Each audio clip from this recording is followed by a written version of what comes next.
He stood in the bathroom for a long time, looking at his reflection, his brain just waking up and desperately trying to piece together reality. White hair, an indifferent look, a black suit. He still couldn't understand who this reflection belonged to. The worst thing was that he remembered himself as a completely different person, a simple guy. But he didn't remember his name. He remembered himself as completely different. And now he was staring at a reflection that was not his own. The name came to mind, Lionel. While the guy in the suit thought he was Cloud, the dichotomy was mind-blowing. Cloud Rommel, heir to a great clan, a man in a suit and with a status window, or maybe just crazy, that's what he became, thought Lai. The first thing you need to do if something happens that you can't explain is drink some tea. Cloud was drinking regular tea, but still held himself calmly, as if he were at a reception. Lai realized that he had become the character he had created 12 years ago when he was still in school. A time when you don't know what shame and embarrassment are, and the riot of imagination is not restrained by stereotypes. The time when you don't know that you are not creative at all, and you give life to strange ideas without sparing your notebook. Then he created a noble version of himself and laughed like Dr. Frankenstein laughing at the sight of his creation. Lai still felt awkward about these memories. In the past, he had suffered from 8th grader syndrome. All of this was inspired by the game Arkan, which was one of the best virtual reality games of its time. It didn't lose popularity until it closed, a classic fantasy with magic and dragons, so it wasn't surprising. But on the day of the shutdown, the CEO of the company that created Arcana disappeared. And then there was an earthquake, and deep cracks appeared in the asphalt. The world changed. A huge tower appeared, and Arcana itself became part of reality. Many rifts have spat out vile monsters into this world. The existence of the world was under threat, but along with the monsters, people also appeared who synchronized with their characters. They were called players, and they were incredibly strong to face the monsters. Players could use skills and a system similar to the one in Arkan. These people defeated monsters and quickly became heroes of the new era. There was a time when Lai dreamed of becoming one of these heroes, but even then, he felt that even if he had awakened his powers, he would not have become so popular. His normal life was crossed out, sealed with red pieces of paper on everything that could be sold to pay off debts. Father's business went bankrupt, and the price of even one virtual reality machine was enormous. The father blamed himself heavily for his failures, and the fact that his son would not be able to play like his friends. Lai's sister tried to console him. And so Lai understood the cruelty of this world, when one failure can turn your life into hell. Then he abandoned Arcana, but if he had known that a game apocalypse would happen, he would never have abandoned it. Lai tore his hair out at the thought. He hadn't even spent a year in the game, so his character had a low level in stats, and he awakened into a hero that a schoolboy had come up with. Cloud strictly followed the role assigned to him, to be an aristocrat to the core, because that was the only reason he could appreciate the taste of tea. Lai created it when he was a schoolboy. At that time, he read a lot of novels and short stories, so he was subject to a romantic mood. He really did play his role completely, behaving like a mannered aristocrat from the novels. Cloud was the heir to a great family, but all of his relatives fell victim to a demon. He was the only one who managed to survive one fateful day. Then Cloud decides to become a demon hunter and take revenge on everyone. A vengeful, mannered aristocrat, what a disgrace. At that time, Lai seriously considered him his second personality and completely devoted himself to this game. So it became part of his dark past, and in those years it was funny, Lai thought, and bit his nails. But now it was an endless source of Spanish shame. The way Cloud spoke and carried himself made Lai continually punch him in the face. How could he show up to work looking like that? Lai was horrified at the thought. Is it possible to be a full-fledged member of society with such a manner of speech? Lai was already imagining how the director in the office would scold him for his appearance and bright hair. Of course, a noble aristocrat will not tolerate such treatment and will respond immediately. Lai was covered in sweat. He was already imagining tall pine trees, logging, a cold northern wind, and patriotic songs of a labor camp. Nobles do not bow their heads to everyone, Cloud said, and Lai realized that his thoughts were now being pronounced quite differently. Most players reported strange synchronization issues, but they were minimal, as normal people were playing themselves. Returning to normal life won't work, Lai decided, which meant he had to become a player. Although 10 years had passed, he no longer remembered anything about Arcana. The first thing he did was go online to get some fresh information. He needed a base. The good news was that top-level players were closing the rifts and were getting hundreds of millions of credits. Big reward, big risks, so the information was useless. Life can't be bought with money. Cloud proudly declared that he had already tasted the fruit of abundance, so he did not need any benefits. Lai agreed with this. There was no point in being greedy. So first, he decided to find out what his specific class of players, the demon hunters, were doing. But there was little news about them. It was strange. And then Lai shuddered when he read the news about the death of many players. An entire base called Akshan was destroyed. Lai remembered that this was the only city standing on the Holy Land, the base of the demon hunters, and now it was in ruins. Then Lai realized that there was little information, not because the hunters were inactive, because they disappeared as a class, although it cannot be said that there were many of them. Even 10 years ago, no one chose them. Low stats, weird leveling, disgusting skills. This class had a hard time leveling up by hunting monsters, so they were forced to do small jobs like deliveries.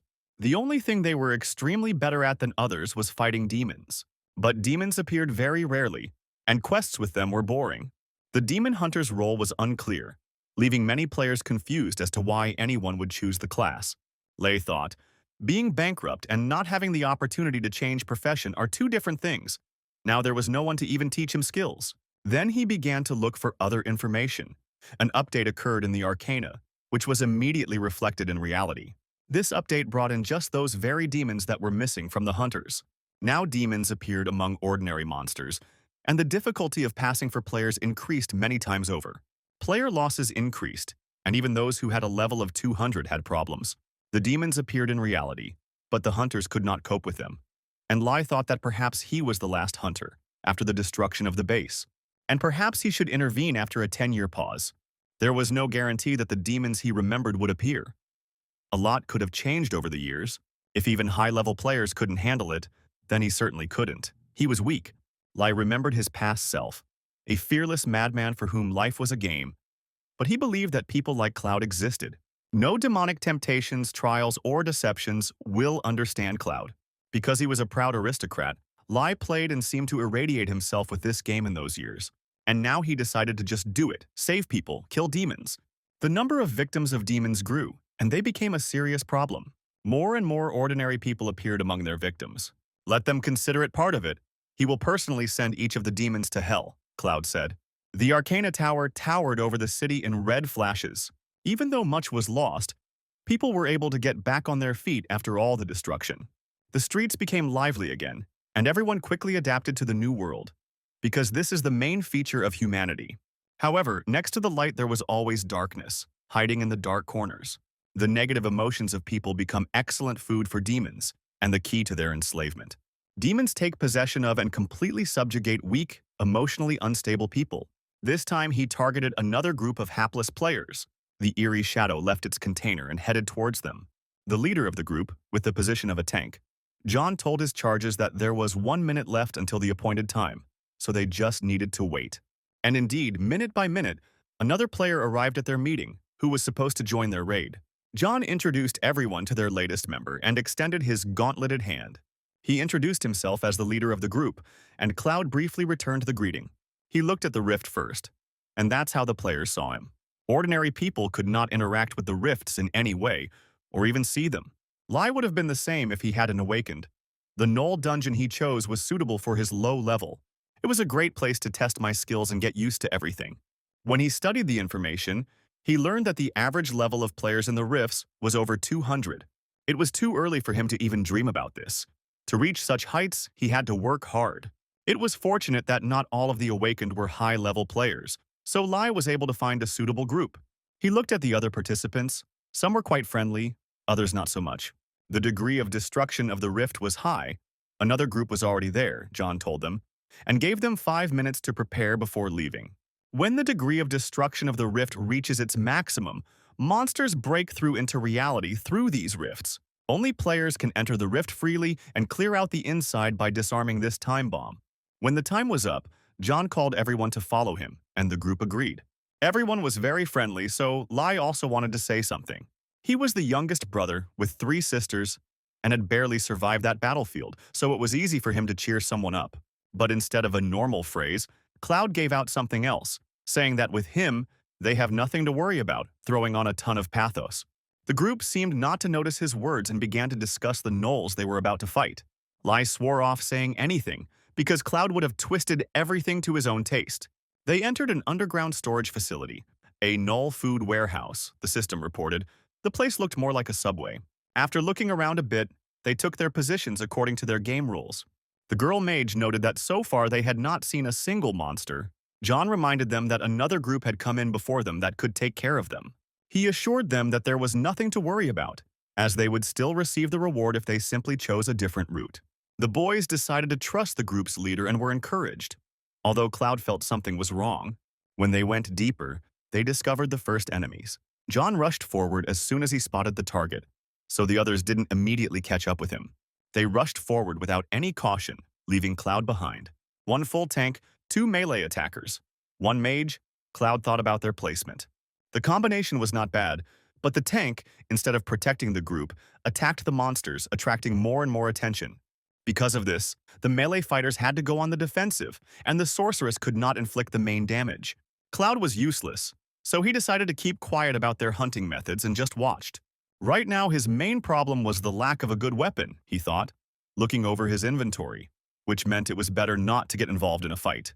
As the battle raged on, Cloud felt someone already aiming a bow at him. Turning around, he noticed that they were already surrounded by a large group of monsters that had approached them stealthily. The monsters rushed to attack, waiting for the right moment when the group would get bogged down in battle. The hunters were hit by arrows, and there was no one to cover them. Even though the gnolls were small, they took the numbers. Then the hunters called John, who for some reason stepped aside. They shouted at him, asking what he was doing, but John just looked at them with indifference. The blonde guy demanded that John come back, but he got distracted and didn't notice how he let the enemy behind him. He almost lost his head, but a well-aimed shot hit the monster and threw it back. When the blonde looked at him, he saw an arrow that deeply pierced the monster. Cloud said that the wild dogs needed to be properly trained, although he didn't do it, but they definitely needed a whip. The group was grateful for the rescue, but they were overcome with trepidation from Cloud's strange phrases. But Lee himself did not want to say that. They continued to fight off an enemy superior in numbers and ferocity. In addition, the dogs showered them with arrows, which also forced them to be distracted. Two mongrels broke through to the girl magician, and she panicked, froze in place, and did not know what to do. Cloud told her to calm down. He was wielding a bow, and promised to deal with those who had broken through, and she should finish casting a powerful spell. The mage immediately came to her senses, and Cloud took out the first monster with a well-aimed shot. Two close combat swordsmen could barely hold off the entire onslaught of dogs and hurried the girl.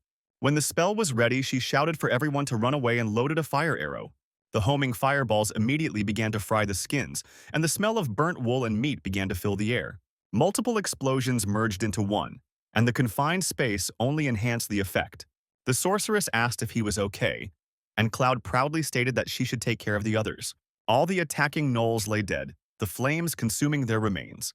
But Cloud was much more worried about whether he would be able to get his precious silver arrows back after all this. The sorceress gave the boys recovery potions because they took the full brunt of the ambush. The blonde boy couldn't stand it and jumped up to John, who was still silently watching them. He punched him on the armor and demanded an explanation.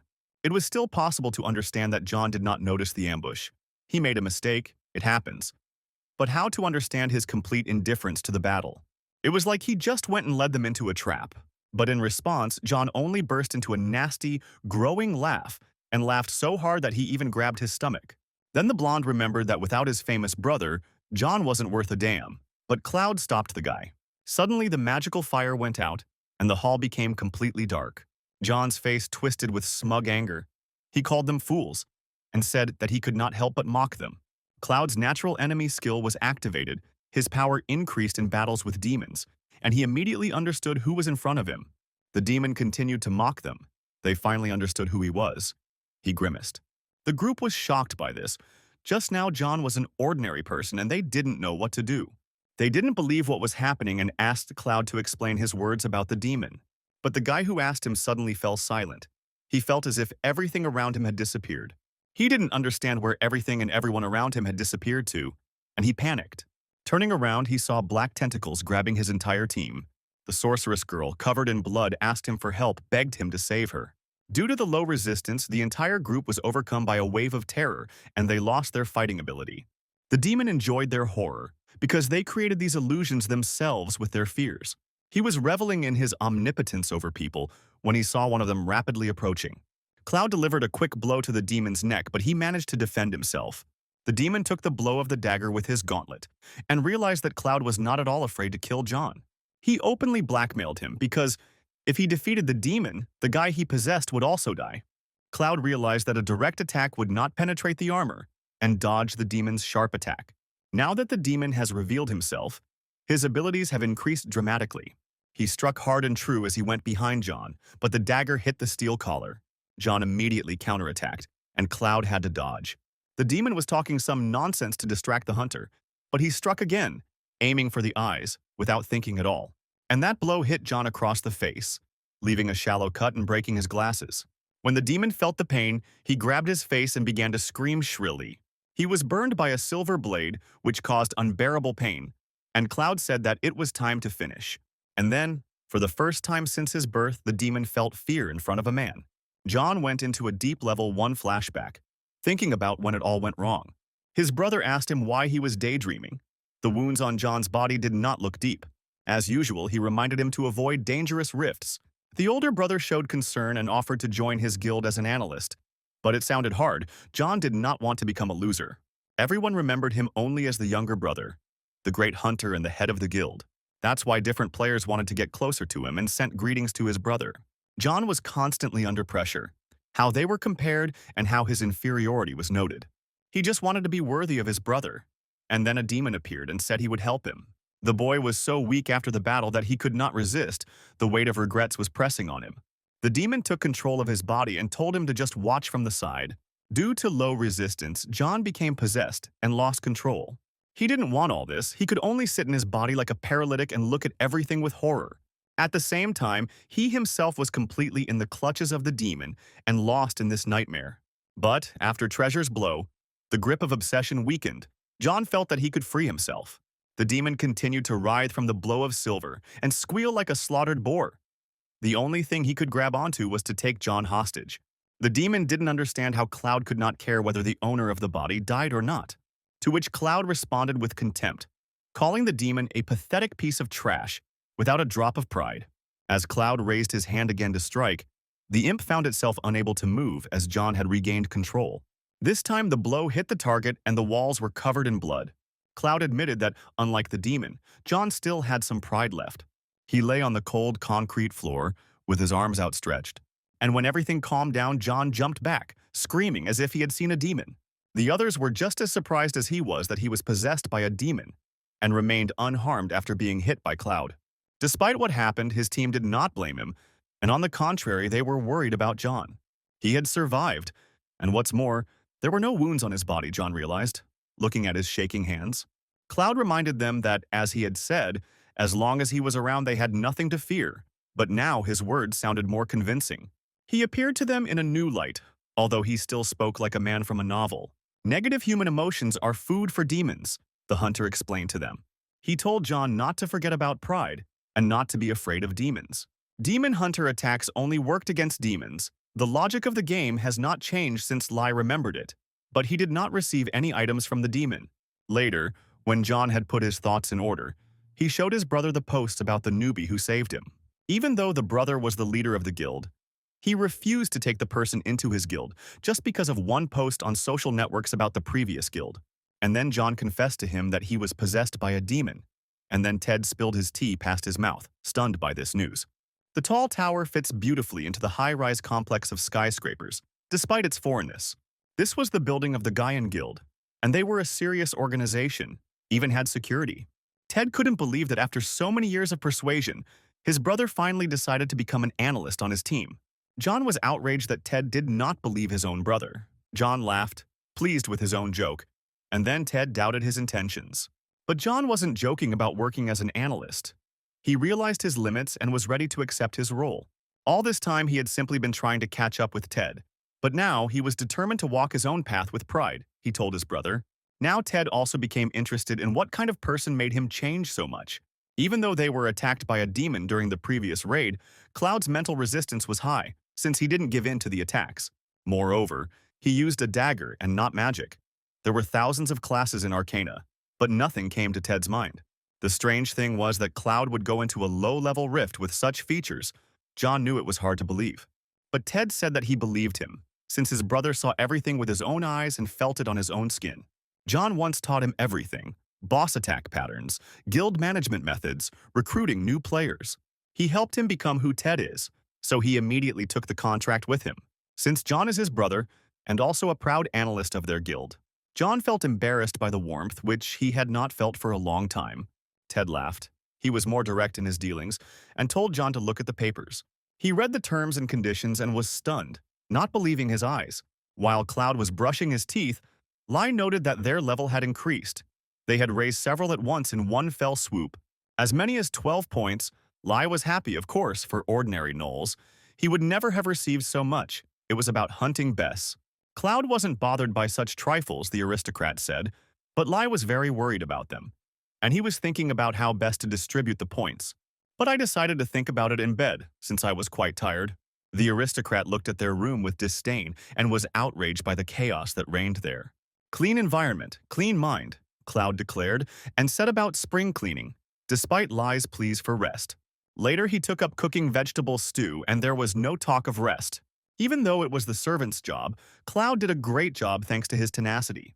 Cloud enjoyed the taste of healthy food, although Lai himself was already on the verge of exhaustion. Of course, he understood that an aristocrat should be like that. While the nobleman was putting the kitchen in order, Lai watched him and realized something. In addition to levels and characteristics, the character settings that he has set are also applied.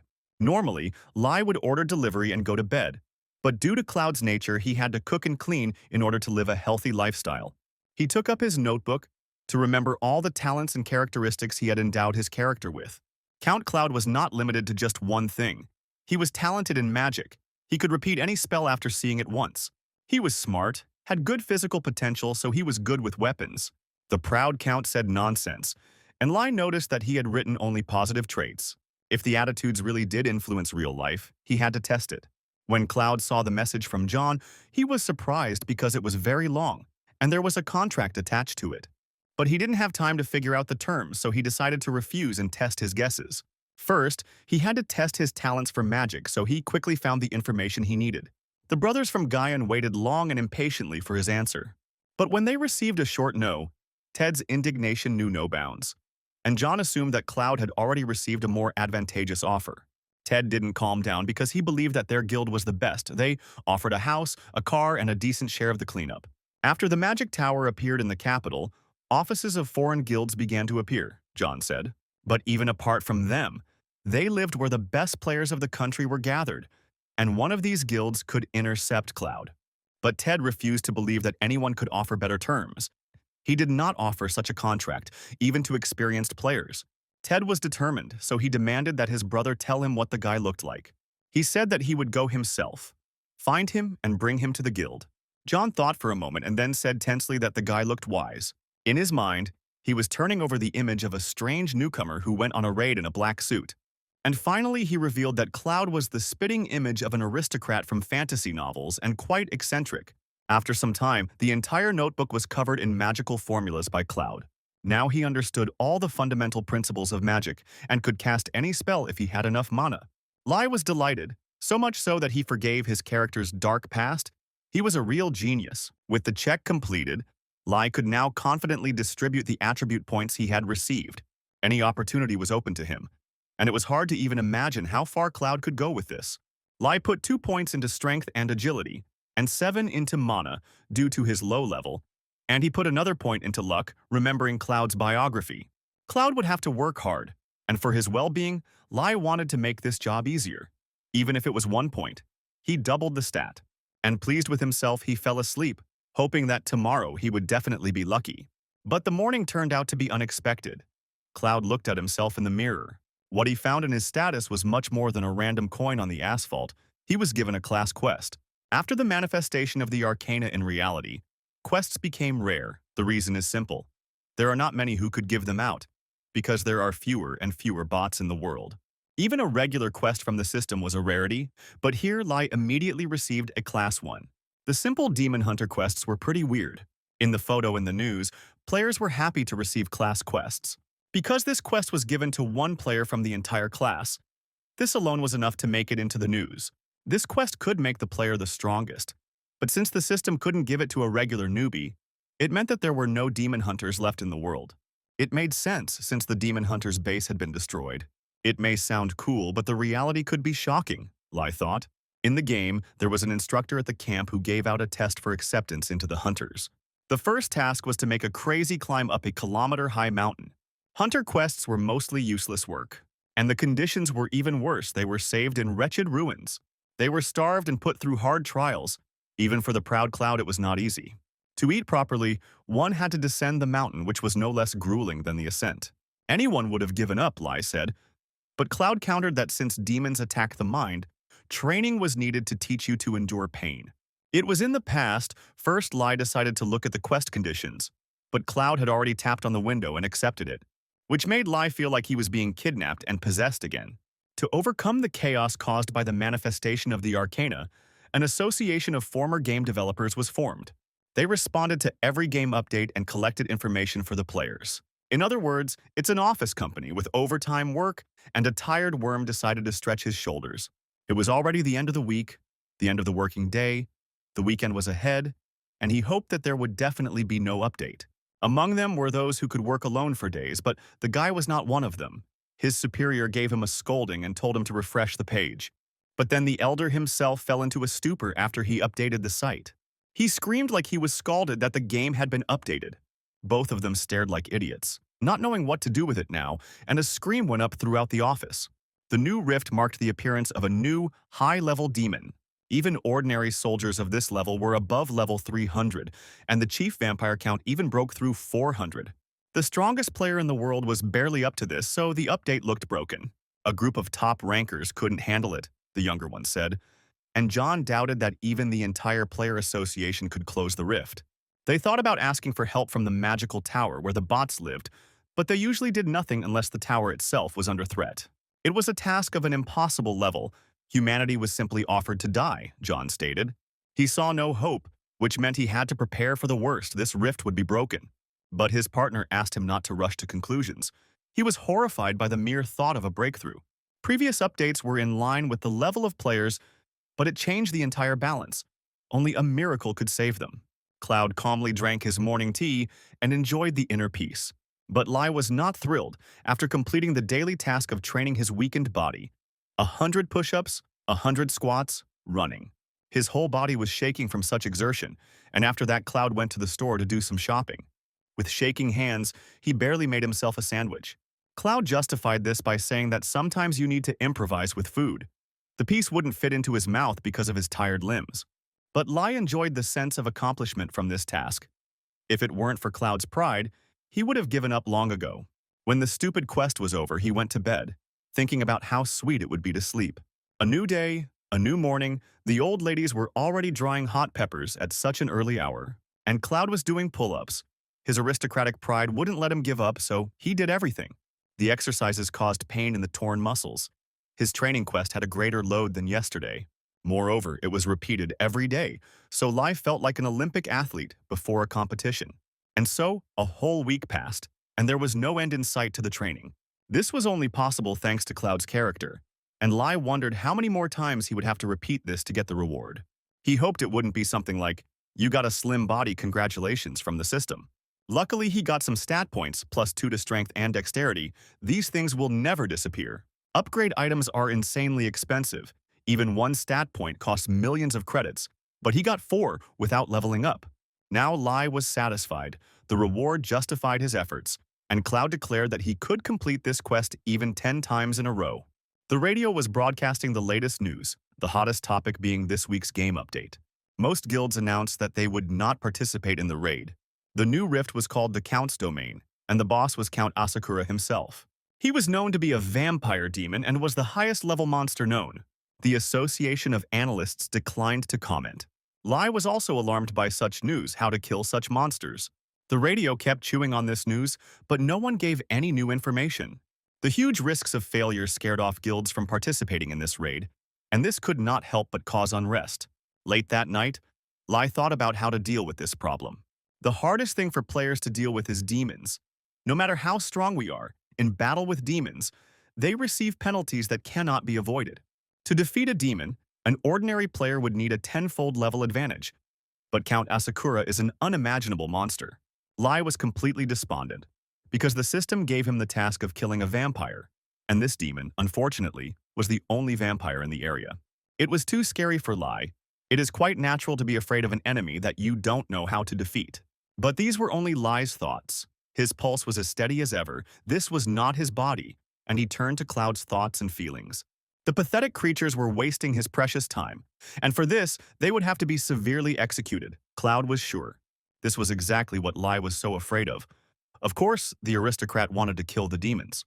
The next day, Lai collected all available information about the location of the vampire, who was located far to the north.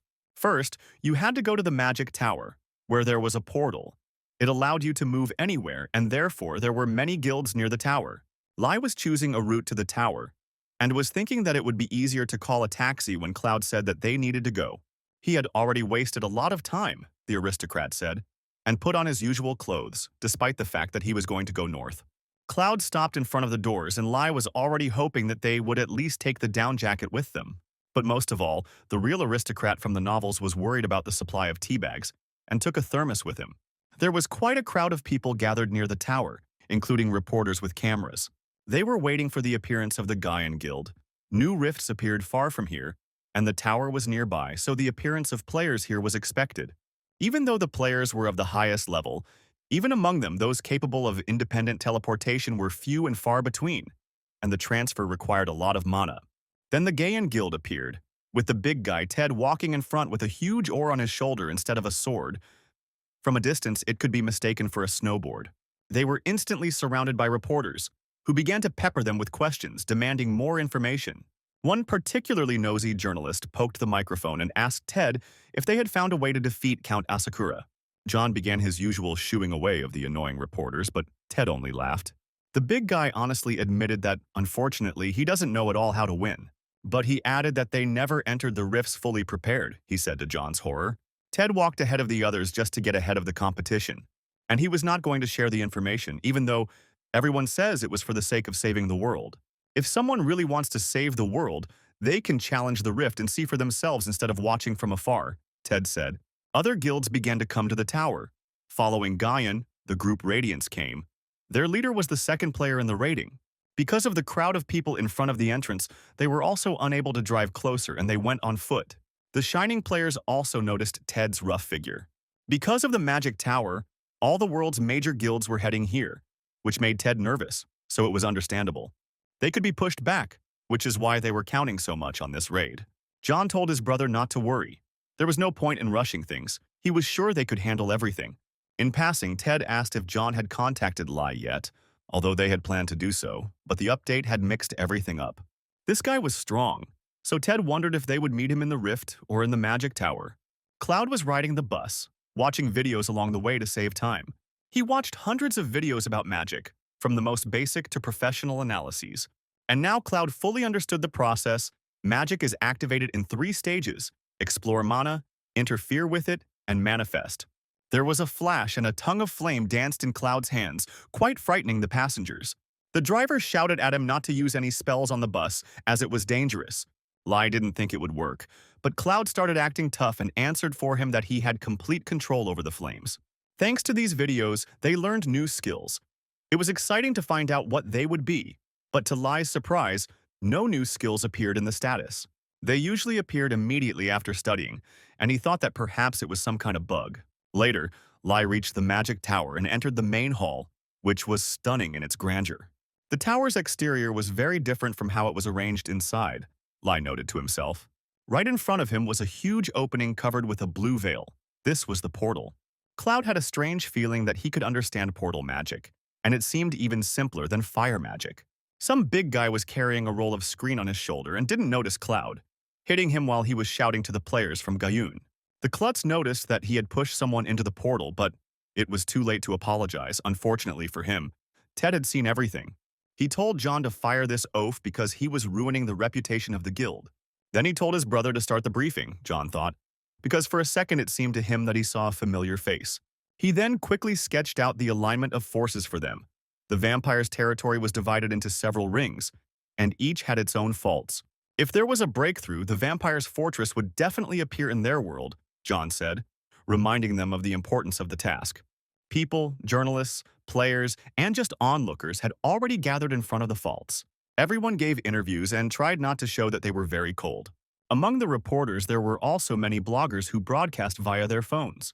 They looked less presentable, but the immature audience liked such live content. While he was crucifying himself before the audience, he noticed that someone was walking towards the rift. The young talent placed his hand on the chest of the man in the black suit and told him to mind his manners.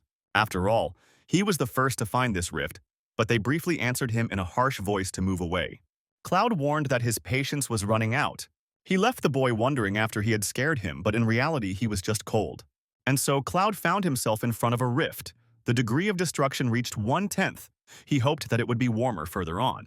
The zombie's head was separated from its body after a lightning-fast strike with a razor-sharp curved sword. The red-haired swordswoman calmly turned her back to the monster. Her face was covered in the blood of the monsters she had killed. She turned around when she heard her name being called. There were members of her guild there. The girl herself had a level above 300, so she constantly broke away from the team. Leia was a berserker, and the head of the guild of the same name. She indifferently listened to the whining of her people about how cold it was here. The red-haired beast was constantly cursing like a longshoreman and was dissatisfied with everything. Cloud confidently entered the rift. It was just as cold inside as it was outside. This place was the outskirts of the terrible vampire's territory. Cloud said it was a good place to hunt, his rage already boiling, though Lai felt like he was turning into an ice statue. The first enemies they met were wolves, each at least level 200, and there were a lot of them. But since they were all manifestations of the demon, Cloud could defeat them, because his ability, the natural enemy, gave him strength. Cloud told the dogs that they had chosen the wrong master, and definitely the wrong enemy. He took out his knife and said that, as a good gentleman, he would help the unfortunate animals with their choice. It will help you experience what it is like to be prey, he added. The players examined a group of bodies of killed monsters for anything useful. Leia was furious that there was so much dirt from the wolves and kicked one dead carcass in anger. Her entire team was just waiting for her to calm down and take out all her anger on the dead. They knew better than to touch her at such moments. Once she was a little out of breath, her rage subsided and Leia stopped to catch her breath. No matter how many monsters the team killed, they seemed endless, and you could tell by their appearance they were all dirty, from head to toe. Leia told them it was strange. The dogs seemed not to feel fear, as if it was not familiar to them at all. The blonde guy on her team made a face and asked what she was talking about in a rude manner. Leia repeated her observations. Everything was unnatural, she thought. She asked them if they had ever seen dogs whine or howl in pain, and then the team also felt uneasy, agreeing with her. They turned around when they heard a long howl coming from behind the rock.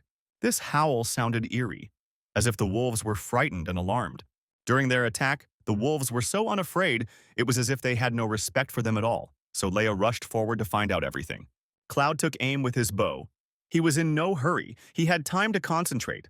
He felt the mana in the arrowhead. It wasn't the best arrow, but this way he could explore the mana, interfere with it, and then manifest. According to the 3 stages of using magic, when Cloud shot the arrow, it turned into a fire rocket that burned through everything. The dogs shied away and froze, not knowing what to do. Like all animals, they were afraid of fire and panicked. Leia was surprised by what she saw when the team caught up with her.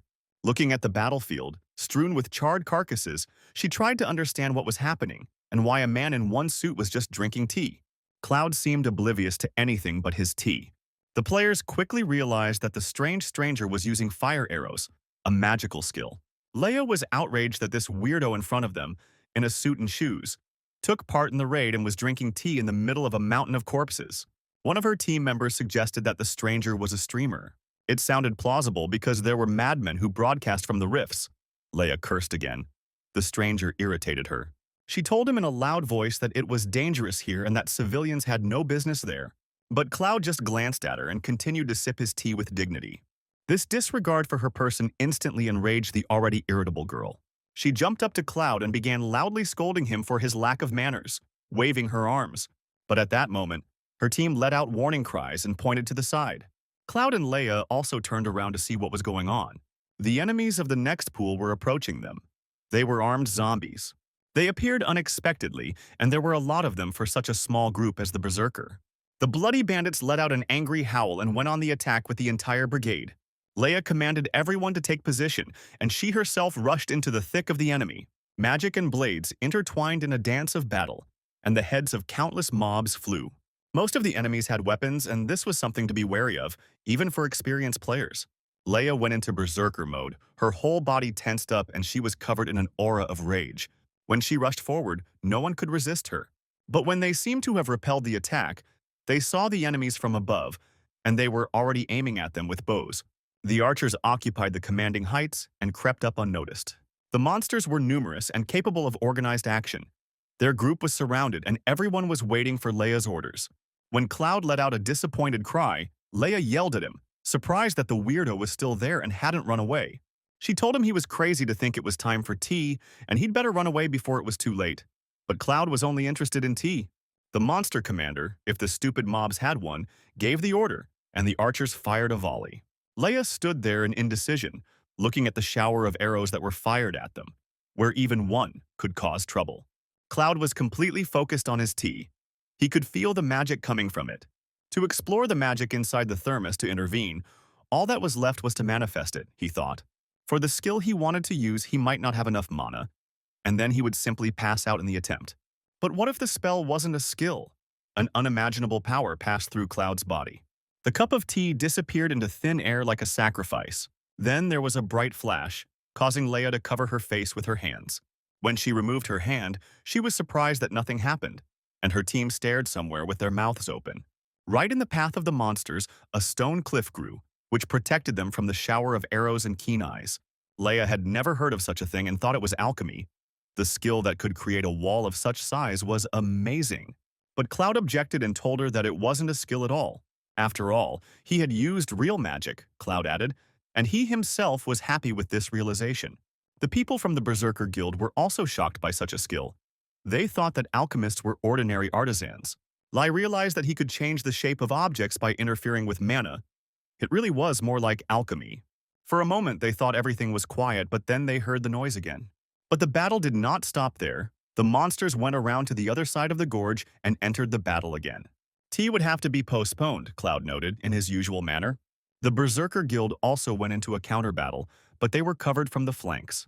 Leia brazenly told the alchemist that he would be better off staying behind them. But the strange guy seemed not to listen to her, and stretched his hand behind his back as if grabbing something. The bow and arrow from the invisible quiver appeared in his hands again. One of the fighters was wounded, and the others supported him and called for a healer. But at that time, he himself exposed himself to the blow. He would have been wounded too, but a powerful arrow knocked the attacker off his feet. The heavy and strong monster was defeated with one arrow, its pieces flying around. Leia realized that reality had lost its common sense, and no longer understood what was happening. If the mysterious stranger was an archer, then she didn't understand where the skill with the wall came from. Cloud took aim again and charged his arrow with magic. It was a fiery arrow that consumed another enemy. Since he uses magic, that means he is a mage. But with a bow and alchemy, but not Robin Hood, Leia wondered. Who was he, this weirdo in a suit? One question was spinning in her head. With such support, they quickly ended the battle. Piles of enemy bodies lay everywhere like a smooth carpet.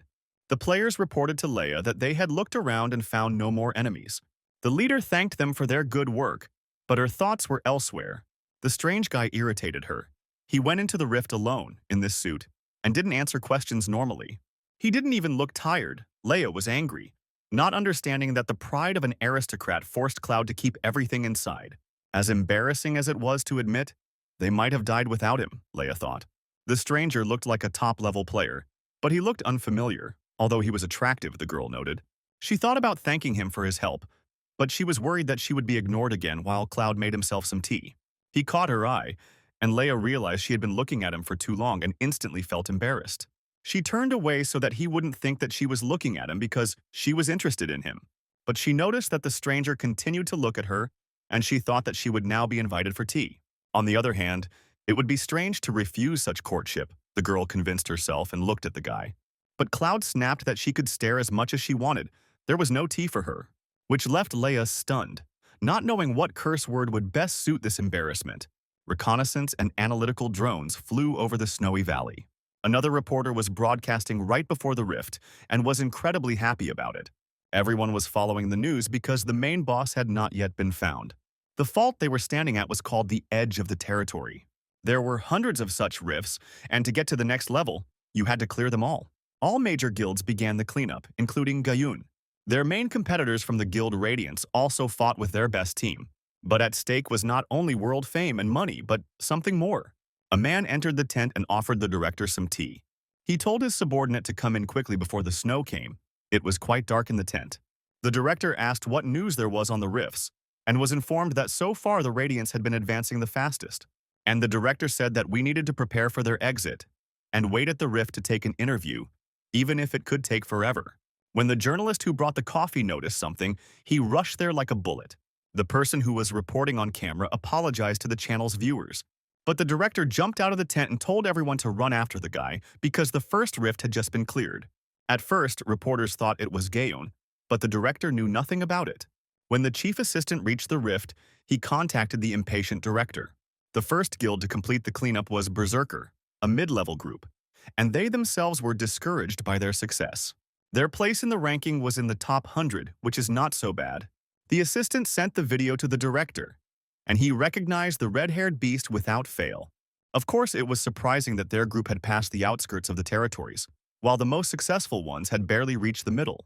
Moreover, they looked as if they had not suffered in the least, and had returned from an easy walk. The Berserkers were a foreign group, so Cloud stood out from them, causing even more confusion. Meanwhile, onlookers and journalists came running to the fault. The director kept trying to understand what had happened and questioned his assistant. He walked up to Cloud and addressed him. The guy in the suit looked at him coldly. The assistant asked the guy if he could interview him and wanted to know what his connection was with the Berserker Guild. He bombarded the stranger with questions, but he coldly told him to move away. At this, Cloud looked so furious that the reporter flinched and cowered. It was simple. Even noble aristocrats were freezing from the cold. Meanwhile, a crowd of journalists pounced on the head of the Berserker Guild. They surrounded her and began to pester her with an endless stream of irritating questions. But Leia surprisingly calmly refused to comment. The limit for outbursts of anger had been exhausted for today. She advised them to ask that strange guy everything. But her team said that since they were the first to emerge from the rift, something had to be said. Leia felt angry again. That strange guy was annoying. He was the one who walked along the rift and rolled everyone like clockwork. But when she turned around to look for him, she noticed that Cloud had already left. He returned home for a short time, her team members told her. And then Leia exploded again with a stream of curses, right in front of the cameras. She was indignant like a little dog because Cloud did everything himself and she was ready to give up all the laurels to him, but he took it and left. While she was cursing, the rift portal was again illuminated by a bright flash. A second purge took place. This time it was the Gaian Guild. Unlike the Berserker, they looked tired and pretty battered. They also became a magnet for idle journalists, and Ted was asked to comment.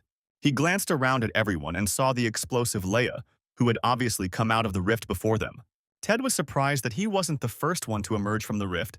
It was discouraging. Leia cursed as usual, not thinking that anyone would hear her, but everyone turned around and looked at her, with completely surprised faces. Later, John and Ted were sitting in their guild camp warming their bones. The camera caught the words of an arrogant girl who said that Gayun is not the only strong guild in her country. John was surprised when he heard, and Ted realized that he had not misheard. The little girl glanced sideways at him then and said these words. These were her only words. Ted was amazed that the Berserker had overtaken them. John thought about her words. Ted even lost his appetite from the fact that someone could compare their guild to a Berserker. John assumed that Leia had met their fellow countrymen in the rift, and he was very strong. Ted was rushing about, trying to understand who they were talking about and who the shameless beast could have met. John couldn't be sure, but only one face came to mind. Cloud took a shower, exposing his manly body to the streams of hot water. A hot shower after a freezing winter was a divine blessing. This was what Lai lived for, and Cloud called it an abomination. Lai seemed to be reborn. Now he could lie down and get a good night's sleep in a soft bed, under a blanket. But looking at how Cloud froze, he suspected something was wrong and asked him what happened. While they were gone, dust had settled everywhere, Cloud said, and he began his daily general cleaning, much to Lai's horror.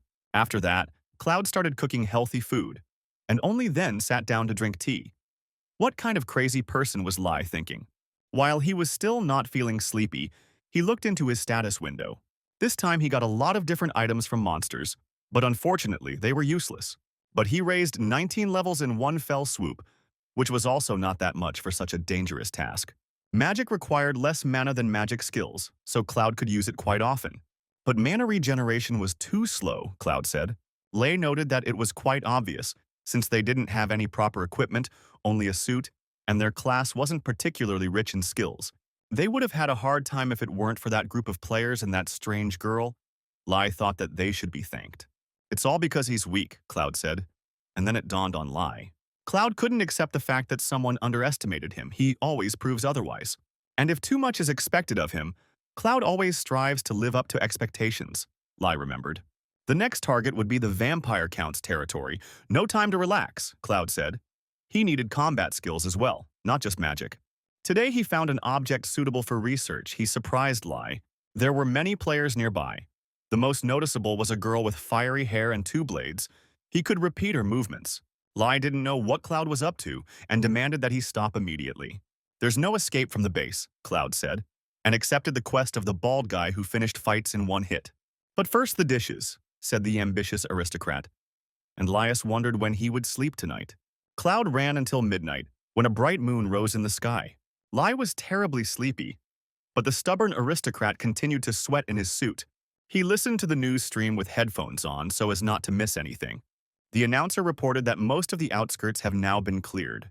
However, the progress of the graph's rift destruction suddenly jumped to 60, although it had not even been opened yet, which was dangerous.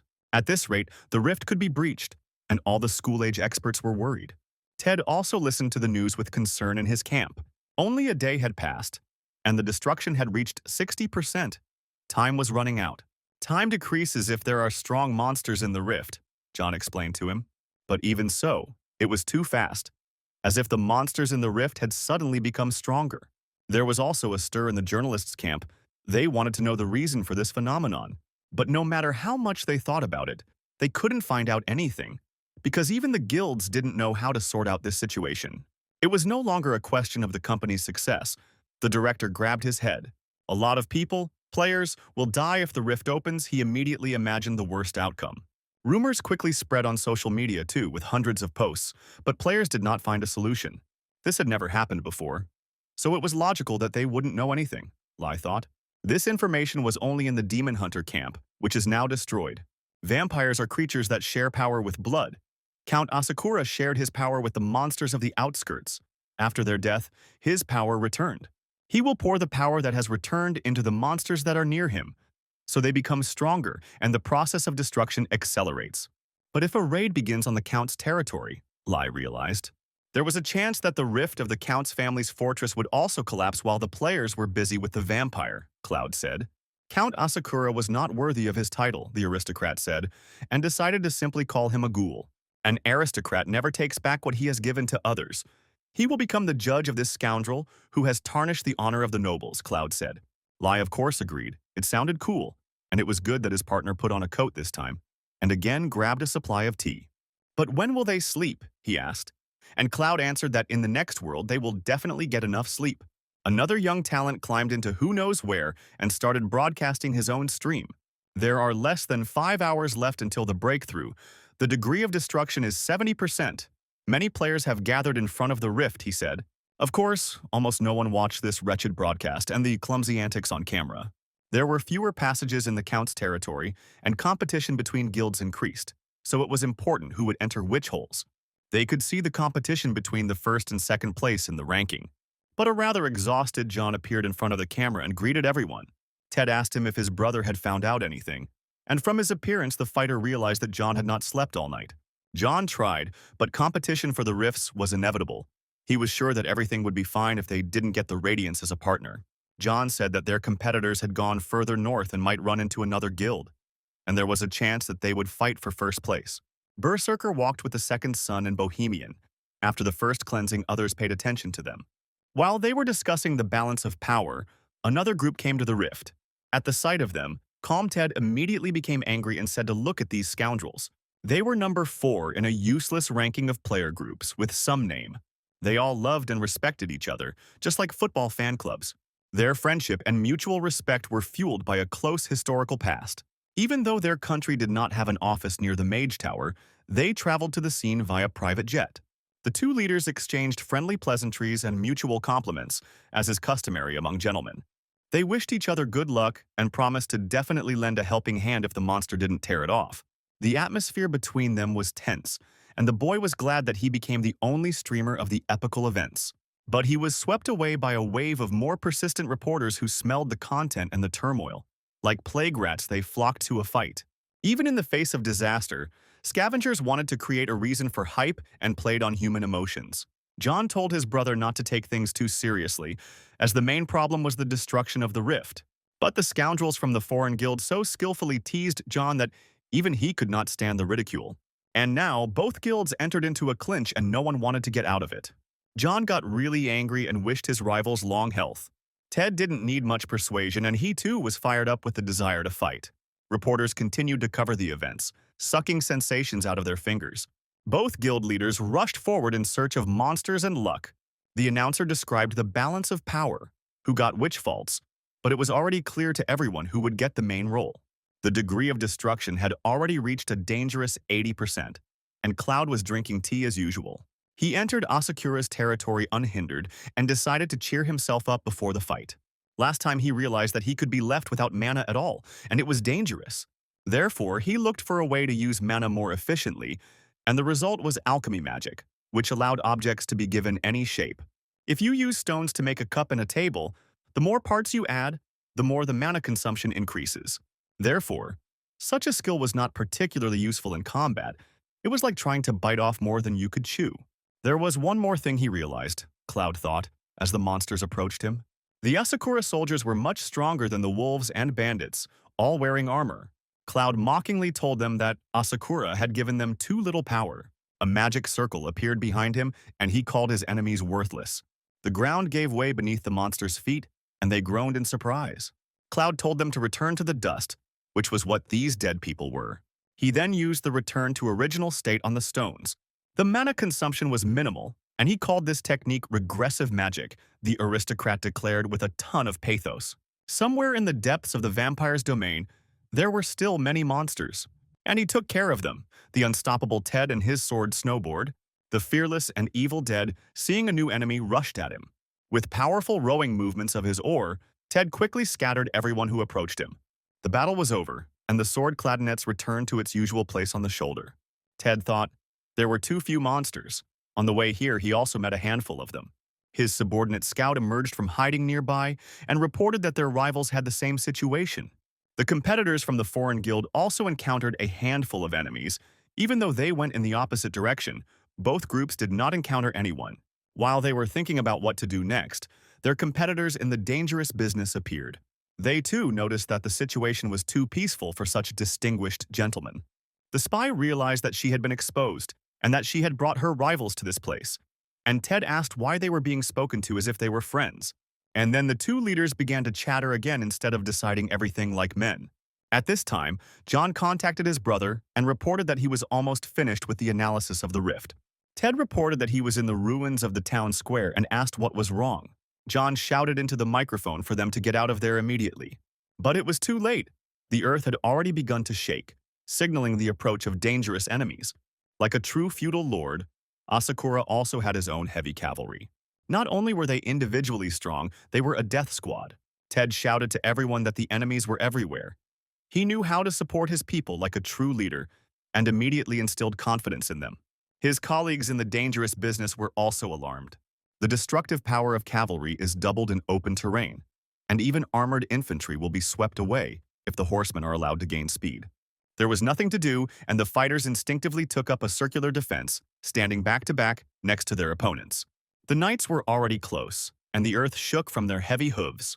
The players huddled together in a small group of brave men, and the horsemen could attack from all sides. John kept shouting at his brother not to engage the horsemen, otherwise he would suffer losses. It was better to take a position in the narrow pass. But John didn't know that his brother and his comrades had already been surrounded. Flashes of light appeared around them and the ground beneath their feet began to crack. At first, Ted did not understand what was happening. The pillars of stone that appeared easily knocked down the knights who had gotten too close. Ted and the others stood frozen, unable to believe their sudden rescue. Before their eyes, the bare plain turned into a gorge, where sharp pillars stuck out everywhere. Who could have done this, Ted wondered, and looked around in search of a savior. A man in a suit and winter coat appeared in front of them.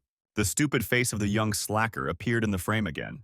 This madman followed the Gaian Guild into the rift and was now following in their footsteps. But viewers weren't too receptive to this kind of Pathfinder content.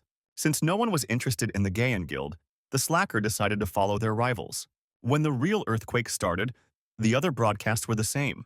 Of course, the feeble-minded and brave streamer rushed towards the noise. The stone pillars turned the smooth terrain into rough ground and killed many horsemen. Everyone wondered what kind of lion this tiger was and stared at the mysterious stranger. With one gesture without a sound, he raised pillars of stone all over the battlefield. This meant that he had a monstrous amount of magic, and all without equipment. In one suit and shoes, the appearance of such an opponent caused discontent among the foreigners, even though he saved them. But this was not the end of the battle. The enemies broke through again, the fighter shouted to his leader. Passing through the stone barriers, they were attacked by the second wave of the death squad. But the speed of their advance was slowed down by obstacles. Moreover, the knights were getting in each other's way in the narrow passages, and Ted started shaking. He said that he would thank the savior later. He was beside himself with anger and a desire to get even with his enemies.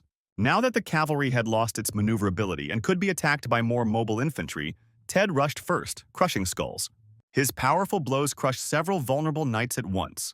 Opponents from the foreign guild did not stand aside and joined the fight. Things went more smoothly. The players believed in themselves, and the former despair was replaced by a thirst for battle. None of the observers understood what had just happened, and what kind of support class the stranger represented. Cloud waved his hand again and more pillars appeared from the ground. Cloud used his new anti-magic trick, and the stones he summoned began to crumble. The knights who were under the pillars at that moment found themselves under the rubble. It was hard to believe even if you saw it with your own eyes, the young streamer told his viewers. No one knew what kind of abilities this stranger was using. Cloud took out his dagger to finish off the last wounded and defeated knight. It was a small silver dagger, nothing special. But he didn't have the durability to break through the monster. Cloud thought about it while the audience thought he was just enjoying the moment. But what if you interact with the dagger's mana, change its shape, and then restore it? Will the durability change? Cloud asked himself. If you turn a stone into a cup, it will gain durability. But if you turn it back into a stone, the indicator will disappear. Cloud turned the dagger into a silver awl, surprising many with his unusual skill. After he finished off the knight, he returned the dagger to its original state, preserving its durability indicator, which was great, because repairs were not cheap. At this point, the fight was over, and Cloud managed to prepare himself some tea in an instant. John wanted to say something to Ted, but he already understood everything. Seeing him in person, he wanted to take Cloud into his guild even more.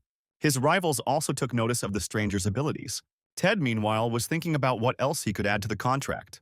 While they were thinking, a young streamer approached Cloud and asked for his comment. The number of viewers on his stream instantly broke all previous records. But the streamer was immediately pushed aside by simple fighters and players. They were interested to know who he was and where he was from, what guild he belonged to, and whether he wanted to join them. But Ted pushed everyone aside and extended his hand to shake. But Cloud, in his usual proud manner, told them not to stand in his way. He told them that if he had not seen an official invitation, he would not tolerate any questions. The players of the Radiance Guild sat in the camp and listened to various news. Their leader looked at the carnage left behind by the mysterious stranger.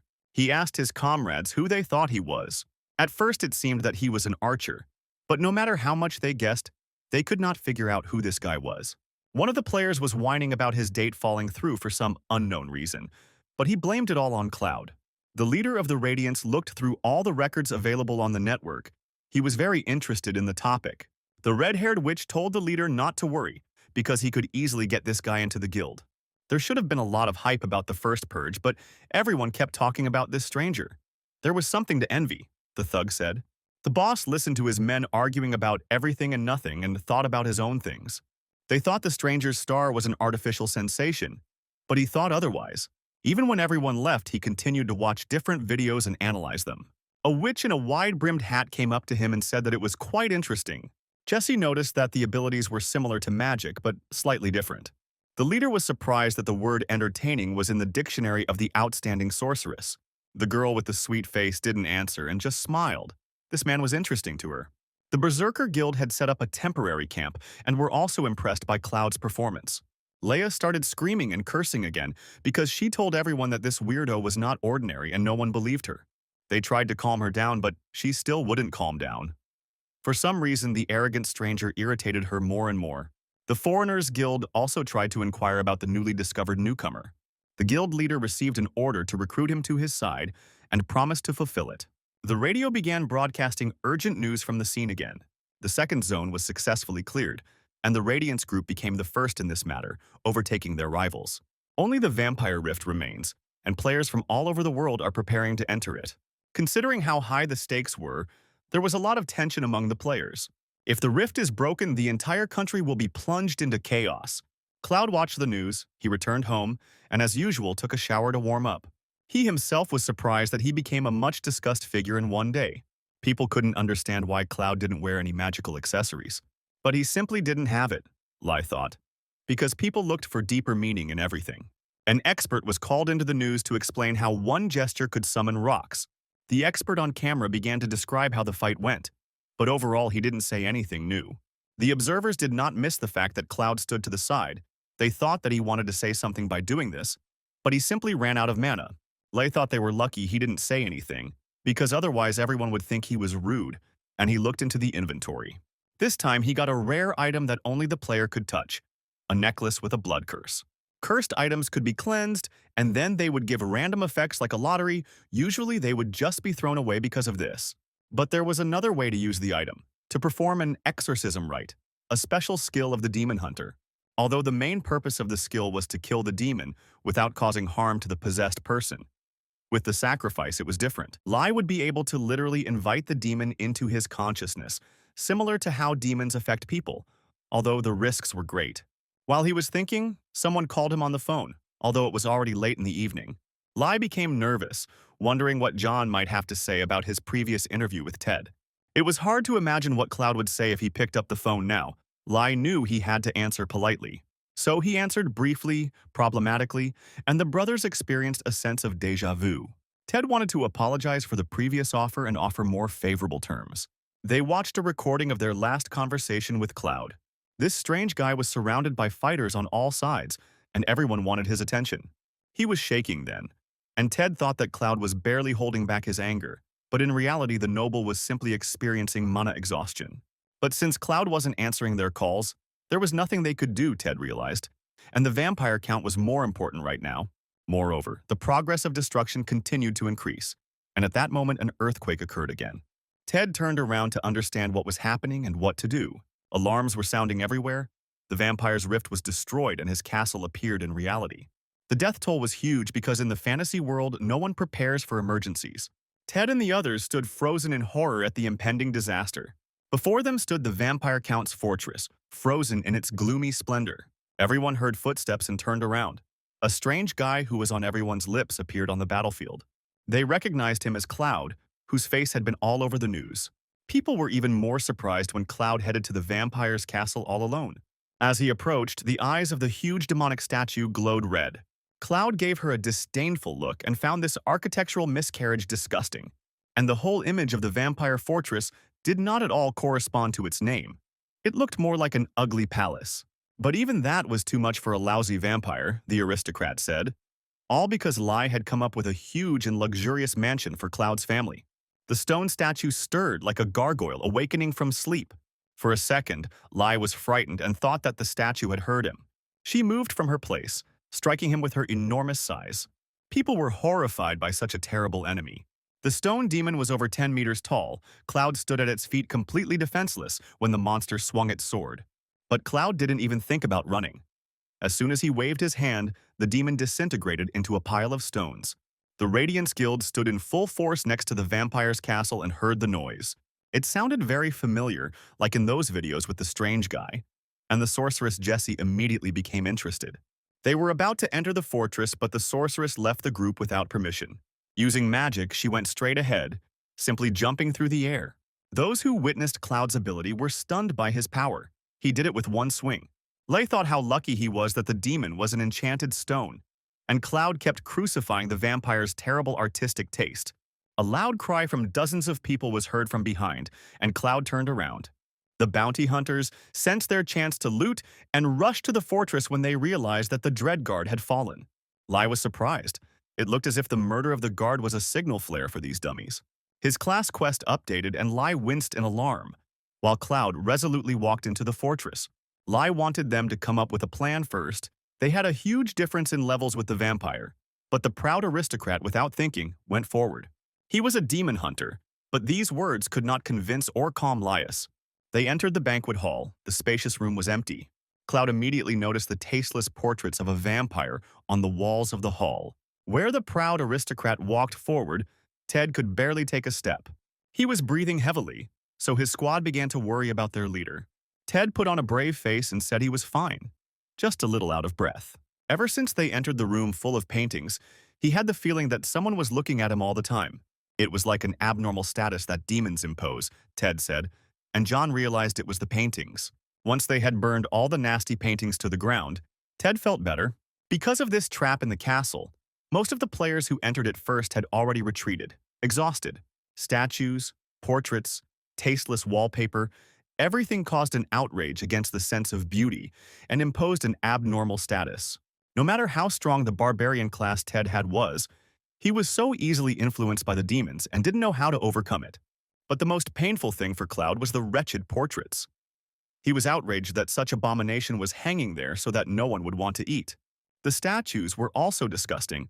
Cloud regretted the stone that was broken for them, and the number of portraits hinted at the vampire's megalomania and narcissism. The structure of the castle, the passages, the dead ends, the unnecessary turns. All of this caused pain to the real aristocrat.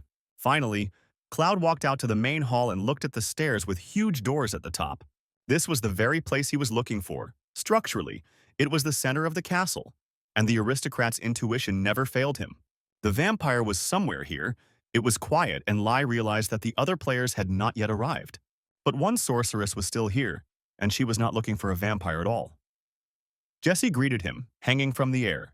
Smiling, she said that she had seen his very strange magic. Slowly, the girl swayed around her axis and assumed a normal position. Lai saw levitation magic in action for the first time and was amazed. He envied that for her to use magic, that to drink water. While Lai was saving every bit, Jessie was peppering him with questions, wanting to know what his skill was, and was beside herself with delight. There was no magic skill she didn't know, Jessie chirped, but Cloud didn't respond. And then he reminded her of etiquette, since the flying woman was invading his personal space too much. With a slight movement, he moved her to the designated place for the interlocutor, at arm's length. Etiquette is a basic thing that everyone should strive for, Cloud told her proudly. Jessie looked at him closely and realized that this guy was determined and would not give in. But at that moment, their acquaintance was interrupted by the great and terrible vampire who came out of his room. There was no doubt that it was a demon, because Cloud immediately felt the activation of his hunter skills. Count Asakura smugly called them pathetic people who dared to wake him up. Jessie felt an unimaginably strong pressure and asked Cloud how he was. But Cloud responded to the vampire's greeting with no less arrogance and pride and mocked Asakura's title. He took out of his pocket the cursed necklace that had fallen to him earlier, and he told the ghoul that he would teach him a lesson that he would remember for a long time, showing him the necklace. Cloud activated the exorcism rite skill and said that he would teach him to be a true aristocrat. So Lai could summon the vampire into their minds and win. Considering there were two of them, they had the advantage. But how was he going to instill fear in him, Lai asked. And Cloud replied that he was a demon hunter. As if that explained anything, there was a huge difference in their levels, and there was a possibility that they would become possessed. The vampire only increased his pressure and said that it was just a dirty necklace, and that they would not succeed. The vampire liked this bravado, but to him Cloud was just a worm. Jessie realized that the ghoul was taking back the power that he had given to his monsters. Lai understood this better than anyone. The difference in their levels was already huge, and if the ghoul absorbed all of his given powers, the gap would become even greater. But suddenly the demon's face changed and he felt confused. The ghoul stood confused in the middle of the cave. His palace disappeared. He turned around, sensing Cloud, and asked what this place was. But the demon was not going to fall for such pathetic tricks. The ghoul, seriously angry, rushed at Cloud.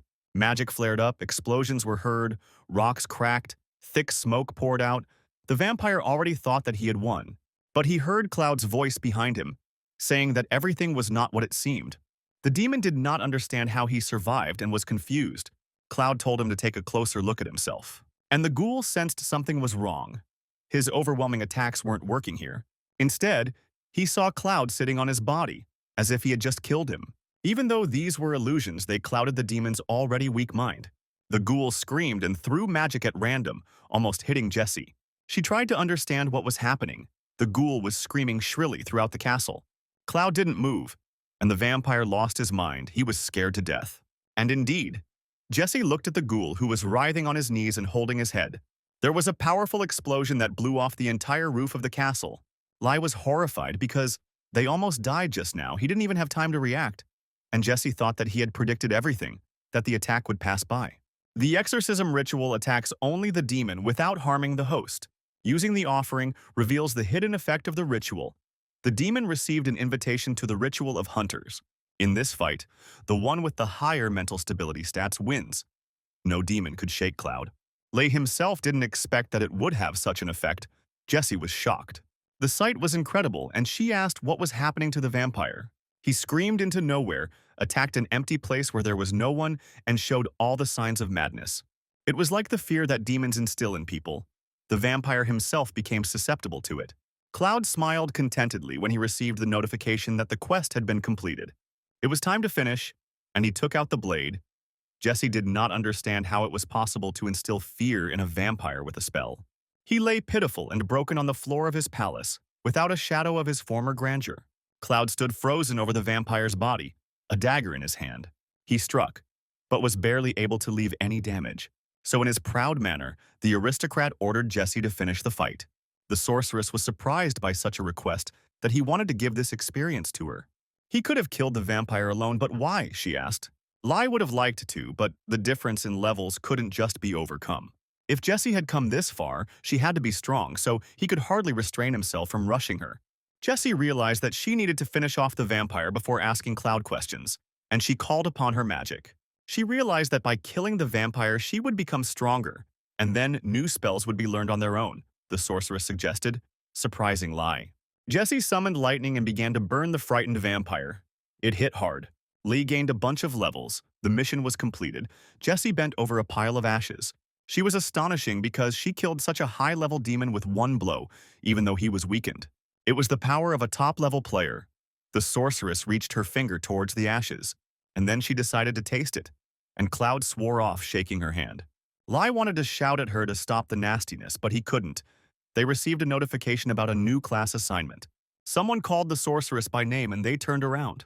After the death of the vampire, all the anomalies that lowered the status were removed, and the Radiance Guild reached the main hall first.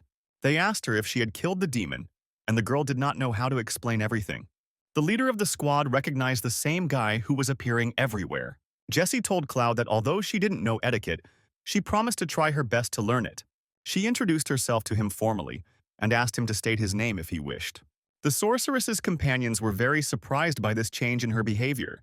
The aristocrat and the sorceress stood opposite each other. Cloud thought that although she lacked manners, he decided to teach her. After all, she is a proud person who swore to change, so he introduced himself by his estate Lai. There was a stew boiling on the stove. The TV was on in the room and the latest news was playing. The woman was talking to someone on the phone while her daughter was watching TV. But she saw something that made her run to her mother as fast as she could. She invited her to see it herself, because the news was showing stories about the recently completed cleanup of a dangerous fault. Erin, that was the girl's name, told her mother that their Uncle Lai was on TV and the woman did not understand why her brother would be there. But when she approached the screen, she recognized her brother's face, although his hair had changed color. It was indeed him, and they were both very surprised by it. Cloud's habits and character completely controlled their life together in one body. He was once again engaged in general cleaning. His phone was constantly ringing off the hook. Trouble came from an unexpected place. All the media focused on him after defeating the vampire, so it was only a matter of time before his family found out about him. His 3 older sisters, with whom he had been very close since childhood. More precisely, they were close to each other, but he was always driven away, so now he didn't even want to pick up the phone. But things were much worse, because the enemy had crept right up to his house and was already besieging the doors. The sisters shouted to him that they knew he was home and demanded that he open the door for them. They became increasingly indignant, and Lai thought that now they would simply break down the doors. Therefore, he had no choice but to capitulate so as not to make any more noise. Putting on the suit, Cloud told them that they were disturbing the neighbors with their screaming. He politely asked his dear sisters to calm down, hoping that his aristocratic manners would work. Their reactions were mixed. The youngest sister, Mira, made a face of disgust. The middle one, Gina, was surprised. The eldest, Inui, was worried. Needless to say, after all this, Lai became a star, and stories about him were constantly shown on TV. Despite requests for comment, he disappeared from the radar. John realized that he was not the only one who had difficulty communicating with this man. Ted brought him a cup of hot cocoa to perk him up and charge his brain with endorphins for better performance. Because Lee rejected all their offers, John became completely distraught. They still had an advantage, Ted told him, because they had his number and could call him. But they needed a reason, so Ted said that they should give away some of the trophies they got in the battle for the rift, thanks to Cloud. The division of the spoils was an official request. John agreed and asked how much they would give him. Ted was serious. Even if Cloud didn't join the guild, they wanted to get his attention, he said, and crush the cup. Ted was determined to go all in and give away everything, which had stunned John. But it ended with him being scolded for breaking the dishes. While Lai was talking with his sisters, Aaron quickly gave him a beautiful hairstyle. Eno praised his new hairstyle and said it suited him. Gina started laughing at him for now pretending to be a pop idol. Mira continued to make faces at his new manner of speech. One Aaron was delighted with her uncle because he was as handsome as a princess now, and Inui also noticed how polite he had become. Mira realized that since he became a player, he changed due to the pairing with the game character. Overall, they had a good time, so much so that the sisters were even overcome with memories of their distant childhood. But for Lai, it was not so rosy, and he simply endured. They remembered how he carried away his teenage fantasies. At that time, he considered himself a great aristocrat, and the boy was teased endlessly. But Mira, surprisingly, did not join in their barbs. She looked at Lai sternly and asked if it wasn't dangerous. Mira scolded him for how surprised they were when they watched the news. Players often get injured in the rifts, so they were worried about him. In any case, it was necessary to tell everything to the parents and more gently, while they didn't know anything. Mira said they were on his side and he should quit if it got too dangerous. Cloud said he was a hunter and that was his job. So the sisters shouldn't worry. And Mira gave him another contemptuous look. After they drank tea, the sisters got ready to go home. Cloud wished them to be careful and said that he was expecting his niece to visit. Before leaving, Mira lingered, as if remembering something. She reminded him to save money and not promise anything to anyone. Cloud was surprised. There would be something to save. He was already living on his last salary. And then a pleasant thought struck him, for which he simply had no time. He was given a reward for clearing the rift, which was the main source of income for players, and depended on the level of the dungeon. There were various rumors about how much professional players were paid, and Lai looked at his phone and was stunned by the amount he saw. Jesse's guildmate Radiance questioned her if she really knew anything. It was just the two of them on the raid against the vampire, and it's strange that Jesse doesn't know anything about what Lai did. But the red-haired witch did not give up. He said that all Jess does is watch strange videos. But the girl interrupted her friend Camilla, who recoiled from her voice. Jessie said sternly that she wanted to concentrate and should not be distracted. Then Camilla gave in, raised her hands, promised not to interfere, and asked him not to be so cold to her. What Camilla couldn't understand was why her friend was learning hand gestures. Jessie watched the manners training videos like she promised Cloud. Lai squealed like a girl when he counted all the zeros in his reward. He couldn't believe that he would receive so much and was delighted. But for Cloud, these were mere pennies, unworthy of him. For defeating the vampire, he received a red sphere. It was a cursed item of a high level. It had to be cleansed. Usually, players threw away such items, because even if the curse was removed, it was unknown what bonuses it would give. But demon hunters could use such items as a sacrifice for the exorcism rite, so Lai would have reacted earlier. Last time he thought that the cursed necklace would simply disappear after the ritual. But this item remained in the inventory. Moreover, the curse was removed from it.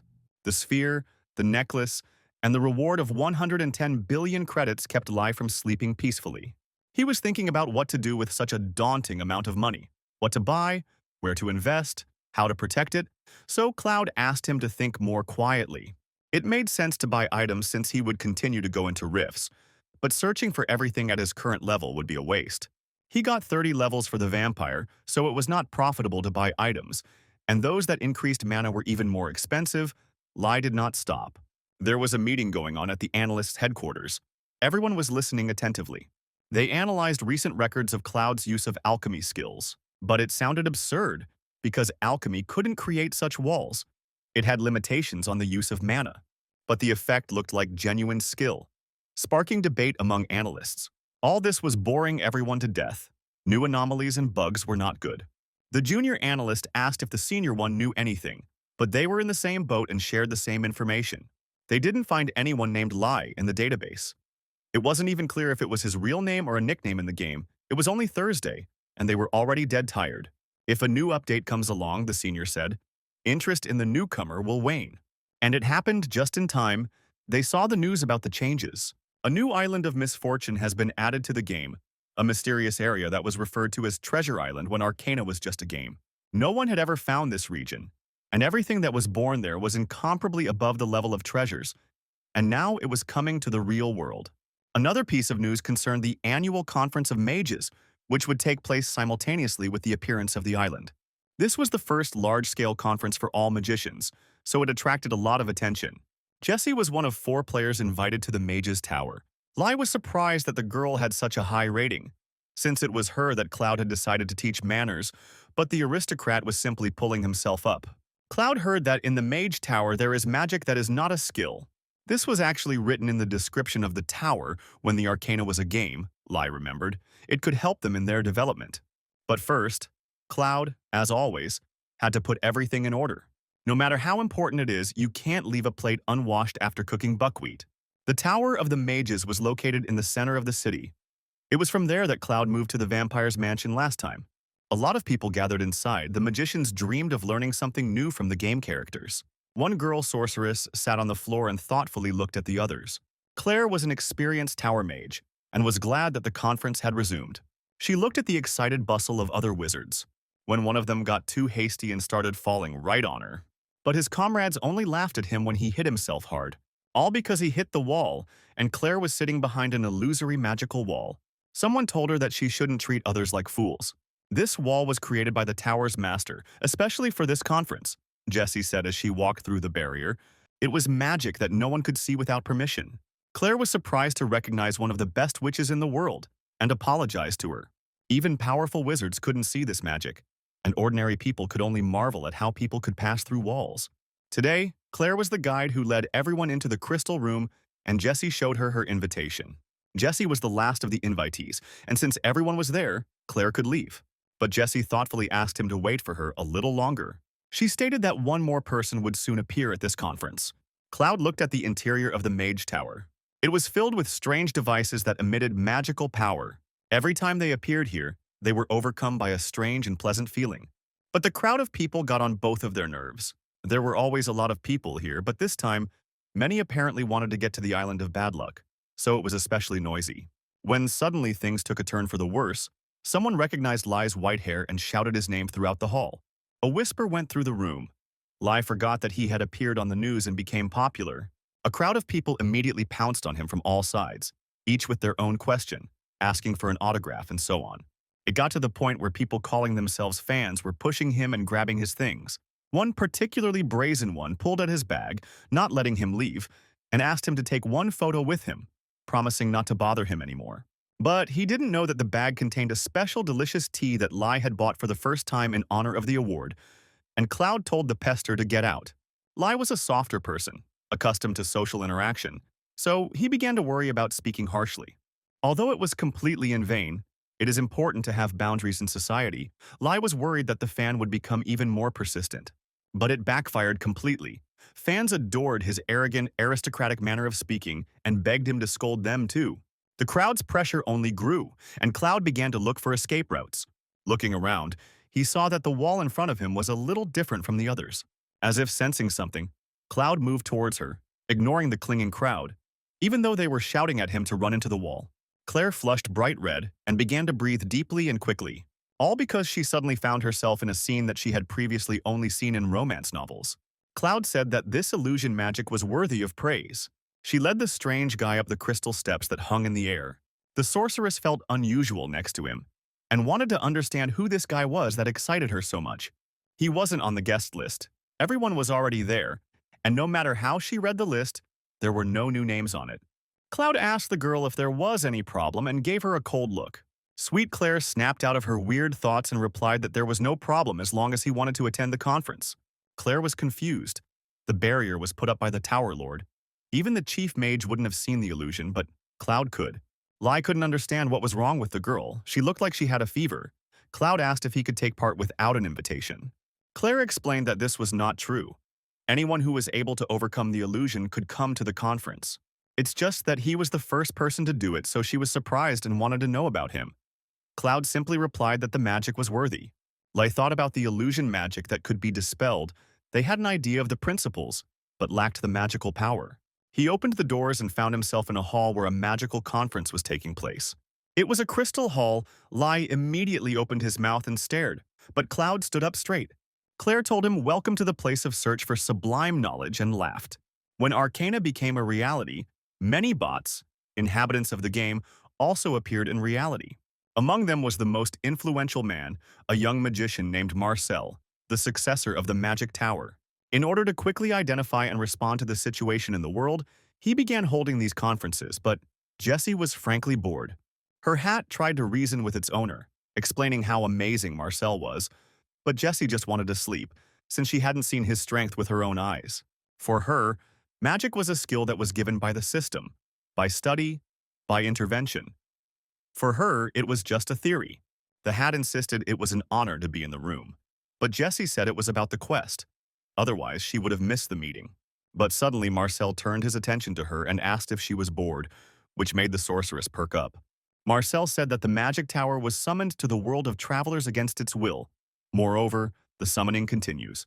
The people of this world were unfamiliar with his magic, just as he had difficulty understanding the science of humans, but they must work together to return everything to normal. Because this conference was dedicated to science, Marcel saw a further opportunity to develop magic in science. He showed them the fusion. It was a new kind of fire that Marcel had created by merging magic and science. Now this was pretty interesting, Jessie thought, experiencing a familiar feeling. Marcel said he needed help in this area of research. Many immediately thought that he would give them a quest, because in recent years there had been very few of them. But then Marcel saw someone raise their hand in the audience and interrupted his speech. Cloud told the Archmage that there was a mess in his research. A murmur of surprise went through the room that someone had contradicted Marcel. Jessie beamed when she saw Cloud. Knowing Marcel's character, many understood that it would be noisy now. They saw this guy for the first time and whispered, but Marcel was in no hurry to answer. He looked sternly at Cloud and demanded to know why he thought so. Cloud replied that he simply felt the difference. He was confident in himself. Magic and science are different concepts, and problems arose due to the difference in the fusion process. He had also experienced the difference between magic and skill before, Cloud said, and summoned flames. Marcel was stunned.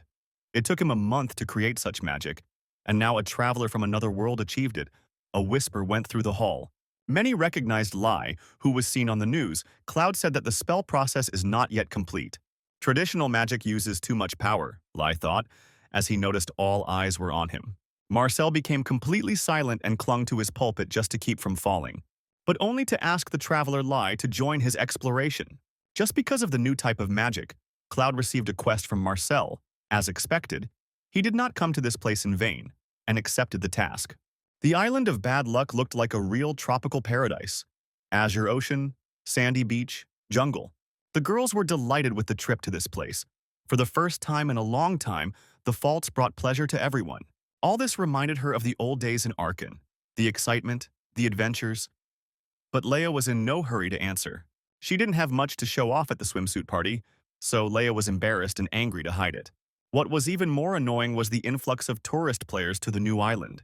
But to her friend, Leia was such a sweetheart, even when she was angry, so she hugged the little brat tightly. Among other things, reporters, streamers, baklava, and corn vendors and other idlers flocked to the island. But there were also inhabitants of the Arcana itself, those who were previously only bots. They saw nearby a whole knightly order called the Lionheart. Among others, a group of shadow mercenaries and a federation of explorers graced the island with a visit, followed by soda and ice cream vendors. There was nothing surprising about this because it was an island of treasures. Everyone who could not close the rifts came here in search of profit. Now the players had to compete for treasures, even with bots. A friend suggested thinking positively. They had not yet seen the mages from the tower. A familiar magician from the tower just called Leia and said that the conference was over. A friend reported that Lai had attended the conference and had caused quite a stir there, which had greatly amused Leia. A friend noticed that Leah, as always, gloated over the problems of others, but she herself had encountered Lai, so she understood what they were going through. The girl on the line informed the Berserker leader that the problematic guy not only did not receive a reprimand for his antics, but also took the quest and earned recognition. Cloud read a parchment scroll with strange squiggles on it. Marcel promised him any items needed for research. No matter how much they cost, he could get everything. Lei hung on such generosity, wondering where this whatever you want ends. But this time, they agreed with Cloud that they needed to have a blast, and a happy, grateful smile blossomed on their faces. On the top floor of the magic tower, Marcel appeared before its lord. He was summoned by the noble high mages, and bowed to them in respect. The magicians sat, hiding their faces behind masks, and in front of them were magical barriers. They wanted to know about the new star of the tower, which Marcel had offered to conduct a joint study of, even though he was a traveler. But in doing so, Marcel broke the rules of their tower, not to interfere in the affairs of people, and they asked him why he did it. Marcel explained to them that Lai had definitely understood the concept of magic, and had possibly overcome the magic gap. Lai's magical talent would definitely have a great influence on the universe, so the researcher could not stand aside. They answered him that magicians judge themselves and take responsibility for themselves. He should know about this like no one else, and even though they respected him, he had to take responsibility for this decision, the magicians said. Marcel left the council chamber with a dissatisfied face. They were all old fools. They kept telling him about responsibility, while ignoring the problems of the real world. The magician was terribly angry at the old people. He did not immediately realize that the sorceress Claire was persistently calling him. Marcel was surprised to meet her on the top floor. It turned out that she was carrying the items Laius had requested. Marcel wanted to take the box for himself, but the girl refused because she wanted to give it to him personally. But Marcel ruthlessly declared that he was just going to see Laius because he had questions for him. And Claire didn't know what to say, so she had to give the box back. Cloud sat and studied books on magical art. Fortunately, he knew the language of these books. Marcel laid out in front of him all the items that Lai had asked him for, mostly tools that increased magic and restored it. And also, separately, the books that he asked for. Lai was delighted. Marcel asked him if he liked the offering. They all had one common drawback. They required a huge level, 5 times higher than the current one. Marcel watched his reaction carefully and waited patiently for an answer. Cloud asked him if he really brought these things, considering the player's level. Marcel apologized for underestimating him, and the misunderstanding became even deeper due to the arrogant manners of the aristocrat. Lai just wanted something he could use now. Marcel was surprised that Cloud knew about these items. He placed a special thing in front of him. It was a silver brooch in the shape of a triangle. The brooch was small and restored 10% of magic, so Cloud borrowed it. Marcel recognized his genius back when Cloud saw the magic break. But now, he was even more convinced of it, appreciating his choice. The thing was small, so Lai wondered if it was really as magnificent as the wizard said. However, Marcel said, they couldn't do the research right now, there was a mess in his developments. Which meant that Cloud just had to wait until he contacted them, and the aristocrat wished for the mage to bridge the gap. Marcel thanked him for his patience. He liked this traveler. Looking at it, he believed that with it he could change the magic tower. And Lai was simply happy with the free gift. A lonely streamer sipped a smoothie at a resort, and viewers' donations were not wasted. He started the broadcast to further anger those who spent the entire summer at work. Many players arrived on the island of bad luck, and this guy was waiting for Lai. He knew that the main character always comes at the end and waited patiently. This guy seemed to understand something. Hearing Lai's name, another player climbed into the guy's screen to see what was there. Viewers recognized the weirdo with the mask as another slacker streamer. He was indignant that Lai had been on everyone's lips lately. But this guy was known for the strange rumors surrounding him because accidents were constantly happening around him with different players. According to rumors, those who went with him into the rift died, and it was terrible that this suspicious man became interested in Lai's popularity. When the creepy guy addressed the streamer, the guy flinched. The guy in the mask asked me to tell Lai that if he acts too recklessly, it will be too boring. He promised to continue to monitor the broadcast guy and walked away. But everyone had a question. Is it true that this time the player Lai will be able to clear everything alone on this island? Although there were doubts that Lai would not come to the island of bad luck at all, the guy refused to believe it. He even blocked a couple of viewers for calling Lai a coward because he simply didn't care about the treasure. Cloud asked if there was a reason to go to the island, and Lai answered briefly that no, he was enjoying a short rest. Tea was the only thing for which Cloud put off all other things. The island of bad luck was tempting, but he simply didn't have the level to go there, especially since there were no demons there. After all, he could only fight with them. Other ordinary monsters were beyond his capabilities, so he would have been killed as soon as he set foot on the island. If there had been even one demon there, Laius could have gone after him. But at the same time, he received an update to his class quest to destroy the great evil on the island. The 7 deadly sins are anger, envy, pride, greed, gluttony, sloth, and lust. These sins in the arcana were called great evil. It was surprising to learn that it exists on the island. Lai thought he managed to defeat the vampire simply by pure chance. Cloud said that there was no reason to go earlier, and now he had no reason to hesitate, the aristocrat declared. If there was evil there, he had to destroy it, Cloud decided, not giving Lai a chance to object. He immediately refilled his tea bags, grabbed a thermos, and was ready. When he appeared on the beach, everyone's mouths dropped open, not expecting to see him there. Cloud arrived on the tropical island, completely unchanged from his usual habits, dressed in his suit despite the heat. As soon as he arrived here, he felt a strong influence of evil on the entire island. The influence was even stronger than that of normal demons, so thanks to the skill, Cloud was able to establish a connection with the enemy. The feeling came from beneath their feet. Perhaps the island itself was a huge evil, but that meant his demon hunter bonuses would be active all the time, which they were both incredibly happy about. Cloud made his way through the jungle, completely ignoring the fact that he was caught on camera. Every hero needs a bard to tell of his exploits, and the boy was aiming for that place, relentlessly pursuing Cloud. Together with the audience, they wondered if Cloud had some kind of strategy on the island. In fact, Lai was simply looking for a weaker enemy because he wanted to test his strength first. But the island deceived him with its appearance as a resort. The young slacker also promised to broadcast until he was kicked out. Lai heard some rustling in the bushes and turned around to look. There was a battle going on nearby and some player was backing away, panicking. He waved his swords randomly and was indignant at being dragged here. His team also scattered too much under the onslaught of a strong monster. Due to the high refractive power of the surface, the monster glowed brightly, and the magician could not aim at it.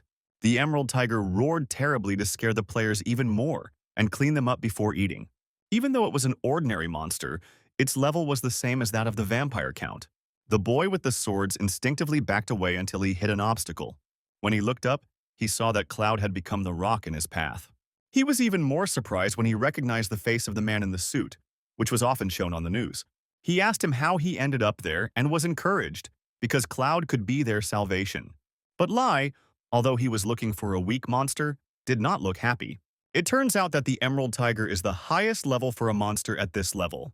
Too high a level to escape, Cloud noted that the bright sun and the glittering body obscured his view. But he was not going to retreat and extended his hand towards the monster. When the tiger jumped in front of him, a stone wall magically appeared. The rocks pinned the tiger so that he could no longer move, and his brightness faded away. And then he decided to test the new fire that he had recently discovered. "Burn! Burn brightly so that it doesn't go out," Cloud said the words of the spell, and a powerful explosion was heard. The shockwave even reached the lazy streamer. After the magical napalm burned out, all that was left of the monster was a charred body. Cloud was pleased with his new power. He used Marcel's combustion, and the artifact given to him came in handy. The guys from the Dummies team were shocked that such a huge monster was killed with one blow. Another master of some group of players was lamenting the failures on the island. Several hours had already passed since they were on the island, and until now he had only wandered around its outskirts. One of the squad suggested returning and reuniting with comrades from the other group. The Radiance Guild was aiming for the center with a large force, and their small group could not avoid encounters with powerful monsters. The leader of the group decided to go separately so that no one would take away their achievements, but now he was forced to admit that he was too greedy. The group of other dummies stood in indecision, waiting for him to speak. When the group they split with contacted and demanded a leader, the leader himself was going to call them to unite, but the guys who met Cloud said that it was impossible, and they themselves were going to get closer. All because the route they were taking was already clear, they stunned their hapless leader. It was enough to say one name for everything to become clear. They showed him the morning napalm in which the jungle was burning. Not a single gook was harmed. While the leader was recovering from such stunning news, he was called again. The guy came running with a report from one of the team players who attended a magic conference.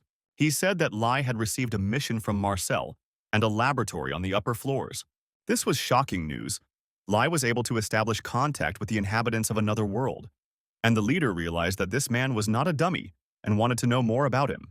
And it was not for nothing that he thought that Lai was more dangerous than he seemed. He held a pure emerald in his hands that had fallen from the tiger. It was a unique item, and Lai was overjoyed, although Cloud, as usual, thought it was unworthy of an aristocrat. There weren't many masters who could use unique items without damaging them, but there should be some in the magic tower, Lai thought. When Cloud noticed that the atmosphere around him had changed, it was as if someone had compressed it to the limit. Lai also felt goosebumps all over his body. Cloud was more sensitive in such matters. When they received a window with a class quest that offered to investigate the evil on the island, an earthquake began. A system notification arrived, informing us that the island of bad luck is being covered in greed. This meant that a rift would gradually open on the island. All players received the same system message. Although the island was different from a normal rift, no one really knew what would happen next. Cloud realized that greed was stirred up by the emotions of many players who came here in search of profit. Lai hoped that he was not the cause. The entire island was filled with a suffocating aura of evil that spread quickly. Everyone was trying to figure out what was going on, although any demon hunter would have figured it out right away. If this continues, a great evil will awaken. Cloud read the assignment. Luckily, he was asked to stop, not destroy the demon, he thought when he heard screams nearby. Players were still obsessed with treasure hunting and rushed around the island in search of loot. Now, with the appearance of the rift, they had gone completely crazy from haste. Their reaction was predictable, thought Lai. Obviously, all players on the island will think similarly. The irony is that in order to obtain the treasure, one must completely give it up so as not to taint it with greed. It was impossible to convince all the players to stop thinking about it. And Lai wondered what to do. Cloud said that ultimately there was only one way. He confidently declared that he would collect all the treasures himself, which greatly surprised Laius, who did not know whether this was right. The Shining Group also thought about what to do next. The archipelago of bad luck consisted of 10 islands, as well as levels of the rift, Camilla explained to them. It was something like a countdown. After receiving the treasure, the rift scale would fill up. They discussed what Jessie had told them about Lai, and Camilla thought they were onto something because her friend's eyes were shining. The other fighters demanded that she take the situation seriously. Their leader asked his comrades if he could defeat Laius if he fought him, and they stared at him in amazement.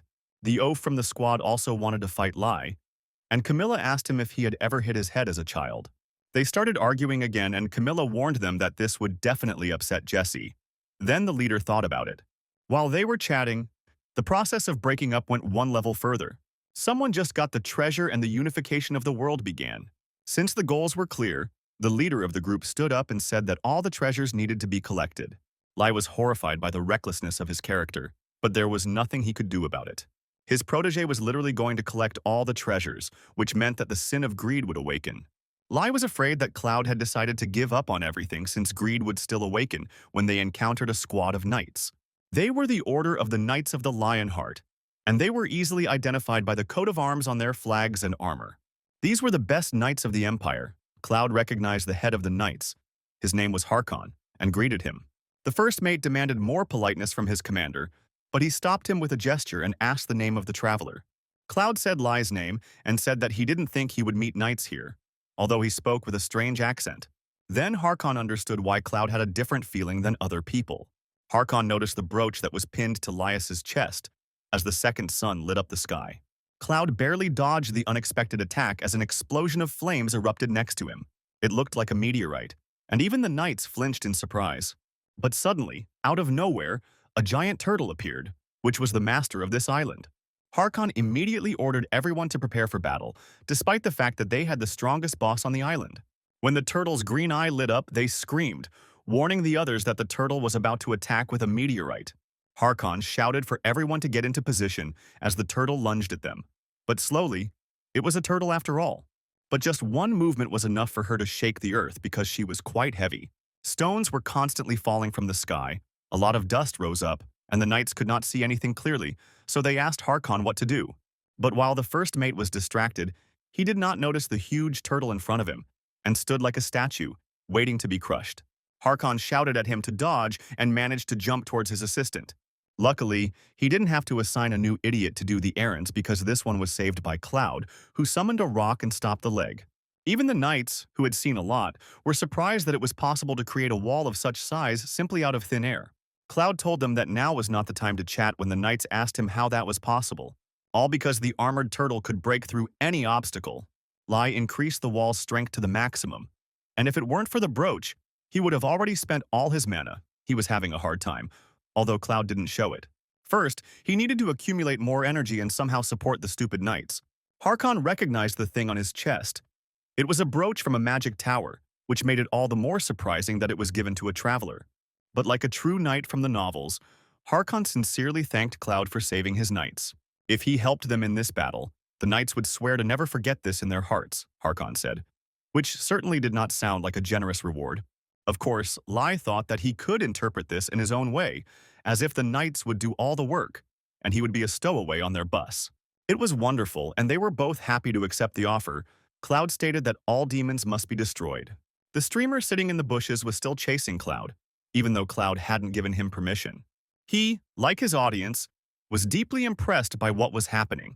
For some reason, the boy was pleased by other people's successes, to which he had nothing to do. Because of the danger posed by the large turtle, the streamer couldn't get any closer, and he didn't know what exactly Cloud and Harkon were talking about. Harkon shouted to his iron men to attack bravely, and the knights went into battle, hoping that their numbers would decide something. Lei stood in the thick of things and did nothing, and didn't really want to. The assistant of Harkon, whom he had saved, did not take his eyes off the traveler. Even though he saved him, Harkon himself had sworn an oath on his heart, and knights attach importance to oaths, even if they are foolish promises. It was an oath one swore to the Emperor. But Cloud looked as if it meant nothing to him, the assistant noted. He watched Cloud closely, trying to understand why the commander had done this instead of watching the progress of the battle.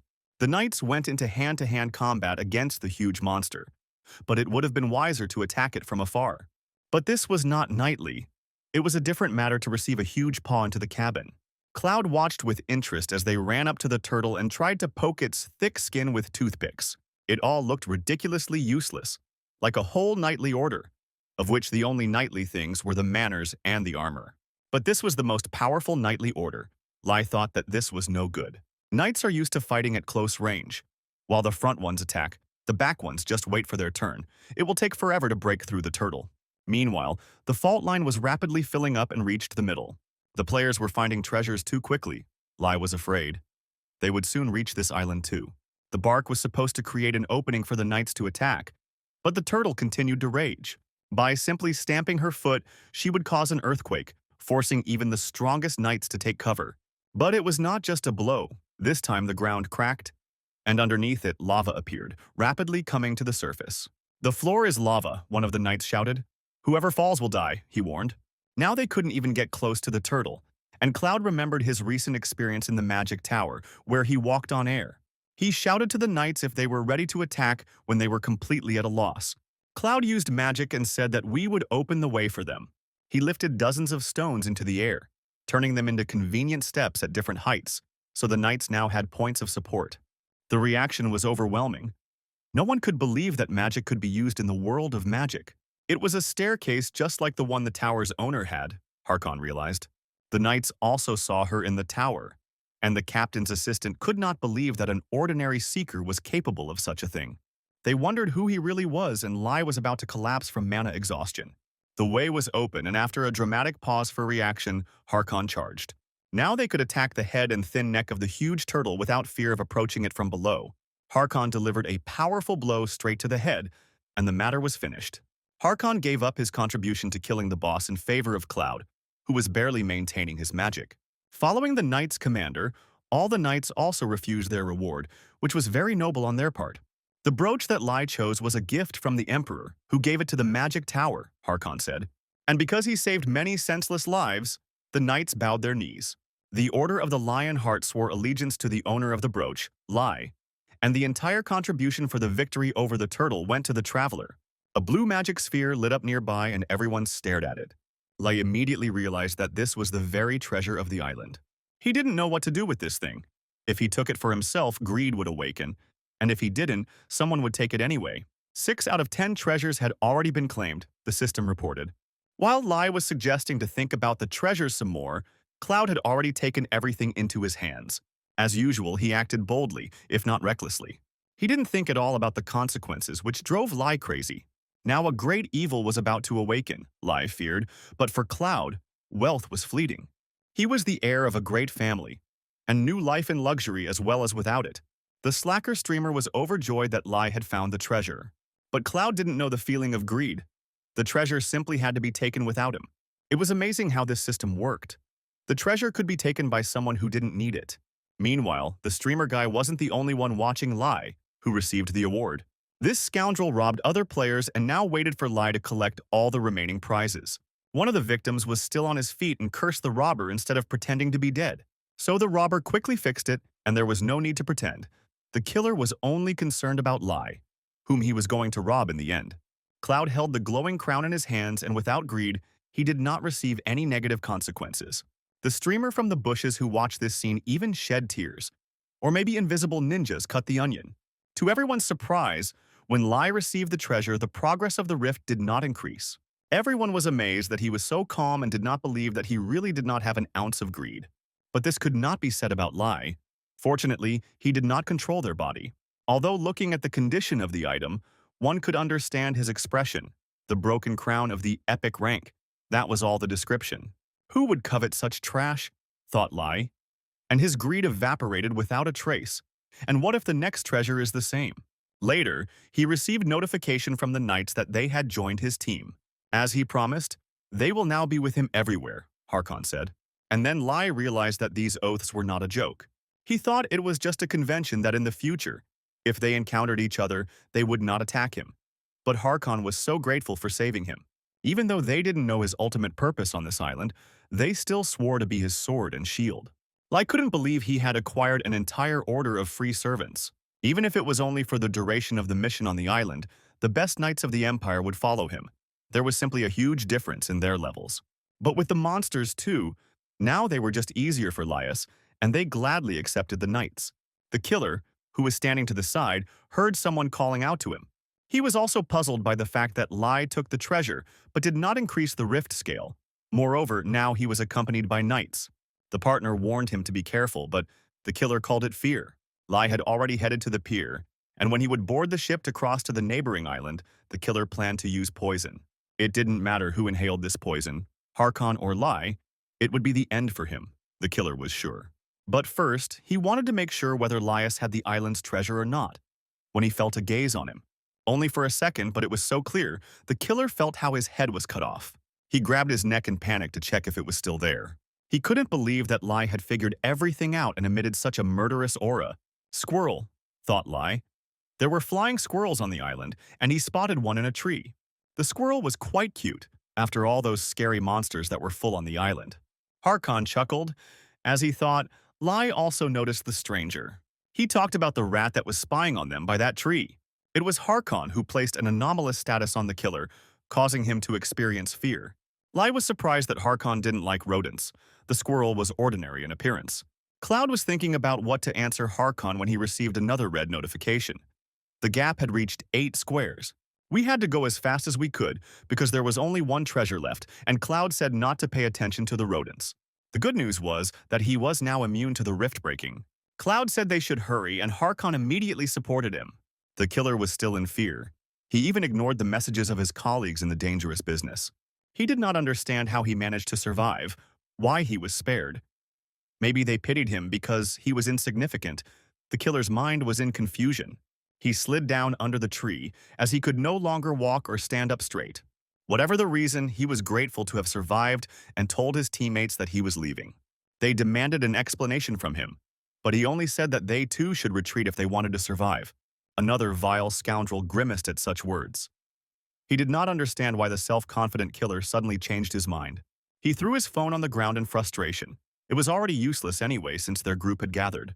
The robbers were planning to make money here and even took out a loan for the hydra venom they were going to use to poison everyone, but now the person responsible has fled. Someone told the gang leader to calm down, but this made him even more angry. Of course they could say that because it wasn't their money, the bandit leader shouted. But another thug interrupted their argument and asked why he was so angry. But now the leader's anger seemed abnormal, as if he was under some kind of influence. The leader of the group started talking nonsense about how they were all in cahoots with the escaped coward and wanted to set him up. But he finally went off the rails and became furious, giving in to rage. Cloud looked up at the sky. It was no longer blue and clear. A dark haze hung over them. Harkon asked him if he knew what it was, and the knight was also alarmed. Cloud replied that he didn't know anything. He just saw that his natural enemy skill had become stronger. His hunter's instinct seemed to warn him of great danger. There was a demon nearby. Meanwhile, the murderers and robbers suffered a terrible irony of fate. The leader attacked his own people. Now they realized that their leader had gone mad because of his greed, but they didn't think it was that bad. True, this realization was somewhat belated because the robber had already been killed. The maddened killer killed all his accomplices and took their modest loot. By a coincidence, the streamer witnessed a multiple murder from the bushes, along with his viewers. It was obvious that this was not an ordinary murder motivated by greed, but that the bandit had gone completely mad and become possessed. The boy started running as fast as he could, because ultimately, his adventure of wandering alone through the bushes, where there were plenty of monsters and bandits, was leading to this. He had heard rumors of player murders, but in his naivety, he never thought he would encounter such a thing. If they saw him, they would definitely finish him off, the boy realized, and didn't notice how he tripped over a root on the ground. He would have definitely lost his straight nose, but he was lucky that someone picked him up. They were student tourists from the Explorers Federation. They asked him if he had seen a monster. The boy hoped that the killer would not go against the entire Federation, even though he was already a crazy criminal. There was a limit to evil. Now he was saved, the cowardly streamer hoped, but his soul was still not at peace. Meanwhile, analysts who arrived on the island were filming the islands using drones. The island of Bad Luck was a group of 10 islands, each with a treasure, they told their viewers. Monster hunting, boss quests, puzzles, and other fantasy nonsense were also present. One way or another, everyone tried to get the treasure. The Radiance Guild was the first to reach the last island. They already had 2 treasures. Gay and Ted's guild was lagging behind. They had only 1, but they were in no hurry to take the lead. Among other things, a foreign guild that had competed with them last time also took part in the fight, but things weren't going so well for them this time. The Berserker Guild was also there, trying to calm down their mad boss. Everyone was interested in who would get the last and main treasure of the island. But they froze in bewilderment when they saw the arrival of another group of participants. These were the Knights of the Order of the Lionheart. They also reached this island on their pilgrimage. Now players will have to compete for rewards with mobs from the game, which are needed only so that the hero can continue to be independent. It was known about Harkon that his level was 600. Ted was even more surprised, and his eyes widened when he saw who was walking with the knights. "This is completely unfair," Leia said in the Great and Mighty. With the knights walked His Majesty Cloud, who looked regal even in the costume of a shopping mall security guard. The players cried out excitedly when they recognized Laius, who was leading the procession.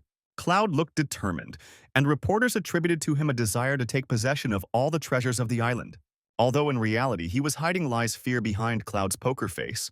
He knew he would attract a lot of attention, but he didn't think everyone would be staring at him like crazy. Many remembered Lai from his previous mission in the vampire's domain, and now they feared him. Camilla called on the leader to be honest. She would never want to fight this guy. The pressure of their gazes grew, and Lai hid bashfully behind Cloud's mask. He was not used to such a stream of attention. Lai was worried that if he was found to be a fake, he would simply be dragged through the mud and treated like a fraud. While they were all standing there playing staring games, an earthquake happened and the floor became lava again. The other players hadn't played the game yet, so they didn't know how to react. Panic began. Everyone tried to get out of the rift, shouting something about fire resistance potions. The owner of the island, a giant silky crucian carp, jumped out of the lava with some pathetic level of 400. He radiated such heat that even from a distance it was difficult to resist. The crucian carp itself consisted of hot stone, so it was difficult to approach it. Commands were given to those who did not have heat-resistant suits to step back, and for melee players to take disposable weapons.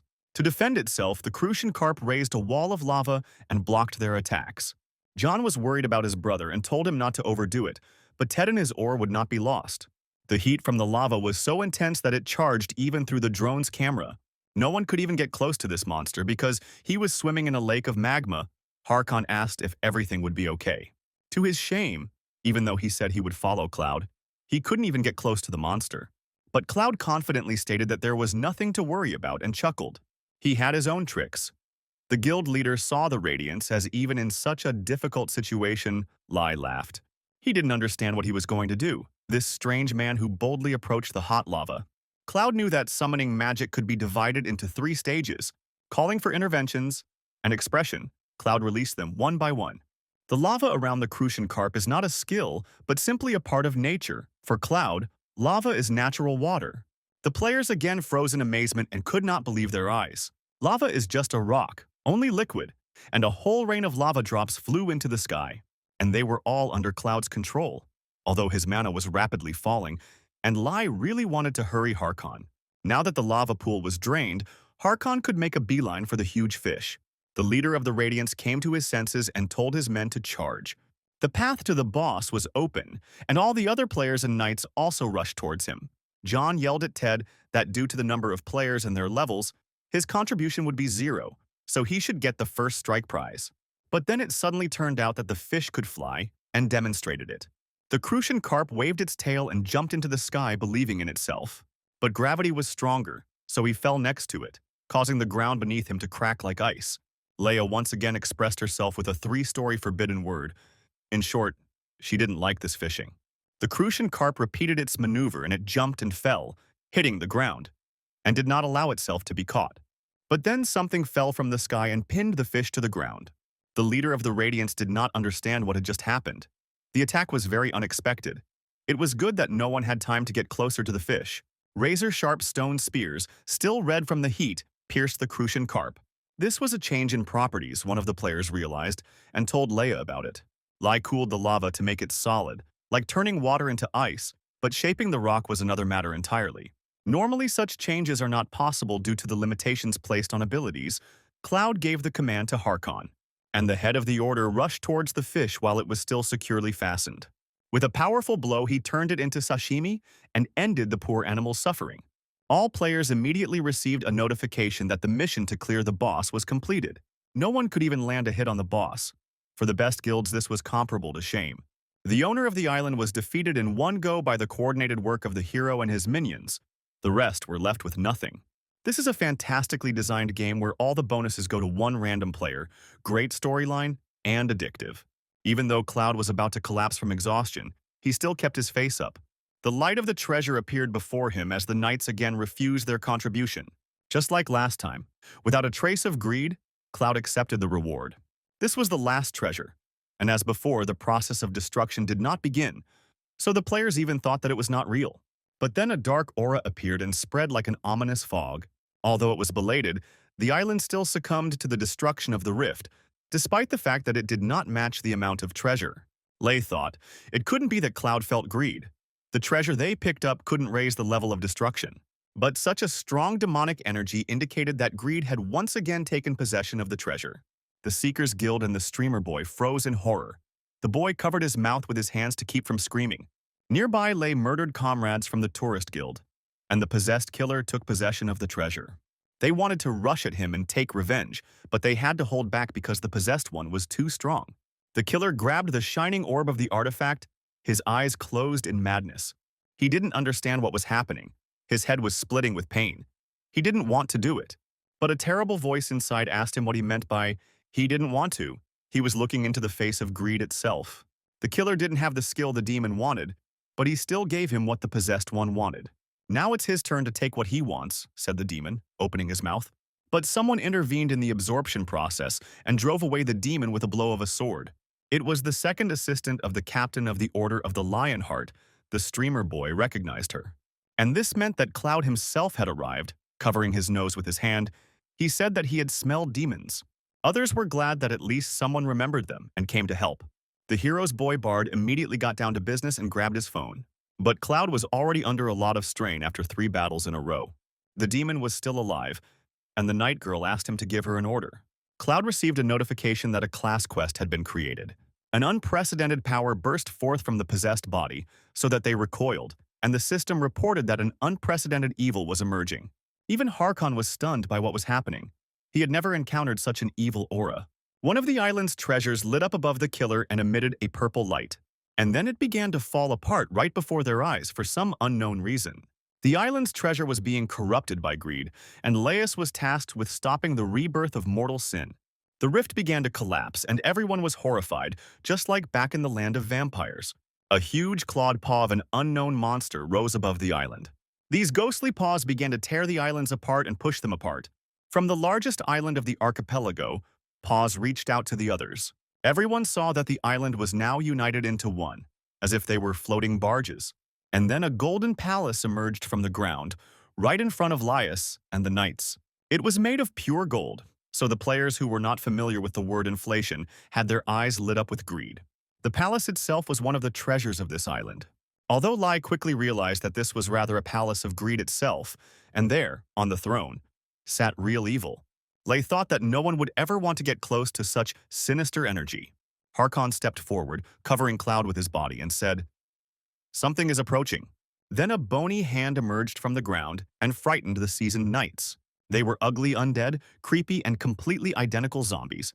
For some reason, analysts were having fun and looking at it all as if it were a funny reality show, when one of them received a notification on his phone. They also found a reason to change their cheerful mood after they checked the latest update. If everything is left as is, those who are on the island will die. The island needs to be closed for visits due to the levels of enemies. The thing is that the ugly ghouls were above level 600. Even though these were ordinary mobs, their level was simply off the charts, and a tough battle began. The knights saved those who couldn't fight. Lai was indignant. The system should provide an acceptable difficulty so that the game is interesting. Harkon ordered his knights to retreat. The battle was too unfavorable for them. He turned to Cloud and said that the forces were not equal, and that they needed to retreat. But Cloud asked if his oath to become his sword still stood. He had to keep Harkon in place, no matter the cost. Harkon was surprised that he wanted to fight. Their opponent was a great evil, and Cloud's life could be in danger. But Cloud said that he would punish the demon, and there were no other options. Harkon found no fear or doubt in his gaze, but all of this was a mask behind which the frightened Lai hid. And then Harkon called out to all his knights who were fighting. He called on them to keep the oath he had given to Laius and help him get to the great evil. The knights stood in formation and answered in chorus that they would do this in the name of the lion. The spectators were surprised to see Cloud and the knights trying to enter the Golden Palace, but they could only watch from afar. But their path was blocked by a whole army of powerful dead men. Cloud himself commanded everyone to attack and waved his hand, as he always dreamed of as a child. Analysts were also impressed by such a crazy stunt that someone decided to storm it with such a balance of power. The show was gaining momentum. Everyone was rooting for Cloud and the Knights as if they were their favorite team. Cloud and Lai watched the battle together, waiting for their opportunity. The trained knights held up better than he expected, but they were the best on the continent. The restoration of mana was also in full swing. If everything continued like this, Lai would still have time to take part in the battle. Other players are already wondering whether to join the battle to get contribution points now. But this was too reckless. Few guilds could dare to do such madness, and the players believed that the knights would soon be crushed and defeated. Already fallen zombies suddenly resurrected deep behind the knights' positions. At the same time, Cloud's mana had not yet recovered and he took out his dagger.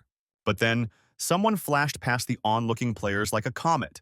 He moved so fast that even Cloud recoiled in surprise. There was one madman who always gave his all to win. Ted cut down the resurrected zombies. The Berserker Guild also joined the battle, as many other players did not want to miss their chance. Together they stared at Lai, and Leia even asked him why he was staring at her in embarrassment. Lai was touched that they tried to help him in trouble, even Cloud was touched by it. But his reaction was that of a proud and arrogant aristocrat. He ordered them to help him. Several groups of players had gathered nearby, waiting for something while the knights took the rap for everyone. Leia considered herself a debtor from the last time, but Cloud's manners drove her crazy. Her friend could barely restrain her. For Ted, this was a great opportunity to get closer to Lai, as his brother had advised him. But Lai thought that the players were angry with him and didn't know what to do. They were interrupted from their long reflections by monsters that had risen again. The first mate shouted that a new wave was coming. Ted gave the command to his priest to cast blessings on everyone and drive out the undead. Lai had nothing like that. He couldn't help his knights, so Cloud asked Leia about it directly, and she remembered that he had once refused her a cup of tea, which she had not even asked for, and now he was demanding buffs from her. But the fashionable priests came to the battlefield. Their finest hour had come. Except in battles with the undead, they could not show themselves. But it was a cheap and easy move. Ted just gave upgrades to everyone to win Lai's trust. The knights felt a second wind and went into battle again. Cloud told Ted that he would not forget this favor, and the guild leader asked if he personally needed any bonuses. Holiness, protection. Ted promised to give anything, but Cloud refused. In his categorical manner, he declared that he did not believe in God and had no need for holiness. He was in dire need of help, but he continued to behave like an arrogant scoundrel, which infuriated Laius to death. Harkon heard a voice inside his head and a wave of flashbacks washed over him. He had already heard these words that told him that they no longer believed in God. It was the Emperor's voice, and Harkon froze in indecision, black shadows surrounding him. Ominous mists tried to enter his mind through his eyes. The power of flashbacks is inescapable, and Harkon remembered how he had knelt and told him that he had found the demon, and he said that he was ready to immediately go into battle to defeat him. But the Emperor was in no hurry to give orders. He met Harkon's words with indifference. It was as if he didn't care that thousands of soldiers would fall again in battle with the demon.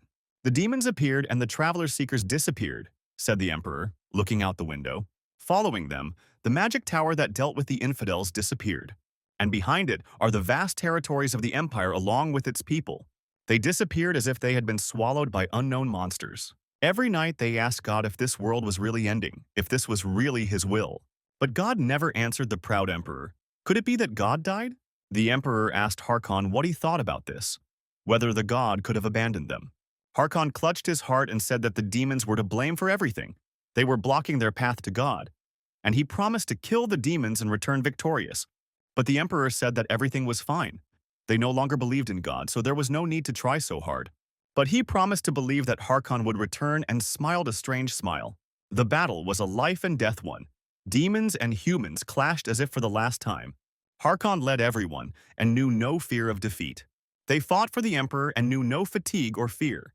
Then a demon appeared, a freak with gray skin and evil eyes. He was their main target, and Harkon selflessly rushed towards him. But it was too late. The demon only grinned, and a magic circle appeared around Harkon. Blue magic burned everywhere, and the soldiers became alarmed. And when he came to, they had already been transported to another world, where they immediately fell into the sights of cameras. Many people looked at them as if they were a curiosity. Harkon was completely disoriented, his ears still ringing from the battle. He was supposed to return to the Emperor, but his image, pure and clear, floated like a wax candle. Harkon whispered that he had been wandering the world in search of the Emperor, and he had been here all the time. The other players and his knights did not understand what was happening to him. Harkon looked like he was possessed. He moved strangely, spoke strangely. His gaze was foggy. He swore to destroy all enemies of His Majesty, and Laius was seriously frightened when he saw him. The knight who was approaching him was the strongest, and at the same time full of evil and hatred, and yet he promised to be his sword, Lai thought with regret. The demon-possessed man said nothing and silently approached them.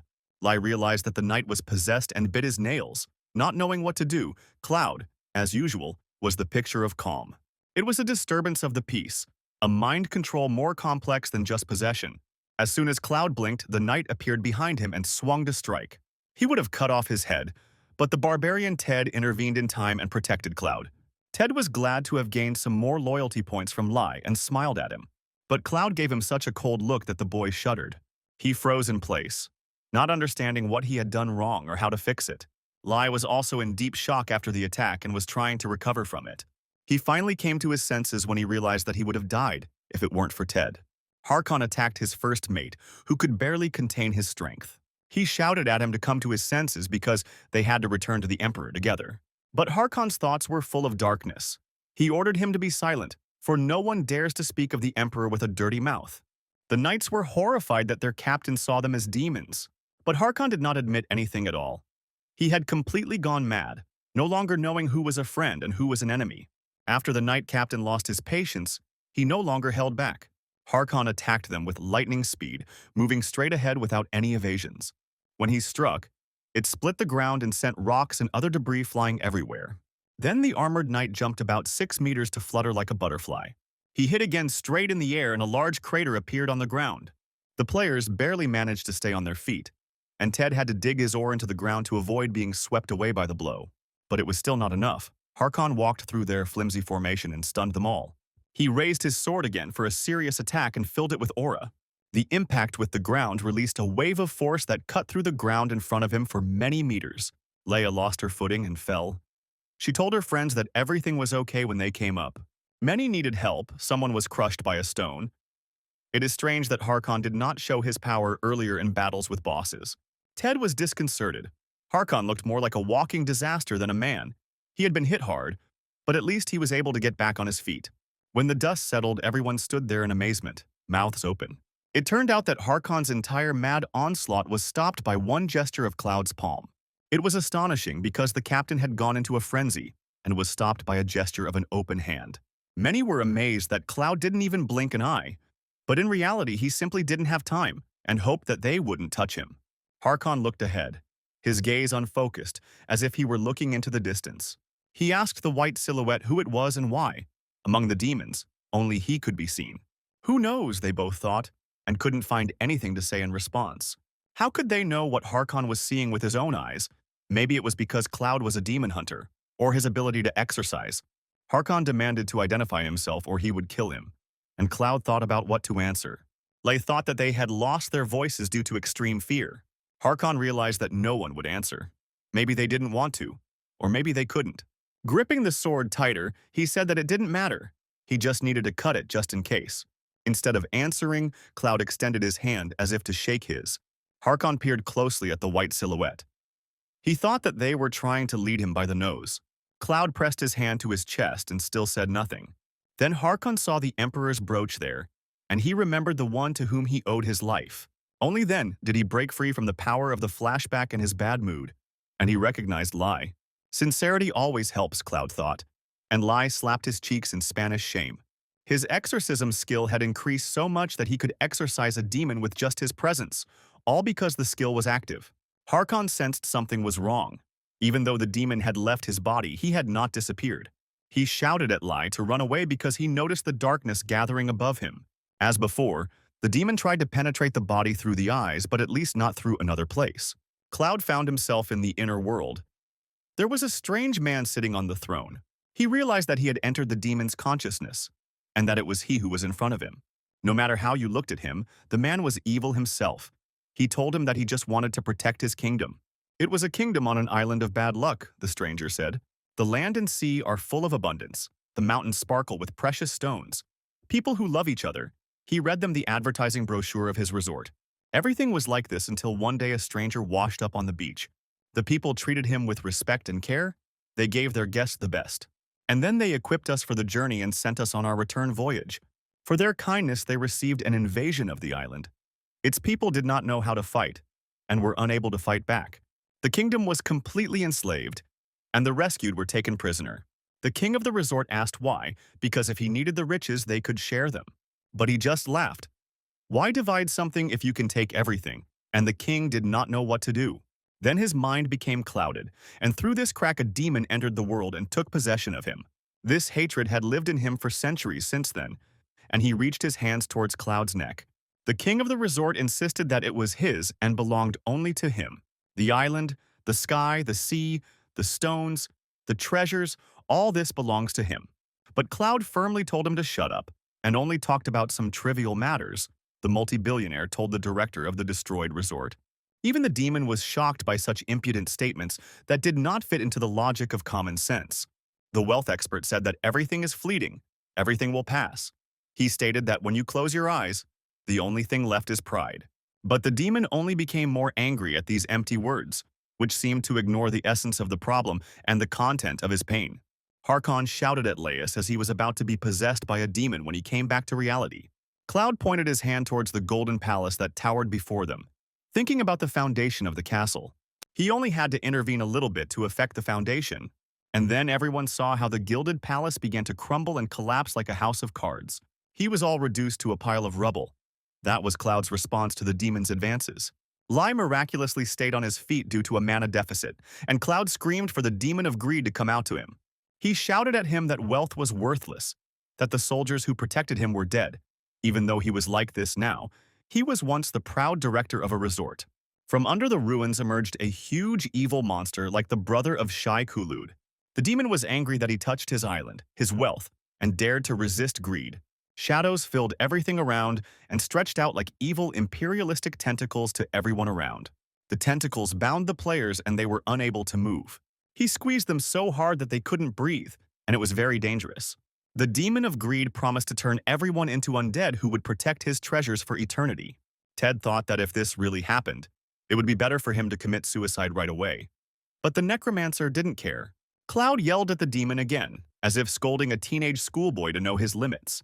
And in one fell swoop, he dispelled the spirit of capitalism, and players and bots were able to breathe freely. Cloud still stood in front, as if he was protecting them, although he simply couldn't take another step. The demon clicked his teeth. He didn't understand how Cloud could control his mind, because he was a great evil. But the aristocrat simply had immunity to greed in the form of his wealth, and told the demon that he was not evil at all. Cloud performed an exorcism and donated the vampire orb he had recently received to bring the resort's director back to his senses. The ugly and big-eyed shy Hulud froze from the unexpected attack, which he could not block. Cloud pompously declared that it was time to correct all the mistakes and broke the sphere. And then the director realized that it was time to stop, because the resort building was already destroyed, and all the servants were dead. The demon could not bear the loss of its host and burst with a deafening bang. All over the online news, there were enthusiastic cries of praise for the great hero. And then they turned their attention to the resort director who appeared after the demon fell. The man knelt in front of Cloud and everyone fell silent, waiting to see what would happen next. The man did not understand how he survived because he should have definitely fallen along with the great evil. He looked at Cloud and asked if he had saved him, but the nobleman couldn't really see anything because of the level up notifications. Lai was in a hurry to see the trophy when a hidden task icon appeared, giving him 9 seconds to think. The essence of the task was to help the director of the Island of Bad Luck find the meaning of life and return the crown. For a long time, Cloud could not understand what kind of crown he needed to return. And then he remembered the first item he received on this island. Everyone who watched the drone broadcast was wondering what kind of person appeared after the demon was destroyed. Maybe he was a new demon. In front of everyone, Lai took out something from his inventory, which quite stunned the spectators. Like a god emperor, he crowned the resort director as king. As a result, the kinglet suddenly became more beautiful. His skin got rid of wrinkles, the dark circles under his eyes disappeared, and the prolonged depression receded. Lai breathed a sigh of relief. He had previously thought that the crown was high-quality trash that had fallen off the turtle, and was glad that it had been put to use. Then came the notification that they had discovered the secret of the island. All players who were on the island at that moment received the same message. They were shocked that the rift was cleared, and not by a guild, but by an independent player. There was the same confusion in the Shining Guild, because this entire quest arc seemed to have been created for one person. The boy blogger went crazy with delight at the sight of other people's achievements, but he got his own content for the viewers. Analysts and the media were also shocked that the notification became global. Lai closed his eyes from the bright light. He did not understand what was happening and what secret he had revealed. The system reported that the ancient kingdom resort is being revived. Rays of light that came out of the ground hit the sky. The earth shook and people couldn't believe their eyes when they saw the destroyed resort rise from the ground. Magically, a luxury 5-star hotel with a swimming pool appeared on the island. But its walls looked rather dilapidated. There were cracks everywhere. The paint was faded. The director of the revived resort was illuminated, and even more attention was paid to him. Lai and Cloud watched as the director ascended. A huge magical force gathered around him like a whirlwind. Then the director got down on one knee and introduced himself as the last king of the resort, Hakuna Matata. Lai once again received a bunch of notifications about becoming a benefactor of the resort, and the relationship level with the character Akuna reached the maximum. Ted stood there in bewilderment as the king of this place was reborn, and also the fact that the king of the ancient resort himself knelt before Lai. The culprit of what was happening was equally perplexed. Akuna asked the name of his benefactor without rising from his knees. Lai was not used to this, but Cloud pretended that this was how it should be. Lai tried to calm himself down by thinking that even though the resort director was ancient, he was still a king, and he needed to express himself as politely as possible. But Cloud, as usual, simply called himself their estate in this world. It was incredibly rude to the entire king, so much so that all the spectators were shocked. Akuna promised to remember the name of his benefactor for many years to come. His words were, on the contrary, too polite after Cloud's introduction. Akuna said that when he was under the influence of evil, he remembered the words of his benefactor. It was time to correct the mistakes. This was what Akuna remembered. Lai was immediately embarrassed by the fact that he was quoted.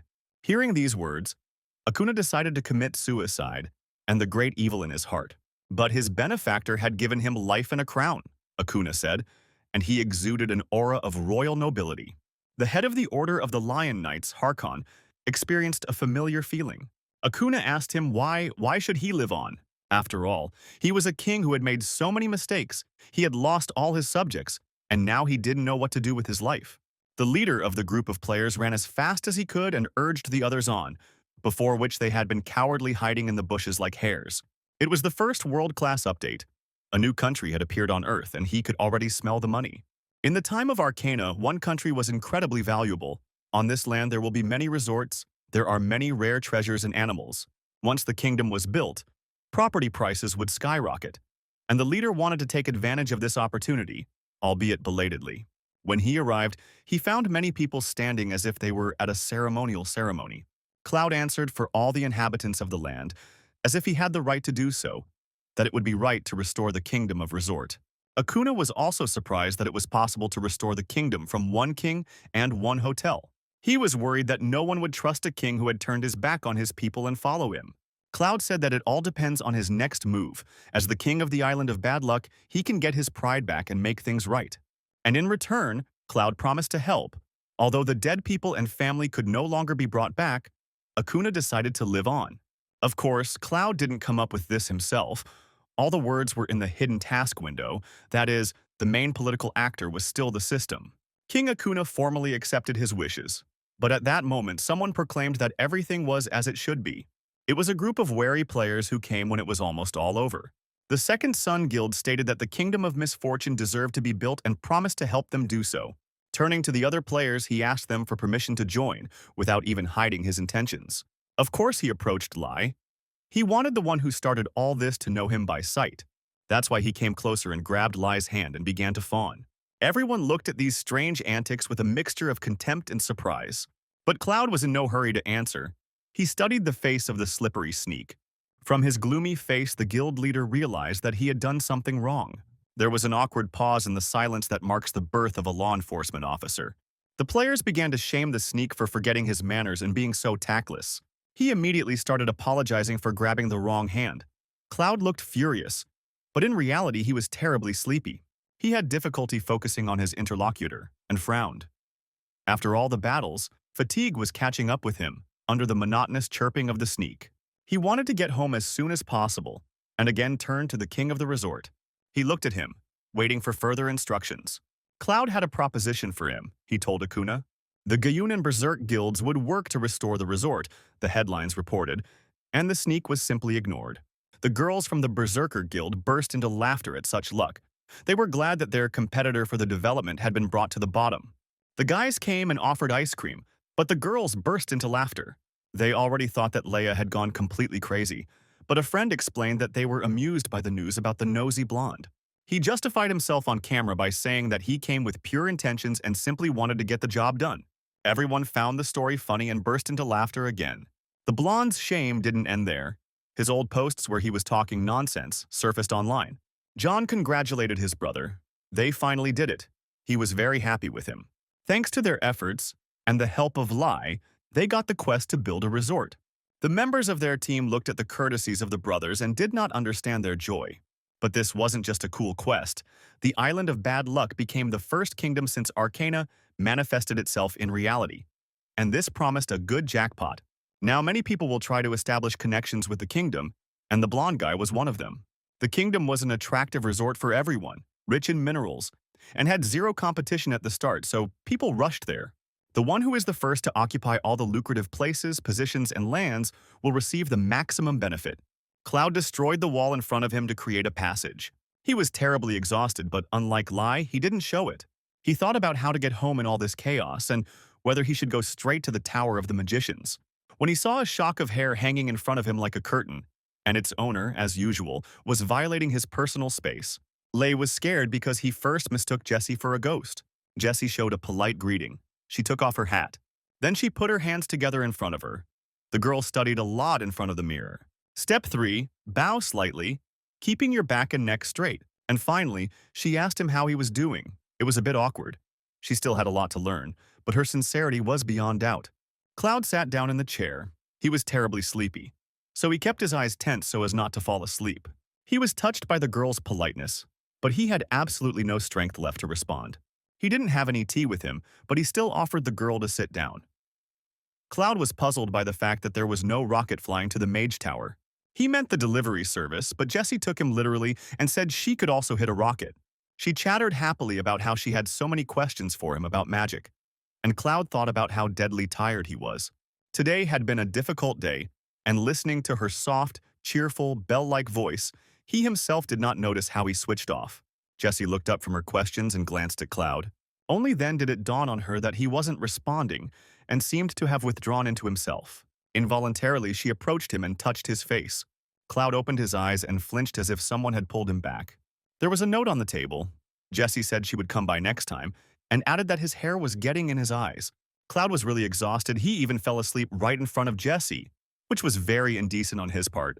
The window with the Supreme Mage's quest appeared before my eyes again, and I had to prove myself in order to convince the Supreme Mages. The lull was over, Lai realized.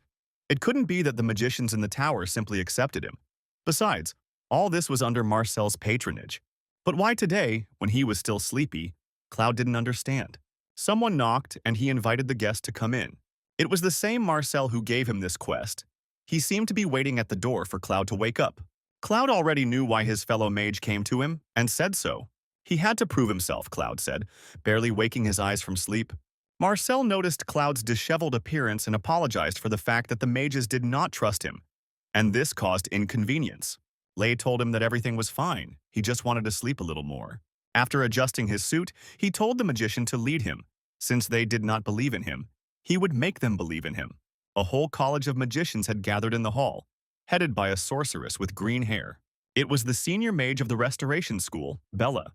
She thought that Lai would definitely not prove his qualifications. After all, there was third-level sealing magic cast by 3 senior mages on his path. This means he won't even be able to enter the room to show something to the board. Not to mention finding the very room where this meeting is taking place. She was so confident when Cloud just pushed open the door he had just passed. All the mages, including Bella, just dropped their jaws. They were so shocked. Cloud destroyed the magic seal without any effort, as if it wasn't there at all. Even Marcel, the founder of the theory of magic, could not have done this. Bella was amazed. Cloud angrily told them that someone had played a joke on the door. Bella recoiled, experiencing a strange and frightening feeling. Cloud continued. He noted that everyone had gathered here to greet him. He moved closer to Bella, his voice stern. If they were going to waste time, were they sure they could answer for it? Cloud asked them. Bella froze in a strange position for herself and didn't know what to say, and her heart skipped a beat. Cloud was simply asleep on the move and moved like a robot, which made his gestures and speech abrupt. He had just passed out standing up, without closing his eyes. It was already beyond common sense, Lai worried. Cloud said he would forgive them this time but warned them to refrain from such pranks next time. Bella chuckled in confusion when he left. Cloud called it all a joke. Even she couldn't control that seal. The magicians were also shocked by such a rapid performance. And then one of the wizards remembered Cloud's silver hair. This was the one Claire had spoken of last time, the seeker who had attended the conference without an invitation. Claire was very impressed and told everyone about this guy. When the magicians realized who they were testing, it dawned on them why Marcel was so supportive of this man. And then Bella realized that Lai was the one who saw through the illusion of the owner of the magic tower. The tower rose majestically in the night sky, with a huge magic circle shining above it. Cloud stayed there until the evening, and was already getting ready to go home when the system showed a notification again, to Lai's horror. The mission's progress was slower than he thought, and he had only received recognition from 3 people out of the 20 required. Pavda, considering that these were senior leading magicians, each with their own school, we can say that this is a good start for someone who simply opened the doors. Besides, he was a demon hunter, not a mage by profession. Lai wanted to get some sleep and then send the trophies from the island for evaluation. He was thinking about learning magic from the beginning, step by step, when someone called out to him. Before his eyes lay a scroll that called to him, and then Lai thought that he was hallucinating from lack of sleep. "This is Marcel," the scroll said, and they were both very surprised. There was a magical parchment in front of him, Marcel explained. They used it as a means of communication, and if he wanted to answer him, he had to bring the parchment to his face and speak. Marcel was so happy with this trinket, but it was difficult to surprise a person who grew up in a world of smartphones with a connection. Cloud brought his head close to the paper, almost touching it with his face, and Marcel said that there was no need to stick it that close. Lei gave up on the stupid idea of mastering the magical connection and simply threw the scroll in the trash. In fact, Marcel contacted him to apologize, the scroll said. Climbing out of the trash can, spam messages reached a new level. He heard about what had happened in the Crystal Hall and the joke that had happened with the door, and he asked for forgiveness for the rudeness of his colleagues. The senior mages have reached the top of the tower, each in their own school of magic, and in order to gain promotion, they constantly prove their skills. In short, they are the best in their class and they want to be the best in school, Lai realized in his own way, and Marcel was tired of them. From the perspective of the seniors, the best student brought a student and declared him the second best student, ignoring everyone, Cloud realized. He told Marcel that even aristocrats had to justify their position, so he was used to it. Marcel said that other magicians underestimated him because he himself lacked a lot, and then Lai shuddered. Cloud couldn't be told that someone was underestimating him. The aristocrat immediately became interested. To Lai's horror, the aristocrat said his signature phrase, that if you are underestimated, then you must make sure that you are overestimated. Cloud argued that if anyone was in doubt, you just had to show them how it was done and always do it. Marcel apologized again for contacting via scroll instead of coming in person. Cloud's words touched him, as he too was a proud man. Marcel promised to definitely drop by to see him, and Cloud assured him not to be angry. But it was no longer possible to refuse the visit. The wizard said that he would drop by in 10 minutes and cut off the connection. Cloud grabbed his head. Sleep is for weaklings. He realized that he would get some sleep in the next world. He looked at his hand, thinking about the task again. Cloud wasn't even a beginner mage, and gaining support was an impossible task for him. His level of diva had reached 200, while the mages in the tower had over 600. For them, he was just a yellow-mouthed chicken. Of course, Cloud wasn't going to give up and continue to watch. He cast several flame magic spells and looked at them. The fireballs turned into Chinese fire lanterns and filled the room with a pleasant light. Lai agreed with Cloud's statement. Ultimately, his joy belonged to both of them. They were both part of the same dimension. And then Laya threw up rainbows just from the thought of it. A proud tyrant who dabbles in light magic, even though his mana hasn't yet been restored. Later, Marcel showed up as promised. Cloud put on his aristocratic mask again to hide his fatigue. On the island of Bad Luck, construction work was in full swing, with workers scurrying around everywhere. Strange rumors started to spread online. As usual, every person is followed by lovers of dirty laundry, and if there is nothing, they start to invent it. The brothers were angry. As soon as Marcel entered Lai's office, his face stretched out in surprise. He casually asked if Cloud had just used magic. Lay thought Marcel smelled something burning, and Cloud said he was practicing elementary magic and promised not to burn down the lab. But that wasn't the point. Marcel still looked puzzled. The room was filled with a truly fantastic magical trace. The use of any magic leaves traces. What observations she went through.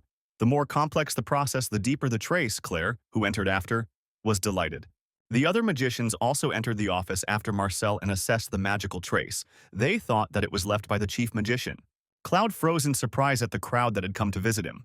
The wizards were amazed by the beauty of this magic and believed that it could even win some kind of competition. But the wizard quickly pointed his hand at Lai and said that it was his magic. However, the one who was just here took advantage of the moment when their attention was distracted and slipped away. Lai was determined to get some sleep, and no one else in this world could stop him. He thought that the crazy magicians had gone completely mad, and so he hurried to the portal to return home. Otherwise, he would simply die of fatigue. But then his path was blocked by several eccentric magicians. They were looking for him and wanted to meet him after his performance in the Crystal Hall. And they gave him a Rubik's Cube with 6 rows. It was the most difficult puzzle. Usually it took 3 hours to solve. The more magical power he poured in, the more difficult this task became. And it took Marcel more than 10 days to complete it. Lai casually used anti-magic and simply hacked the puzzle to put it in the correct order. As he walked, the number of magicians who recognized him grew to 7. So far, everything was going well, and Lai thought he might be able to finish even sooner than he thought. But when he came out of the tower, a whole crowd of onlookers, reporters, and other idlers were waiting for him. Everyone wanted to get his commentary on recent events and whether he had appropriated other people's achievements.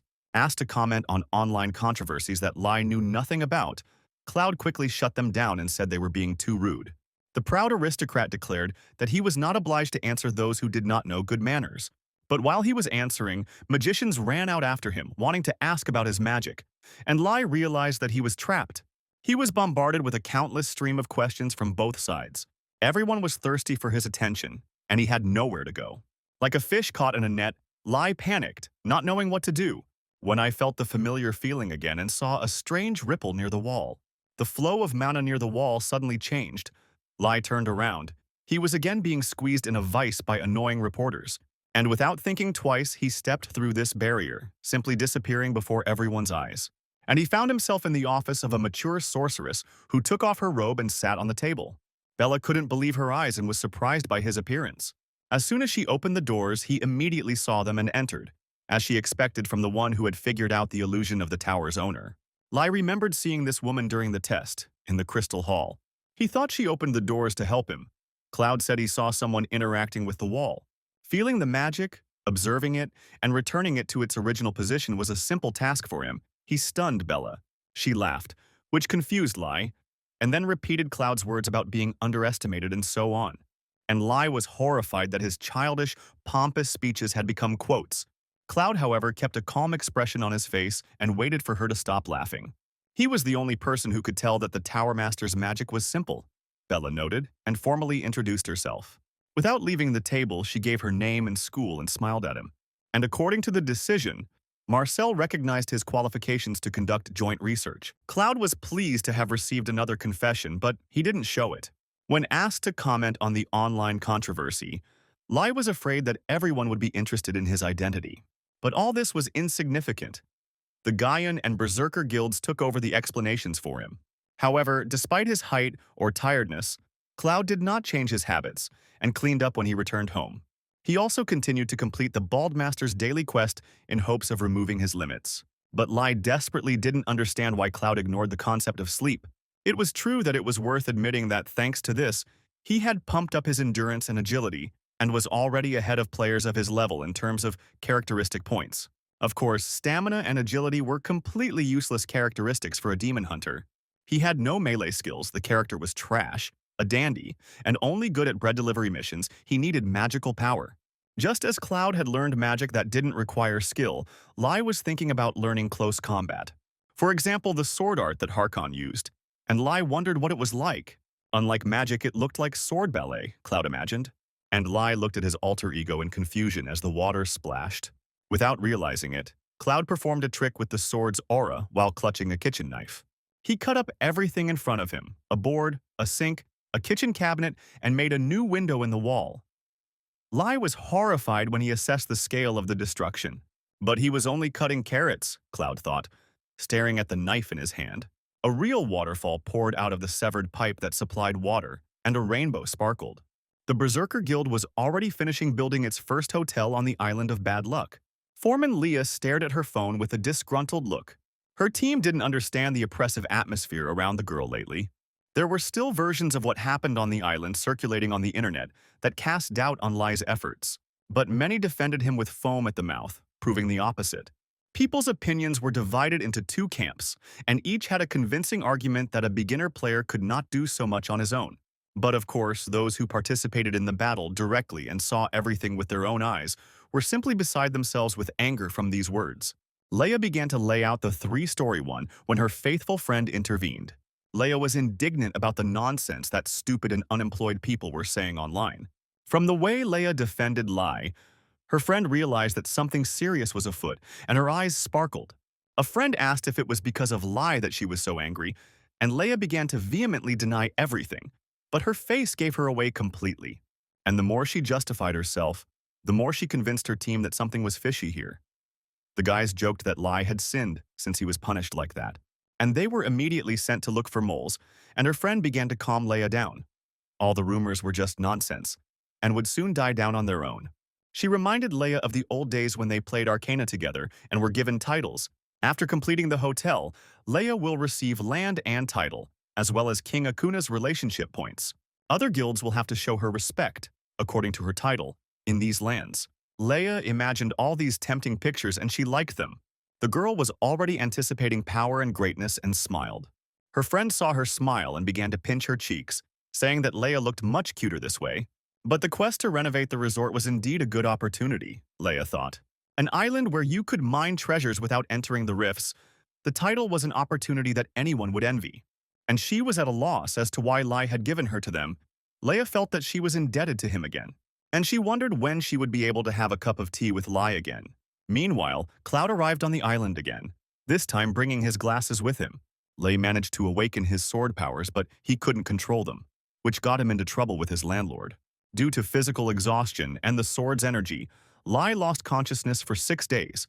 His body simply could not withstand his strength.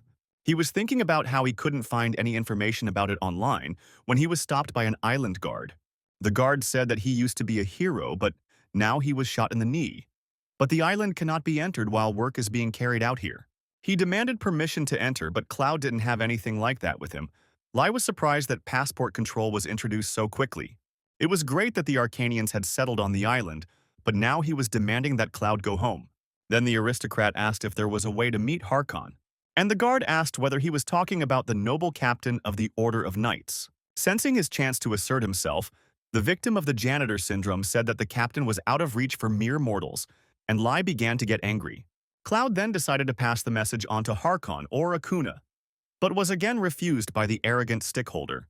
He scolded him for speaking so formally about Harkon and the king of the resort, for he was not the first such seeker, the guard said. Only the benefactor Laius was allowed to do this, the guard declared, and at that moment the king came running to them at the noise. This made the sweet roll lover's eyes pop out of his head like a hermit crab. The benefactor status was activated when someone recognized him, received a Lai notification, or when the king greeted him. Cloud said he had business with Harkon, but it looked like permission was needed. Akuna did not understand what was being discussed, because the hero was allowed to do everything, and the guards were already imagining how he would sit on his spear. Akuna added that since he is a benefactor, he has equal powers with the king of the resort and no permission is needed. But they were only issued now, thought Lai, although it wasn't bad anyway. He was surprised that his power in the resort was so great, and the king asked what business he had with Harkon. Meanwhile, the knights trained hard on the beach of a tropical island, not removing their armor even in the hottest weather. Yena Bright mercilessly instructed the knights and scolded them for every mistake. She was a true sergeant to the core, and the soldiers obeyed her. Harkon was surprised by Cloud's request to teach him the sword's energy control technique. Amidst Yenny's cries, Lai explained everything. He wanted to control the same light as the one Harkon had in battle. The knight was surprised that Lai could see this light, without innate talent. Even after training for 10 years, it was difficult to sense this power. Harkon said that Laius had surprised him again, but the proud aristocrat in him replied that there was nothing to be surprised about since it was him. The knight told him that it wouldn't work. Even experienced swordsmen couldn't master this technique, let alone mages. Even if he sees the energy, his own will only appear in 10 years, Harkon stated. But Lai objected. He said that energy could appear, and he was sure of it. He repeated his request that he wanted to learn how to control energy, not awaken it. And Harkon froze with his mouth open. From what he heard, it turned everything upside down. He demanded that Yenny bring the sword and the lion's oath. Later, they came to the beach, where there was a statue of a lion on a boulder. Coming closer, the bark realized that it was a steel plate. The knights did not know why the lion's oath was suddenly needed. Harkon explained that it was an ancient relic of theirs that they were guarding. It was made of meteoric iron, and it was stronger than normal. Only 2 people were able to leave marks on this plate. One belonged to Harkon. He handed him the sword and offered to show his sword energy and become the author of the 3rd mark. It sounded like a challenge. Cloud, who hated being underestimated, stared at the sword. The deputy wanted to object, but Yenny stopped him, because Lai was just a seeker, and for him it was an impossible task anyway. But the deputy was still worried about the captain offering his sword. Lai surprised them when he himself refused such an honor. He could not hold the captain's heavy claymore. Instead, he took a knight's training sword that was suitable for his level. Harkon was again surprised by this choice. The task seemed even more impossible for Laius. In his hand was an ordinary training sword, with a dull blade. But what was their surprise when Lai struck with the aura of his sword and left a furrow on the sculpture. The sword's energy was stunning and was not inferior to the knight captain. Cloud asked if that was enough. He looked better than he actually felt. Harkon's sword was made from the same meteoric iron as the seal, a natural alloy that made it stronger than the others. But Lai couldn't hold it because of its low level, and took up the training one, which turned out to be quite heavy. In the process, Lai lost control and grabbed the sword with both hands to hold it. Harkon laughed at the spectacle, now even more eager to unlock Laius's full potential. Out of the corner of his eye, Harkon saw Lai struggling to contain the trembling in his hands from a single swing of his sword, and he suggested to start training immediately. He ordered Yenny and his assistant to train Lai. Harkon said to start with the basics of swordsmanship, and these 2 were good at it, but he needed to train his body first. Lai was glad that he was understood so quickly. He really needed to strengthen his body. Cloud and several other knights lined up on the beach for training. In the eyes of the first mate, Lai was an upstart mage who had gained the captain's recognition, but his refusal of the sword spoke of his respect. Even if he didn't like Cloud, he had to treat him like one, Harkon's assistant thought. Yena warned them that the training would be tough and told them to change into their uniforms. She looked at Lai.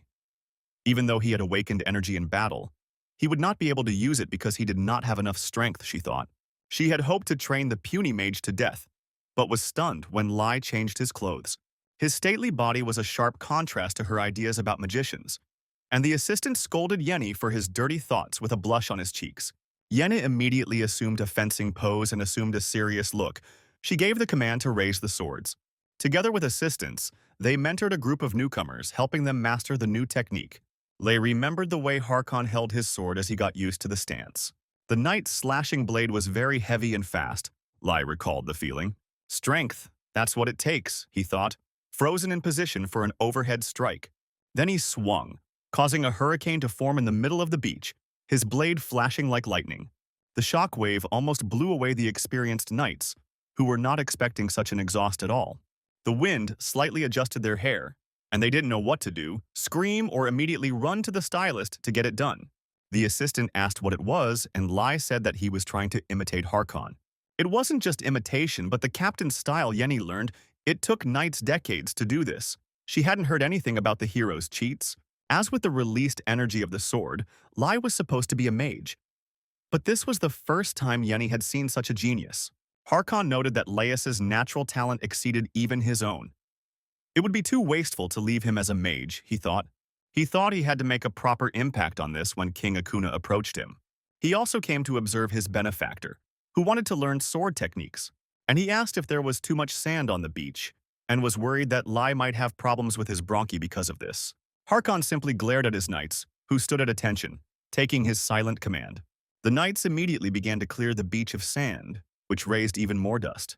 The king of the resort casually noted that the sun was quite bright on the tropical island and wondered whether Lai would faint from heat stroke. Harkon glared again at his men, and they accepted his telepathy. The knights immediately set about landscaping, transplanting tall jungle palm trees onto the beach to provide more shade. Harkon told the king that he was amazed at how much attention he paid to just one training session. When the king was so worried, Harkon also could not sit still and called his deputies. He said he had been too relaxed lately and needed to go through training again with the new recruits. His subordinates were horrified by such madness, because for the captain, training had to be intensified 100-fold. Then Harkon turned to Laius and asked if he would mind training together, and he felt that he could become an enemy. But Cloud still agreed, since it wasn't his problem, and grinned. Since that was the case, he invited Yenny and his assistant to join the training as well, and caught their angry looks. And so began the most unpleasant training in the world with the Knight Commander. There was a knock at the door of Mantis's laboratory, in the Magic Tower, and he told the guest to come in. Mantis was the senior mage of the School of Witchcraft. He was the one who raised it from the level of a sect to the second most powerful mage in the tower after Marcel. The dark sorcerer asked his guest why he came to him. The man reported that among the items that were given to Lai, there was one related to dark magic. The items that were given to Lai were not easy to obtain, especially the vampire orb. Mantis demanded that the parchment related to Laius be brought to him and decided to evaluate his things himself. By the end of Lai's training, the knights were exhausted from cleaning sand on the beach. Everyone fell asleep right under the open sky because they had no more strength. Despite the difficult day, no one canceled the daily quest, and Cloud continued to exercise. Harkon was frantic in his exercises. He was as if he had broken loose from the chain. He was so happy. But to feel tired, he needed more load than the others. Fortunately, when Lai went beyond his limits, a status appeared that relieves fatigue. Now it was time to go to bed, thought Lai. But then he saw a bird carrying a scroll. When he turned around, Mantis contacted him and formally introduced himself. Lai remembered that he had asked the Magic Tower to examine the items he had received on missions and evaluate them. First, he told him about the orb that was filled with vampire blood that could damage a target if spilled out, and Mantis wanted to borrow it. For Lai, it was not bad. He couldn't use this ball yet anyway. He would need it later when he needed to return the brooch.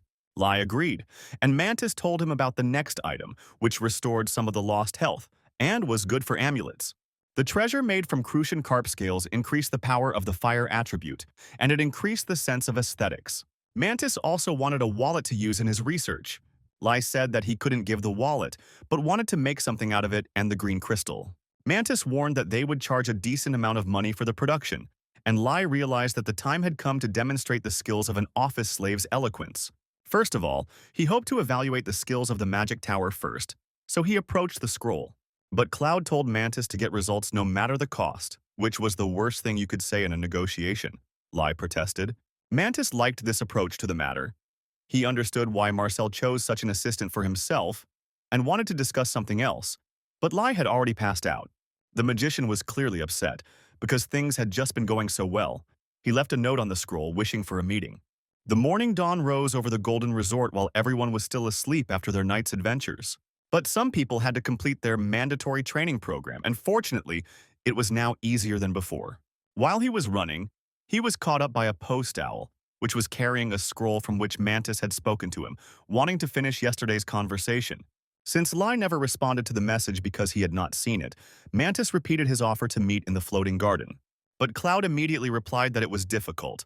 Then Mantis suggested moving the meeting to after lunch. And again, he was refused. He repeated the transfer and offered a couple of days later, but Cloud was adamant. And then Mantis realized that Cloud was testing his manners and politeness, or his patience and common sense. He tried to say something again, but was immediately harshly refused by Cloud. Cloud explained that he was focused on sword training and couldn't spare time for personal meetings, and Mantis asked when he could. In the morning, 2 days later, the proud aristocrat promised to set aside an hour of his time, at which time he himself was thinking of going to the tower, so he presented this as generosity. Mantis flew away, having received his due, and their conversation was observed by Harkon, who was waiting for Lai to finish. During the day, they began swinging swords again to learn fencing and proper stance. Harkon called Lai aside and said something unexpected, so he asked him to repeat it. On the second day of their training, the knight captain said that he could no longer train him. Cloud had already reached the stage of enlightenment in practice. That's what the knight explained. He offered him a real fight. After 2 days of training, Lai was terrified, but Cloud accepted it proudly. Harkon told him that he was underestimating his abilities and offered to infuse the sword with aura for once. It was hard to understand what the knight was thinking. If Lai couldn't control his strength, he would simply faint from exhaustion. He needed to concentrate, and he didn't quite understand what the aura meant, since it was different from the magic skills he had mastered. And then Cloud felt a stream of power that flows inside the body, which can be controlled in the same way as magic. This is what Harkon was talking about. And when he did this, his sword turned blue, showing that he was a good Jedi and served the light side of the Force. It was the same power as magic. After observation and all the work, the aura became stable and controllable, Lai realized. Harkon said that it was all due to hard work. Even after the hard training, Cloud continued his personal training. Harkon noted that his aura was so neat, which meant he was a natural swordsman. And he asked with zeal in his eyes if Sir Lai would like to go with him to the end along the path of the sword. Lai realized he needed to escape before he was recruited, and without a shadow of regret, he announced that he was not going to focus solely on the sword. As if that wasn't enough, Cloud decided to add some pathos and said that if he were to follow the path of the sword, it would be his path alone. But surprisingly, the noble captain of the knights was greedy for such words and beamed.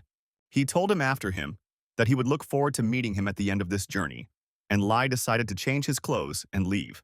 The key to using aura was to have a mindset of hard work, he thought, as he stepped out of the bushes to join the rest of the students. It didn't seem like the students understood anything, but they tried their best, so Gina decided not to interfere with them.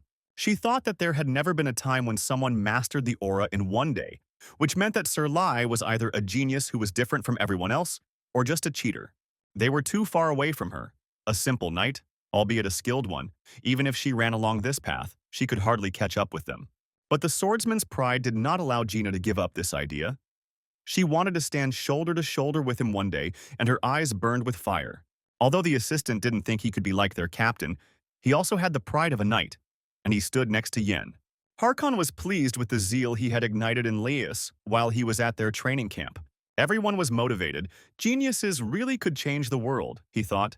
His heart was burning for the first time in a long time, too. With sword in hand, Lai walked through the jungle, now without fear. Even though Harkon had told him he could test his sword in practice, Lai was still worried about finding low-level mobs to test it on. He wanted to meet some level 10 deer, but ran into a level 300 leopard. Besides, there were no demons nearby, which meant that the natural enemy skill didn't work. Lai was horrified, but Cloud turned to the monster and told him how dare he bare his fangs. Uneducated beast. The aristocrat's pride was activated, and he added that he would teach the wild beast manners. Lai shouted that it was not even a skill. Another dual-bladed swordsman walked across the battlefield, and behind him was only a carpet of bodies. It was Kira, the leader of the Shadow Mercenaries. She didn't understand where her team had gone. The jungle was full of monsters, and she was completely lost on this island. When I finally saw the first living soul, a strange guy who pointed a sword at the beast. A silver-maned leopard and an aura user, Kira noted. Even if the guy had the ability to control aura and could have become a promising seeker, his enemy was too strong. This was a local-level boss, the mercenary captain thought, and decided that while he dealt with the monster, she could infiltrate the kingdom. Kira mentally apologized to the seeker who was about to die. She had to fulfill her promise. The Shadow Mercenaries agreed to gather on the island of Bad Luck in 3 days and take back what the game had taken from them. She dreamed of getting territory in a new land and becoming an aristocrat. And then hello to a comfortable life, the mercenary rejoiced. Lai tore his hair out. He simply forgot that this was an island of bad luck because you can meet a monster even on the way to the toilet. With a big difference in levels, even the sword's aura won't help him, Lai thought. Last time he was helped by the evil shadow that covered the entire island. As soon as he swings at the leopard, it immediately counterattacks. But he couldn't just stand still. Even though Lai didn't suffer as much as before, his sword aura consumed a lot of energy. In passing, he remembered that he had magic, with the help of which he dealt with the Emerald Tiger. But Cloud said that now was the time to show everything he had learned, and it would be right to use only a sword. Lai was wondering if he would die now, whether it would be murder or suicide, when the leopard charged at him. In any case, death is death.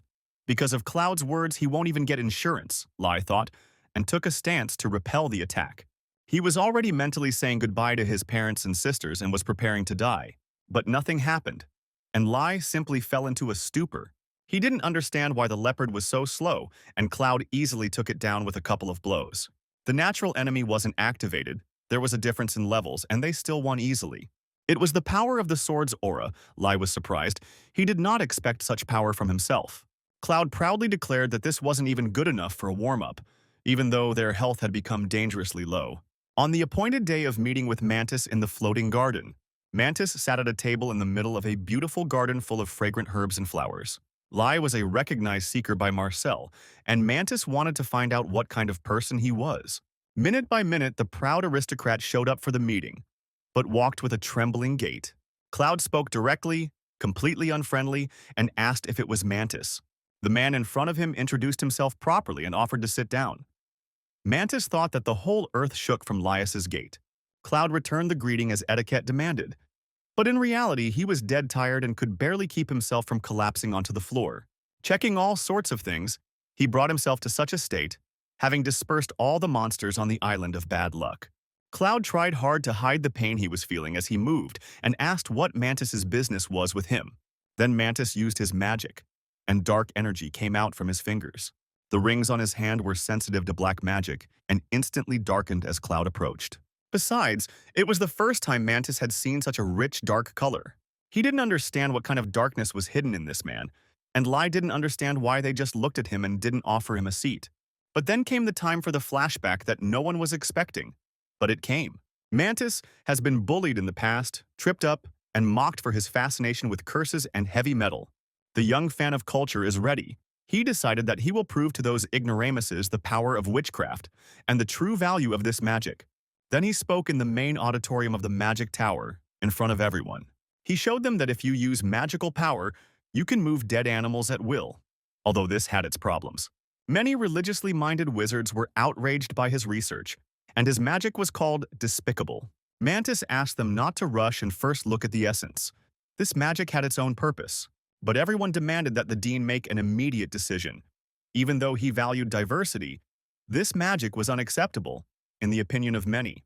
But Dean asked Mantis in a good-natured voice if he had decided what to call this magic. And he said that from now on, he would call this Magic Black, and the culture of the Goths would be resurrected. After this, the new magic was accepted, but Mantis's glory did not last long. He believed that the interference with the worldview could be solved with the help of black magic, but for several years he had made no progress. As a result, several years later, due to interference in the worldview, a magical tower appeared on Earth. Mantis believed that there was a way to prevent this from happening, but he could do nothing alone, and he spent his days beating himself up. But who would have thought that outside of Arcana there would be someone with incredible sensitivity to black magic? And Mantis thought that with such a person he could go beyond the scope of research. Lai interrupted him from his long thoughts and asked if the matter for which he had been called was connected with the color of his rings. Cloud stated that he could only spare him one tea and took a sip of the tea he had brought. Mantis explained that these rings are sensitive to black magic. In other words, they measure his talent for magic. It was the same magic as normal, only it used different powers, Mantis added. If ordinary magic was based on observation and interference in it, that dark magic used the inner darkness as magical power, which is what made it different. Black magic is created under the influence of the mind that manifests it, especially the past. The deeper it is, the more powerful magic it possesses. But seeing Cloud's sensitivity to black magic, Mantis was horrified by how dark of a past he had experienced. Lei thought at first that it was about his 8th grader fantasy syndrome. It was too awkward, the magic of a public execution. But maybe it was because of the past he created for Cloud, Lei thought. Cloud said that it was very unpleasant to judge a person's past on the first meeting and called it bad form. Mantis immediately became sad and apologized for his carelessness. He said that he would definitely punish himself by reporting this to the elders so that they could hold him accountable. But it was too much of a burden for Cloud to bear, and the proud aristocrat said he would accept the apology. After all, the spirit of the seeker is the virtue of the scholar. He did not feel hatred towards the scholar who was true to his path and desired to study black magic. Mantis immediately beamed at these words of support. He too was partial to high-flown speeches. And Lai couldn't help but wonder if it was possible to use black magic if the mana was depleted, if they had different sources. As soon as Mantis heard his words expressing interest in his magic, he immediately tried to recruit Cloud to the dark side of the Force. The situation was identical to that of the Knight Captain Harkon, who also called him to the path of the sword. But at that very second, Cloud received a notification that the number of mages supporting him had increased by 1. But since he had already achieved his goal, he immediately decided to leave. Lai was afraid that if he stayed here a little longer, they would definitely make him a graduate student in the tower. He returned to the lab and remembered that the graduate student was already here and busy with research. While he was reading the books, the talking scroll appeared again, and there were many messages with offers to meet. Following Mantis, many other wizards recognized him. Lai was pleased that the black magician was so influential. Lai increased his influence and relations in the Tower of Magic, the one that could change the world. After the kingdom of bad luck, now the tower was in his hands. But Cloud simply threw the spam into the trash. Nothing changed for him. Lai was indignant. The arrogant aristocrat could have simply rejoiced with him. And then they got some new feature and stared at the notification. Lai's eyes widened as he read the contents of the notice. The news was discussing the first kingdom of Arcana formed on Earth, on the island of bad luck, and how many credits had already been invested in it. An expert witness said it was a wise decision aimed at the future that is just around the corner. Thanks to this investment, the Gaian Guild has already risen to 3rd place in the world. Ted asked John what he thought about this. His brother said that he was thinking about how to pay Lai. Ted agreed with his brother, and it was only thanks to this acquaintance that they rose in the rankings. Moreover, he, like no one else, understood that if it were not for Lai, John would not be in this world. Ted was determined to pay back, and first finished the restoration work on the island of bad luck. Of course, the internet was full of debates among those envious of their success. People wrote that in times like these, one needs to unite and share. This was nothing new. The Myth Guild used money to lobby for their interests in various governments, and thus promote their group. This time they went too far and bribed an entire minister, but John didn't understand. He didn't understand how it was possible for politicians to be involved, for ordinary players. One of the pettifoggers lay on the bed, drugged by magic. The leader of the group Myth, like all real villains, drank wine while looking at the city at night. She contacted her secretary and asked to cancel everything for tomorrow. The secretary was surprised because tomorrow there was an important meeting with the deputy, but he quickly agreed.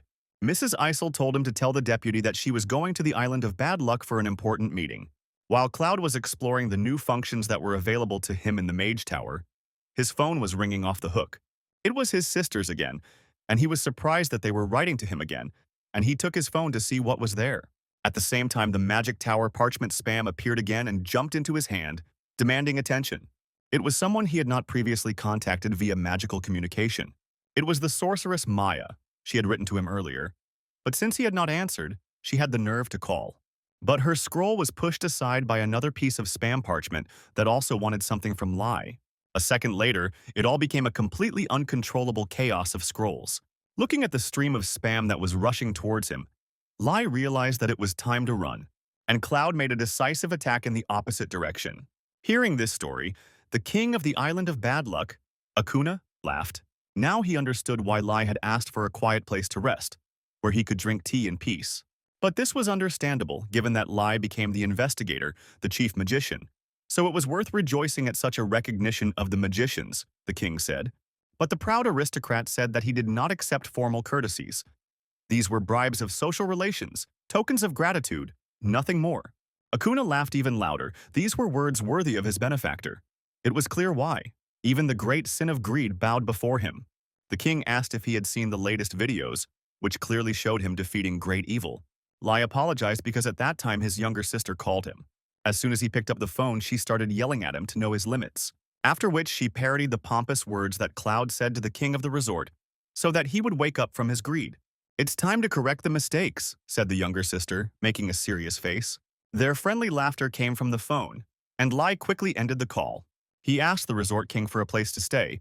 Lai was getting really tired of all this social media nonsense. The king immediately offered him the title of duke and the opportunity to choose the lands to his taste. But this was burdensome, so Laius asked for one room. He was given a new, comfortable bungalow for one person. Cloud immediately put his jacket in the closet and began to undress. He was terribly ashamed, because now the whole world knew about his inclinations. Because Gayun posted a video of him, it gained hundreds of millions of views and he was already thinking about suing them. When I experienced a strange and unpleasant feeling and froze. It was dust, Cloud realized, and he pushed aside all thoughts of simply resting. The Gaian Guild set up a real camp in the place where the largest construction was taking place. Ted was in his tent, looking stunned. In one day, their company's shares fell sharply in price, and it was all because of a bad article that the Myth Guild posted. The Myth, still under the guise of nobility and concern for everyone, offered to share the rights to restore the island, and their influence grew. The article presented everything as if the disbandment and absorption of Gayun was already a fait accompli. Ted was indignant, so that it could be heard even from outside.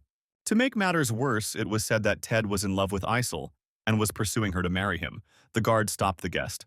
Ted screamed that he hated the missing woman, Isel, and she asked him why when she walked in.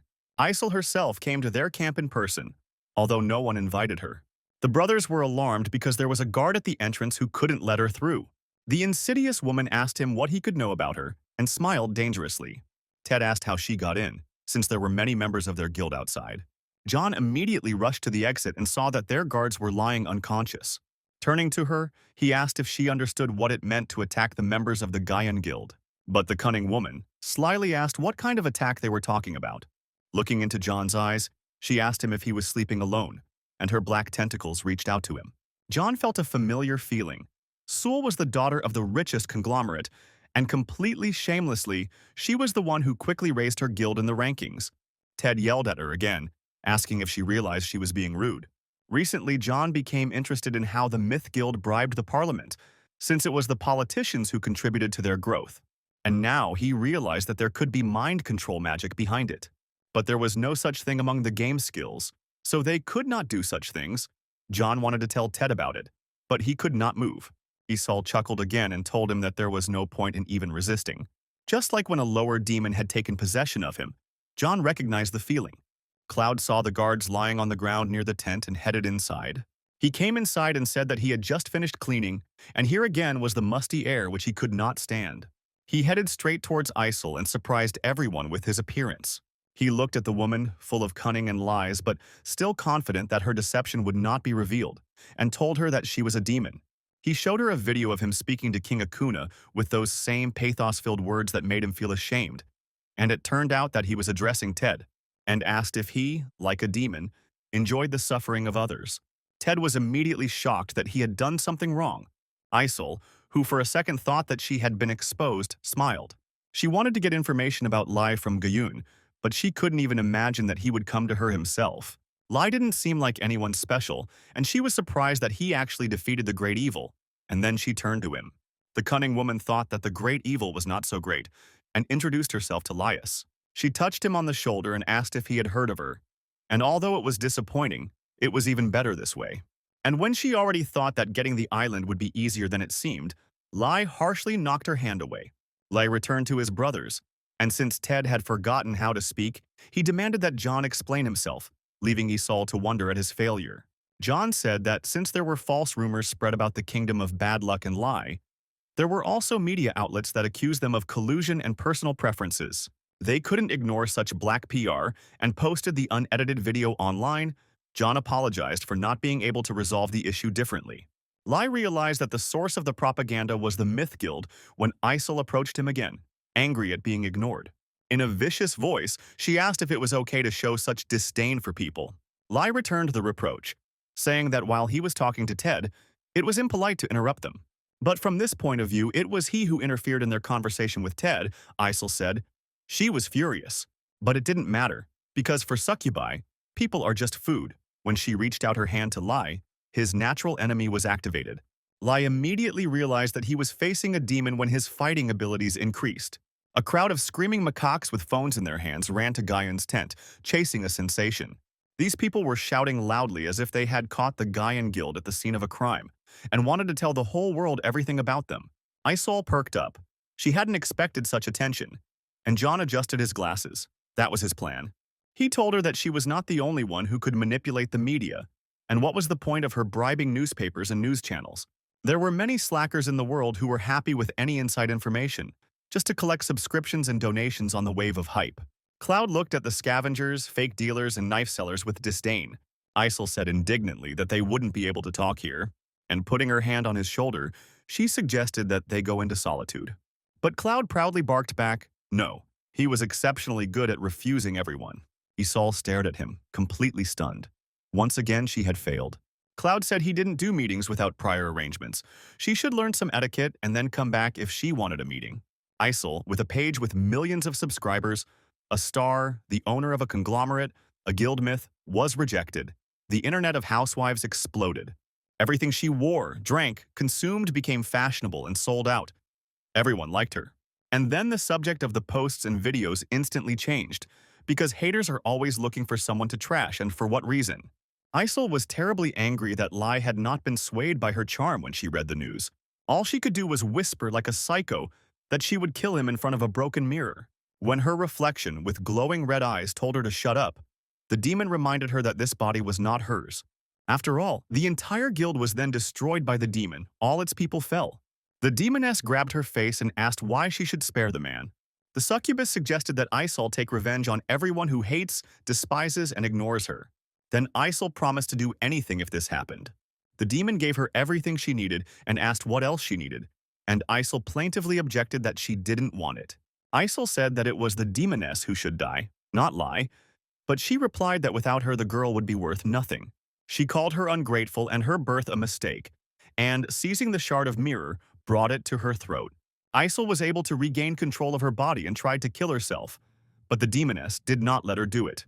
The demoness recoiled from the mirror. She said that she had given Isol the wealth and glory she so desired. No one could ignore her anymore. That was Isol's wish. But she got all this because her father was a very rich man. Isol objected. The demon inside panicked. It was dangerous. Their body had lost a lot of blood. Isol told the demon that it was he who was afraid of being alone, not her, and stabbed herself in the stomach with the shard. Before she died, she remembered Lai's pure, open face. That man saw her, Isol realized. He was looking not at the demon, but at the frightened, lost girl behind him. Then he left and told her that they would see each other again and waved goodbye. The demoness could not stand it and became even more angry. This man irritated her. She won't die just like that, the demoness told herself, and promised to take revenge. The human body was so weak, the demoness was looking for someone to absorb in order to recover. Covered in blood, she opened the door to her room, where her security guard stood outside. He saw the blood and became concerned about her condition and wanted to call an ambulance. But dark shadows crept along the walls of the hotel, and the guard fell silent forever. Lai felt an uneasy feeling again, his natural enemy ability activated. He said into the darkness that since she was sneaking up on him so late at night, she still hadn't learned any manners. Cloud said that although this was not the guest he was expecting, he would still be happy to chat with her. Cloud was welcoming, but Lai was wary of the uninvited guests. But after a minute of silence, when no one entered the door, Lai sighed with relief, because it was late and the demons were probably asleep. She appeared from the window and said that he was smarter than she thought. Lai's sudden appearance made his heart sink. But he was saved by Cloud, who always knew how to keep a straight face, even in such situations, and reproached the demon for using the window. As for manners, he himself told her to come back when she was ready, the demoness reminded. But she said that she had forgotten about it, and Lai noticed that he no longer saw Isol's silhouette behind him. He thought she had fallen asleep again and told the demoness that he couldn't see Isol. The demoness put her hand to her face to suppress a carnivorous grin and said that his words were nonsense, because she was here. Or he's looking for a dead girl, the demoness quipped, to the demon hunter's horror. The demoness said that the girl was dead because she suddenly went berserk and started stabbing herself. Something had shocked her. But what could she do? The demoness grinned maliciously. This was unexpected for Lai. The demoness continued and said that Isol was dead and that Lai was to blame for this. She was talking some kind of utter nonsense, the demoness said, as if the girl could understand that Lai saw her, her true essence. Isol was greatly affected by the scandal surrounding her father, when it was revealed that he had an illegitimate daughter and was cheating on his family. At that time, she was very little and lived with her mother. When this article came out, Isol was 8 years old and an innocent child. Even though she was not guilty of anything, the sleepless slackers and losers and other haters spread her face all over the internet. She was bullied at school, they threw mud at her, and called her mother a fraud. Her mother fell into a deep depression and could no longer take care of her daughter, so her father took her into custody. This story only made the demoness laugh harder. Several years passed. His daughter became a player, and her father used her to the fullest. He didn't care at all whether she was alive or not. And she did it again and again, taking risks to get recognition. She wanted to show everyone who pointed fingers at her that she was the proud daughter of her father, and to take revenge on those who brought her mother to such a state. But until the very end, she had nothing to worry about, the demoness said. She openly mocked the girl whose body she had taken over and said that her death was pathetic. But then Lai ordered her to be silent, and there was steel in his voice. Without even noticing it, the demoness trembled like a leaf from the sounds of his voice. His mental strength was overwhelming. He asked her how dare a demon speak so arrogantly, being a brat. Cloud told her to leave. For the first time, the demoness experienced the state of fear that Cloud had inflicted on her. The grim demon hunter said he had had enough of talking to his prey. Lai felt like he was transported into someone's subconscious. It looked as if he was performing an exorcism, but strangely, without an offering. Someone ran past him in the corridor, and Lai turned around. It was a child who looked remarkably like Cloud in his childhood. At that time, his family was still alive, and the boy grew up happy and diligent. Lai realized what was going on in his character's mind, and his heart sank painfully. The picture changed, and he saw the Count growing up. He was darker than a cloud, and silently looked ahead while his face remained motionless. Everyone he knew was sacrificed in some demonic ritual. Now Lai experienced it not as his own invention, but as the memories of a real person. This was what Cloud experienced, and now he did too. Feelings that made him decide to reject himself and spend the rest of his life destroying demons. His anger was so great that it drove the demons into a frenzy. How dare a demon insult human pride? Cloud asked, and the demoness's eyes rolled back. He was angry that the demon was mocking Isol's pride, who had risked herself to earn her father's recognition. The demoness was trembling and could no longer move or stand on her feet. She fell to her knees and bowed low before him, begging for a quick and easy death for one like her. The fire arrows that Cloud summoned pierced her. Cloud leaned over the girl and addressed Isol after the ritual was completed. Smiling, the aristocrat said that he saw her pride, and she was worthy of praise. The girl, touched by these words, looked into his face.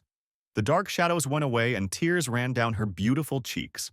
Lai wanted her to rest quickly after everything that had happened, and was worried about her. But Cloud's filter told her to go cry at home. But the girl closed her eyes and began to lean towards him. The aristocrat had no choice but to pick her up. Although Isol stabbed herself with a knife, there were no visible wounds. But due to blood loss, the girl fainted. Cloud decided to put her down first, when Yena burst into the room screaming, having come to save him. She thought she sensed a demon, so they quickly assembled a patrol and came for him. But they caught him putting Isol to bed. And of course, everyone got it wrong. Yenna began to apologize for the invasion of privacy. Cloud simply said that it was a misunderstanding. In any case, they apologized to him very much, said Yenna, whose cheeks began to blush. The first to jump out of his bungalow was the deputy captain, who said that Mr. Lai was a fool. Yenna was as shocked by this as Lai himself. After they left, Lai sat on the sofa for a long time and came to his senses. He came to the resort of bad luck to take a break from everything. But this day just didn't want to end. It was much easier to kill the great evil, he thought, and received a class upgrade. There was also a stir in the game analyst's headquarters. From the news, a new update of the northern city Frost was on the doorstep. It was a real metropolis of arcana by medieval standards. There would be shops and a forge, analysts expected. Many people greeted this update with great optimism because they remembered this city in the game. All the talk was about this update, and people, of course, chatted non-stop. But the new quest that Lai received in connection with this did not inspire any optimism. In Frost, there was a demon king who needed to be found, the task reported. The demon king in the middle of a huge city. Lai was indignant. This was crazy. He had to tell other people about this. Meanwhile, Cloud was immersed in another flashback about a training camp for demon hunters, where they were struck down by the obvious. The demon kings are strong, the instructor said. Moreover, there are many of them, and they have their own ranks. So he handed Cloud a thick book and told him to read it from cover to cover. It contained the names and characteristics of all the kings. Then he had to memorize a thick book in 2 hours. This was a special kind of bullying from the instructor. Lai later found out that it was an optional quest, but he still managed to spend 10 hours on it. But for Cloud, it was a pleasant memory. Afterwards, Cloud wrote a comment warning about demons, but there was zero reaction to it, so Lai simply threw the phone away. Lai fell asleep, thinking that even the Demon King would have a hard time acting openly in a huge city, and looked forward to the entertainment. First, he wanted to visit the Magic Tower and see what they had done for him. Unfortunately, Lai couldn't calmly switch off because of what he had posted online, and he was still spinning around when the messenger arrived. It was an express delivery by parrots from the Magic Tower. They brought him the items he ordered. The bird was outraged that it was constantly being exploited for a handful of seeds and flew away. Lai was glad that he didn't have to go to the tower himself and unwrapped the bundle. Inside was a ring with a pure emerald. It restored vitality after receiving damage. The effect was maximum. It was amazing. Without any conditions, it just gave him back his health points if he took damage. But for such qualities, it had to be expensive. Lai was worried and began to look at the prices of such products. Next, he pulled out a handkerchief made of crucian scales, which shone brightly and increased the fire attribute, avoid damage, and increased the aesthetic attribute. Lai was surprised. He was almost driven out of his own body by a bright light. He clearly saw the word masterpiece. It was an item that had a unique rank, the value of which exceeded billions of credits, and Lai remembered Cloud's words. Get the best at any cost. And now Lai was holding the bill for the services rendered. He didn't know what would happen if he couldn't pay, but Cloud liked the aesthetics attribute, and he immediately put the handkerchief back in place. If Cloud liked something, there was nothing he could do about it, Lai thought. Lai remembered that he had left some unallocated stat points after banishing the succubus and invested them into luck. He could only pray that something would change. Cloud took out a gift from Marcel. It was a vest that went well with the scarf. And then he received another class quest notification. The Demon King was postponed but asked to complete another quest. At the headquarters of the Eastern Guild, the directors were scolded for the failures of their leader. Their rating lagged far behind Gaian. The leader began to make excuses that he would make up for lost time in the new location. Blood from a paper cut running down his cheek. The principal told him to commit seppuku next time if he failed. The leader and his thunder team walked down the corridor. Everyone was in the mood to kill. His men were worried about him, but he didn't show it and said that Frost had appeared on the southern island. This was classified information for now. Their country uses everything to delay other players and give them time to enter the city first, although it was very risky. The assistant became agitated and raised his voice, so the leader punched the wall to calm him down and let off some steam. Frost was a city of barbarians, and Ted was barbarian number 1, he reminded his assistant. Whether on the vampire's domain or on the island of bad luck, they had been pushed back many times and there would be no more failure, the leader said. He ordered them to tell the rest of the guild to head to the eastern island. He warned his analyst that he should be more careful in his actions if he did not want to commit seppuku instead of him. The analyst was scared to death and said he would be careful. Someone just got a message and told his friend to get ready and leave for the island. He hurried him because the insider message could come not only to them. The information leaked everywhere possible, and soon all the teams knew about the place where an entire city had appeared. It reached the Berserker Guild. Grumpy Leia warned her friend not to take a swimsuit to the island. The young streamer was also beside himself with happiness to find out where the next adventure would be, and was collecting donations for the trip. A former barbarian city, it was the main player base when Arcana was just a game. There was everything you need. Shops, bots that give tasks, blacksmiths, a real medieval metropolis. This was the city where humanity's counterattack began. If its contents were preserved, it would definitely be useful to players. But the island met them with faults and cordons of security forces, and forced the players to wait behind the cordon in the cold. Ted, hearing that they were not allowed in, was terribly angry. The blood of the barbarians boiled in him. John heard his violent brother arguing and decided to go over and calm him down before things got worse. It turned out that local law enforcement officers were demanding a foreign passport from the player, which had never happened before. John thought his brother had misunderstood something, but it turned out that they had indeed set up border controls there. The cordon of people was tight. The police and the army were involved, so no one could get through. The local guild leader urged his men to get their chance to enter the city first and ran through the forest. But when they reached the gate, they froze in bewilderment. Before them appeared the horrific spectacle of the execution and torture of an entire city. Someone immediately threw up. People were demoralized to see this instead of noisy streets with food. Someone asked the leader what next. But before he could get his answer, he lost his life. A huge claw pierced him through and through. Somehow, they didn't notice how a demon of such size snuck up on them. But the picture looked creepy. The team immediately found themselves in hell. People started running in terror, and the group leader froze in place. And then he realized that the biggest problem in his life was not seppuku at all, looking at the stinking mouth of the monster. A few hours ago, Lai was in his personal bungalow. Isol was still sleeping in his bed after what happened. More precisely, she pretended to be asleep. When she woke up, she remembered everything that happened in the evening. The girl jumped out of bed, not understanding how she had managed to survive, how long she had been sleeping there, and hoping that she had not done anything indecent. She was very ashamed because when Lai praised her, she burst into tears like a little girl, and she was worried that she had caused him inconvenience. Lai studied his status window. The quest had updated. The Demon King had started to act again, but there was a chance that the quest would fail. It depended on some criterion that had not yet manifested itself, and Lai decided to find out everything on the spot. He thought about waking up Isol first, but when he looked in her direction, the girl had already stood up herself and was waiting embarrassedly for him to finish. Lai almost died of a heart attack once again from her unexpected appearance. It's good that Cloud knew how to keep a straight face. Isol thanked him and said that she was sorry that he had to save her. She said she was ready to repay her debt in any way, and the mood in the room became hot and languid.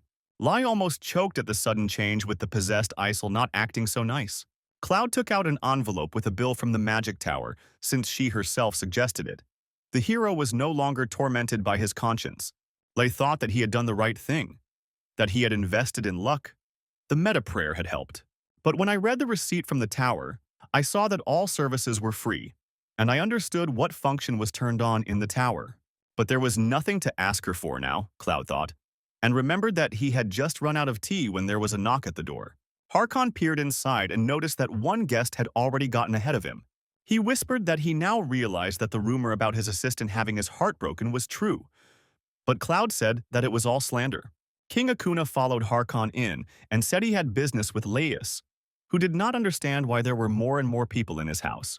Isol turned on her sneaky self again and decided to introduce herself. Putting on her businesslike face, she said that she was glad to meet the king of the island and Harkon.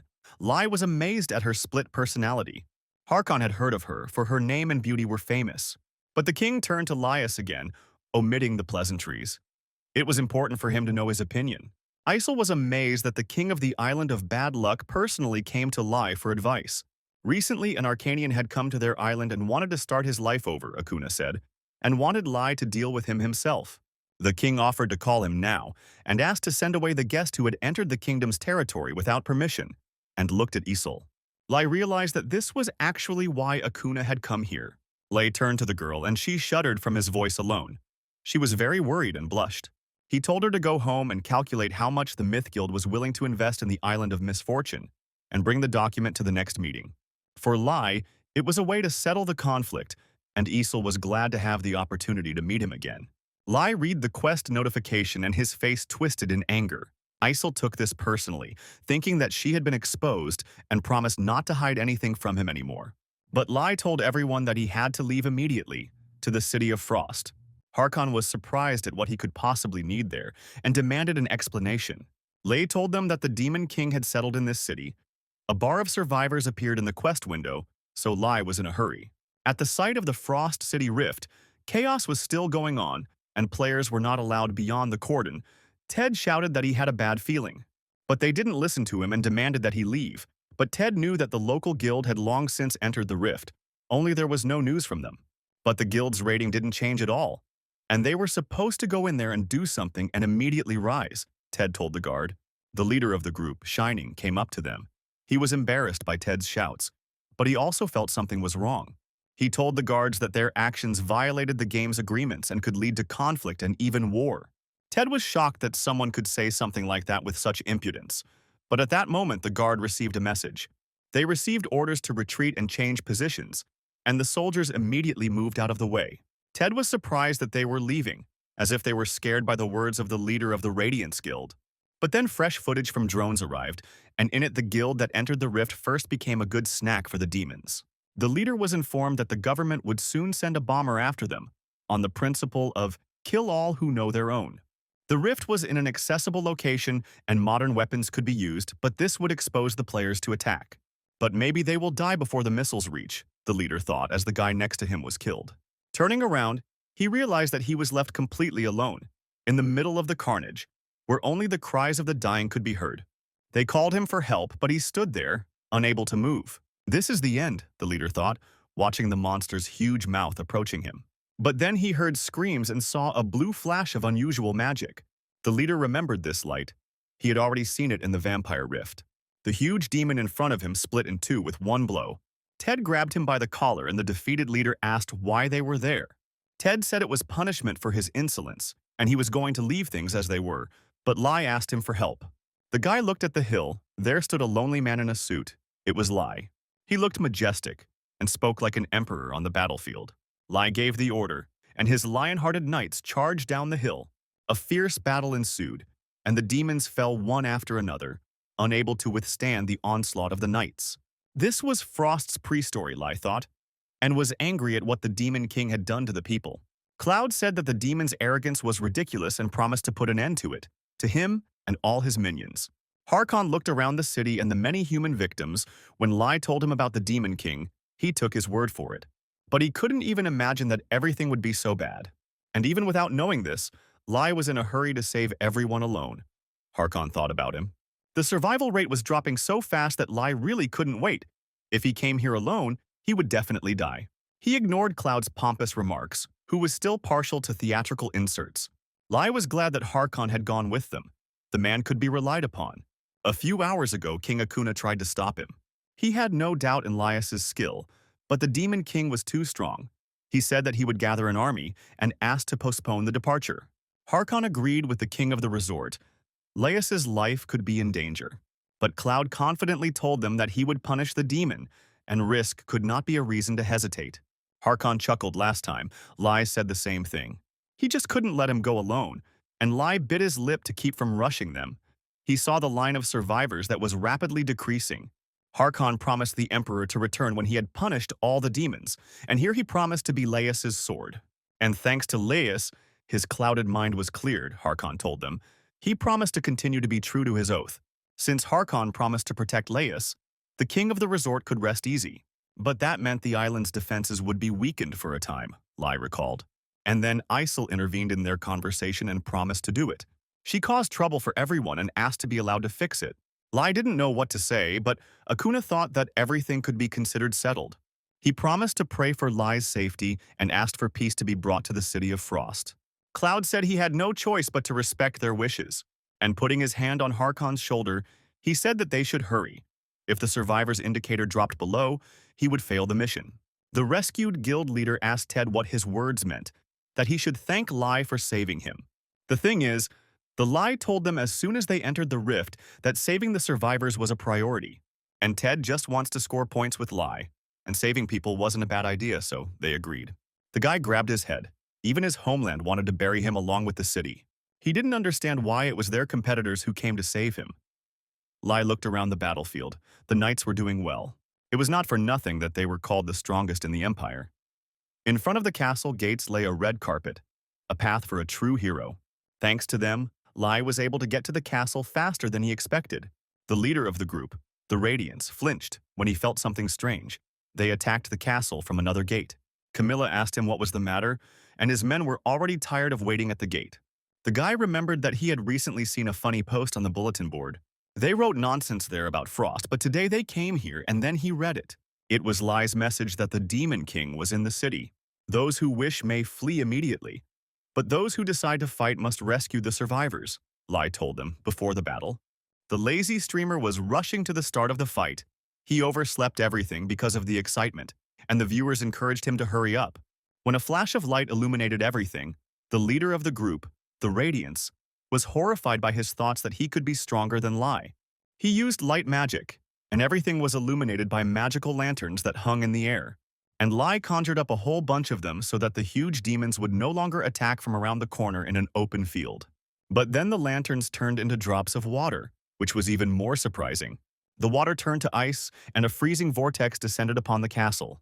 Jessie admired the beauty of the magical trail, and regretted that it would not remain forever. Everyone nearby should be thinking the same thing, she thought. But her guild leader had no time for that. He thought that Lai was just a monster when they saw the fortress gates cracking at the seams. After that, they collapsed, crumbling into pieces, and the way was clear. Everyone who was in front of the castle received the task of besieging the city. Frost fell into the clutches of a demon. The system asked to free him and promised a reward. The task completely coincided with the post on the network that he read. Lai looked at the work done. Even Harkon was surprised by his strength, able to shorten the assault on the fortress in such a way. Never before had Harkon seen such a siege, and he had been through many. He told Lai that he was just waiting for the order to attack, but something was wrong. Lai felt that after breaking the gate, the evil energy only became stronger. There was something inside. Ted was already impatient to rush into battle, and he shouted to Lai to give the order to advance. He promised to give up the contribution points in favor of Lai and asked not to worry about it. But Lai shouted at him to stand still until he left. There were many demons outside the gate, which somehow the barbarian didn't notice until they appeared behind him. The magic of sudden appearances worked. Ted was dragged into the castle by the whole crowd, and before Lai gave the order to the knights to save him, Yenna was already on her way to the gate. On the move, she reached for her sword. After so much training on the island, she wanted to put it to use. Her blow neatly separated Ted from the rest of the monsters, surprising him quite a bit. A rain of shreds, which remained after one blow of the swordswoman, began to fall all around. Ted was surprised. Yen's sword handling had a barbarian feel to it. But that was not the end. Lai shuddered again and screamed. The monsters attacked them from above, which was clearly visible from the side. Before Lai could intervene, they were killed by a warrior who used long threads. The woman asked Alkari to open a portal near her. Several strange-looking people appeared next to Lai. He was surprised by how suddenly these warriors appeared, who were also going to invade the castle. The fat man began to take a deep breath and looked like a balloon. These people did not belong to the magic tower, but they could use portal magic. The fat man teleported to the woman and fell to the ground. The portal led downwards, and the old man suggested using it. Harkon immediately agreed. Cloud ordered the knights to follow Harkon. Lai decided to go on foot so as not to crash after exiting the portal.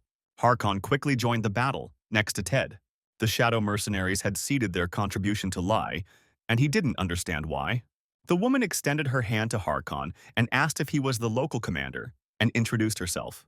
Harkon was glad to hear that the king had sent his men, but he told them that he was not in command of the operation, and the mercenaries were surprised by this. He pointed at Laius, and the female leader turned around, thinking that she was lucky because she wanted to meet him and get land on the island of bad luck. But when she looked at Lai, she recognized him as the boy from the island, whom she had left alone when he was fighting the leopard. And then she realized the depth of her failure. Lai estimated the amount of their contribution, although now he did not know whether he received a lot or a little. More observers were broadcasting from the eastern gate of the castle, all carrying out the area task given in the rift.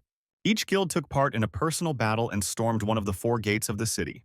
The Union Guild was gradually winning their battle. Their squad was numerous but well managed. They skillfully used ranged and close combat fighters, maneuvers, and defeated their enemies.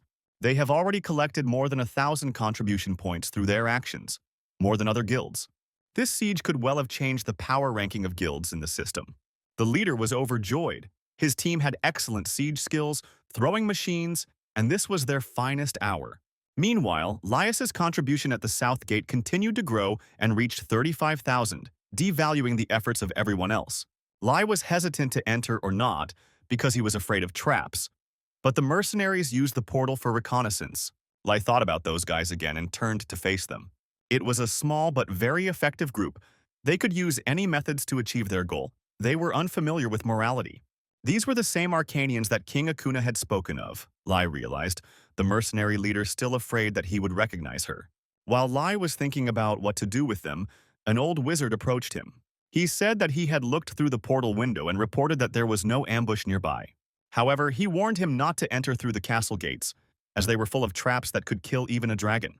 Moreover, the portal could not be created inside the castle because it was blocked by something strong. Lai insisted on a safe assault. And then Gina said that she knew a safe passage into the city. In case of danger, the city has an underground shelter, she said. This is the passage through which water is supplied to the main castle. One of the exits was located nearby by the wall, and most of the survivors are in the shelter. Ted immediately exclaimed.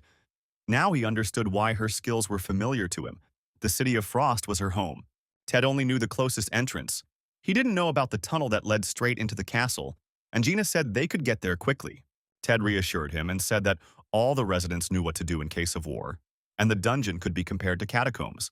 He was sure that all the survivors were there and encouraged Lai, but Yenna didn't look so optimistic. On his survivor meter, Lai saw the number of victims growing as they reached the gates. Ted said that there was magic on the passage that made him invisible to everyone except the barbarians. The magic seemed stable, and he thought that everything was fine. But when he looked inside, his heart turned into a block of ice. Lai already knew what he would see here. There were traces of a demon summoning on the walls. There were bloody seals everywhere. It was a sign of betrayal. Someone knew about the passage and summoned demons right here. He put his hand on the shoulder of the barbarian, who was beside himself with anger and was about to lose his mind. The knights laid out the bodies and cleared the passage to pay their respects to the dead inhabitants. The mercenary leader was outraged that they were caring for the dead in such a situation when the demon lord could ambush them. The old man from her squad objected that this was precisely why they were standing on the caracul. But she was worried that the king of the resort had expressed his contempt for them by giving them under Lai's leadership. But the wizard said that she did not see magic and did not understand. He said that she just needed to wait a little while, and when the time came she would understand everything. He was very interested to know what the man in the black suit was thinking, but he was terrified. A zombie in armor and holding a sword appeared in front of Lai. It was the dead guard who had protected the dairy, and he died like that, his fate bringing horror to Lias. Then Yenna came up to him. It was good that Cloud always kept his cool. She was grateful that he let them collect the bodies. Many of the knights were from Frost. She wanted to know how to repay this favor, and Lai thought about how to support the girl who returned to her hometown. Cloud said that even if a person ignores the soldiers who died defending, no matter whose city, he will lose his pride. And Cloud said that he was simply protecting his pride and was drowning under its weight. He said theatrical lines again. But Jaina liked this romanticism. After all, people of the Middle Ages were simpler. Lai looked at him with shame for such consolation. Meanwhile, his contribution grew again, and already reached 40,000, although he did nothing. He thought it was the mercenaries outside fighting, but they would have given the signal when the knight came running and reported that they had found a passage. The knight led them, and Lai and Gina hurried after him. They found themselves in a hall that was completely filled with crosses. The knight said that in other passages things were the same. Everywhere there were crucifixes with people.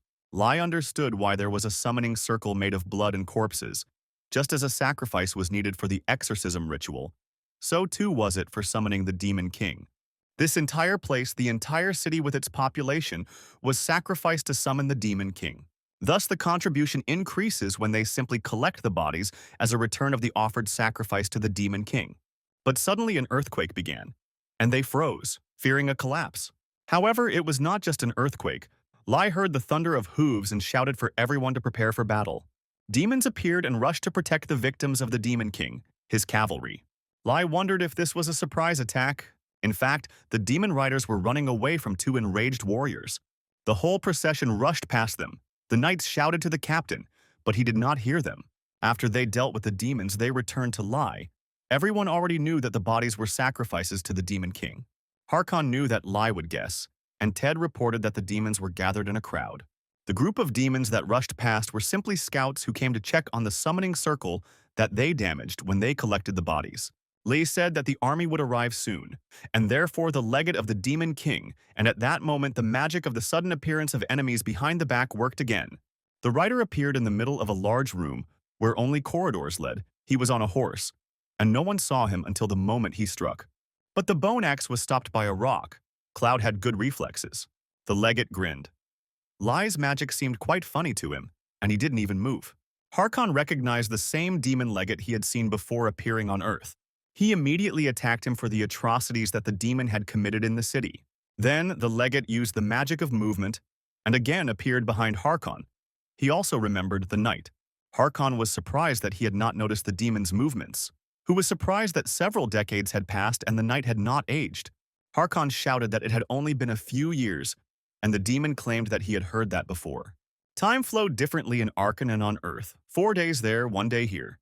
Harkon had been training for several years, while the legate had been training for 4 times that amount. Meanwhile, demonic magic was activated, casting itself over the entire castle. The mercenary leader perked up, not understanding what was happening. It turned out that the entire castle rose into the air with the help of magic. The legate hovered over Harkon and confidently declared that he did not want to waste time dealing with them. Several bright flashes flew out from the portal that opened behind him. The legate told Harkon that if he wanted revenge, he should find him up in the castle. And then he, as the commander-in-chief of the Demon King's army, greets him under the dome of the sky. Lai, who had been standing steadfast all this time, was given the task of fighting the 10 legates of the Demon King who were scattered throughout the city.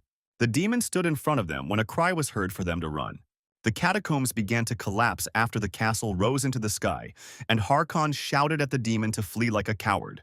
Jaina shouted to him that the passage was already blocked by debris and the entire city was shaking.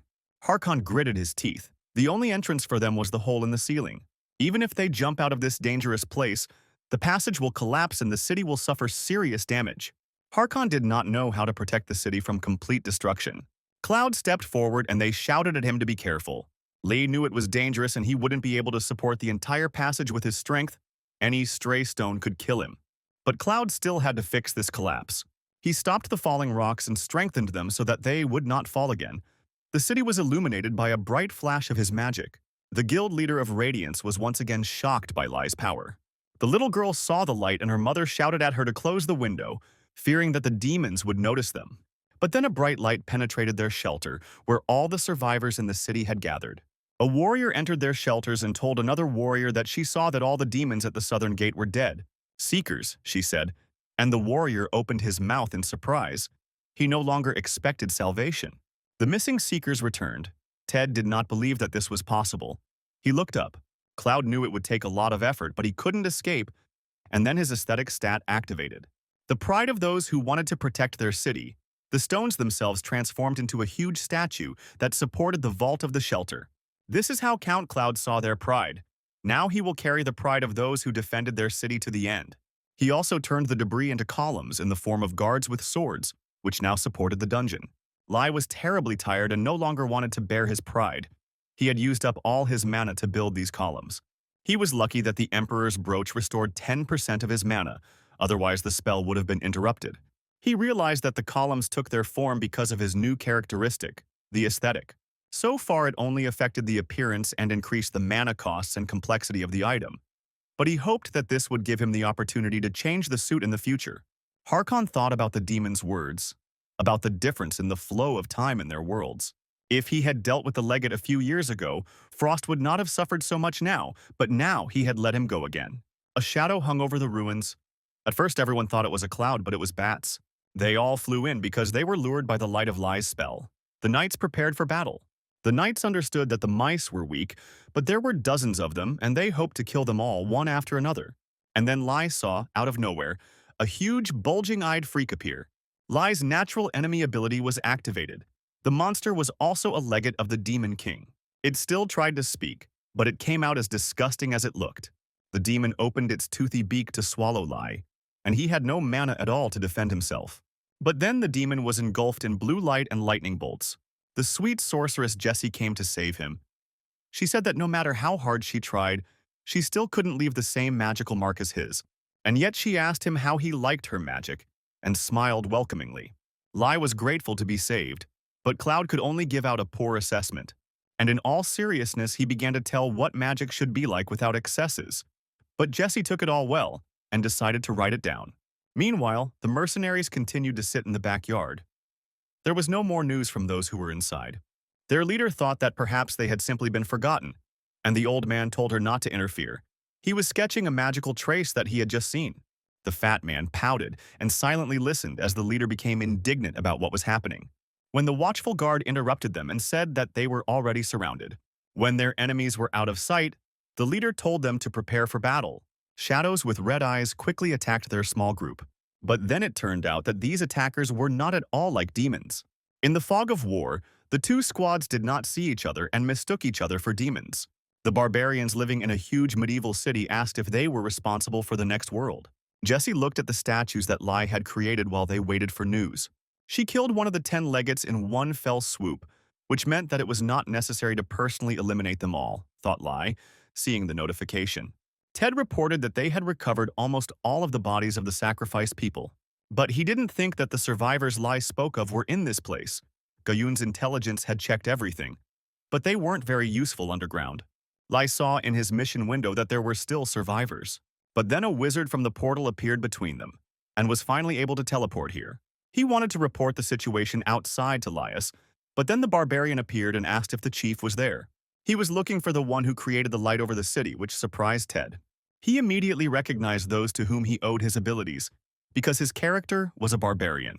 Others were also able to pass through the portal created by the wizard. And now, two old comrades, a resident of the Arcana and a seeker from the earth, met after a long time. The barbarians exchanged pleasantries while the others began to sniff Cloud. The leader of the survivors was glad that Ted survived. He had once raised him as a student. The barbarians liked the strong smell of Lai, as well as their leader, and it was surprising how these people were able to build a city. The leader of the survivors saw Laius and greeted him, praising the pillar of light above the city. Ted was frightened by the fact that his friend began to speak rudely and informally to the arrogant aristocrat. But Cloud understood perfectly well that this was not rudeness, but a manner of speech. He knew the culture of the barbarians, who immediately recognized him as a leader. The sniffers also began to determine the gender and race, as well as the pedigree of other members of the hero's retinue, and Jessie responded in kind. The barbarian leader said that they had a great leader, Kearney, who had saved many people. The barbarians lived in the forest near the city, and one day they saw smoke coming from it. The wind carried a foul smell, an ominous moon hung in the air, and Kern led them into the city. But what they saw when they ran to the city made them tremble. Legates of demons circled in the sky, and on the ground demons crucified people. The barbarians fought back and took the survivors, but the demons were too numerous and strong. Many died, and Kern himself was wounded. Years passed and they looked for survivors, but it only got worse. Demons were attracted to light, so people could not light even a small fire and died from hunger and cold. And when everyone was driven to despair and awaited their death, they saw the light at the end of the tunnel, although they were scared at first. But that light meant that there were more people outside, besides those sitting in the camp.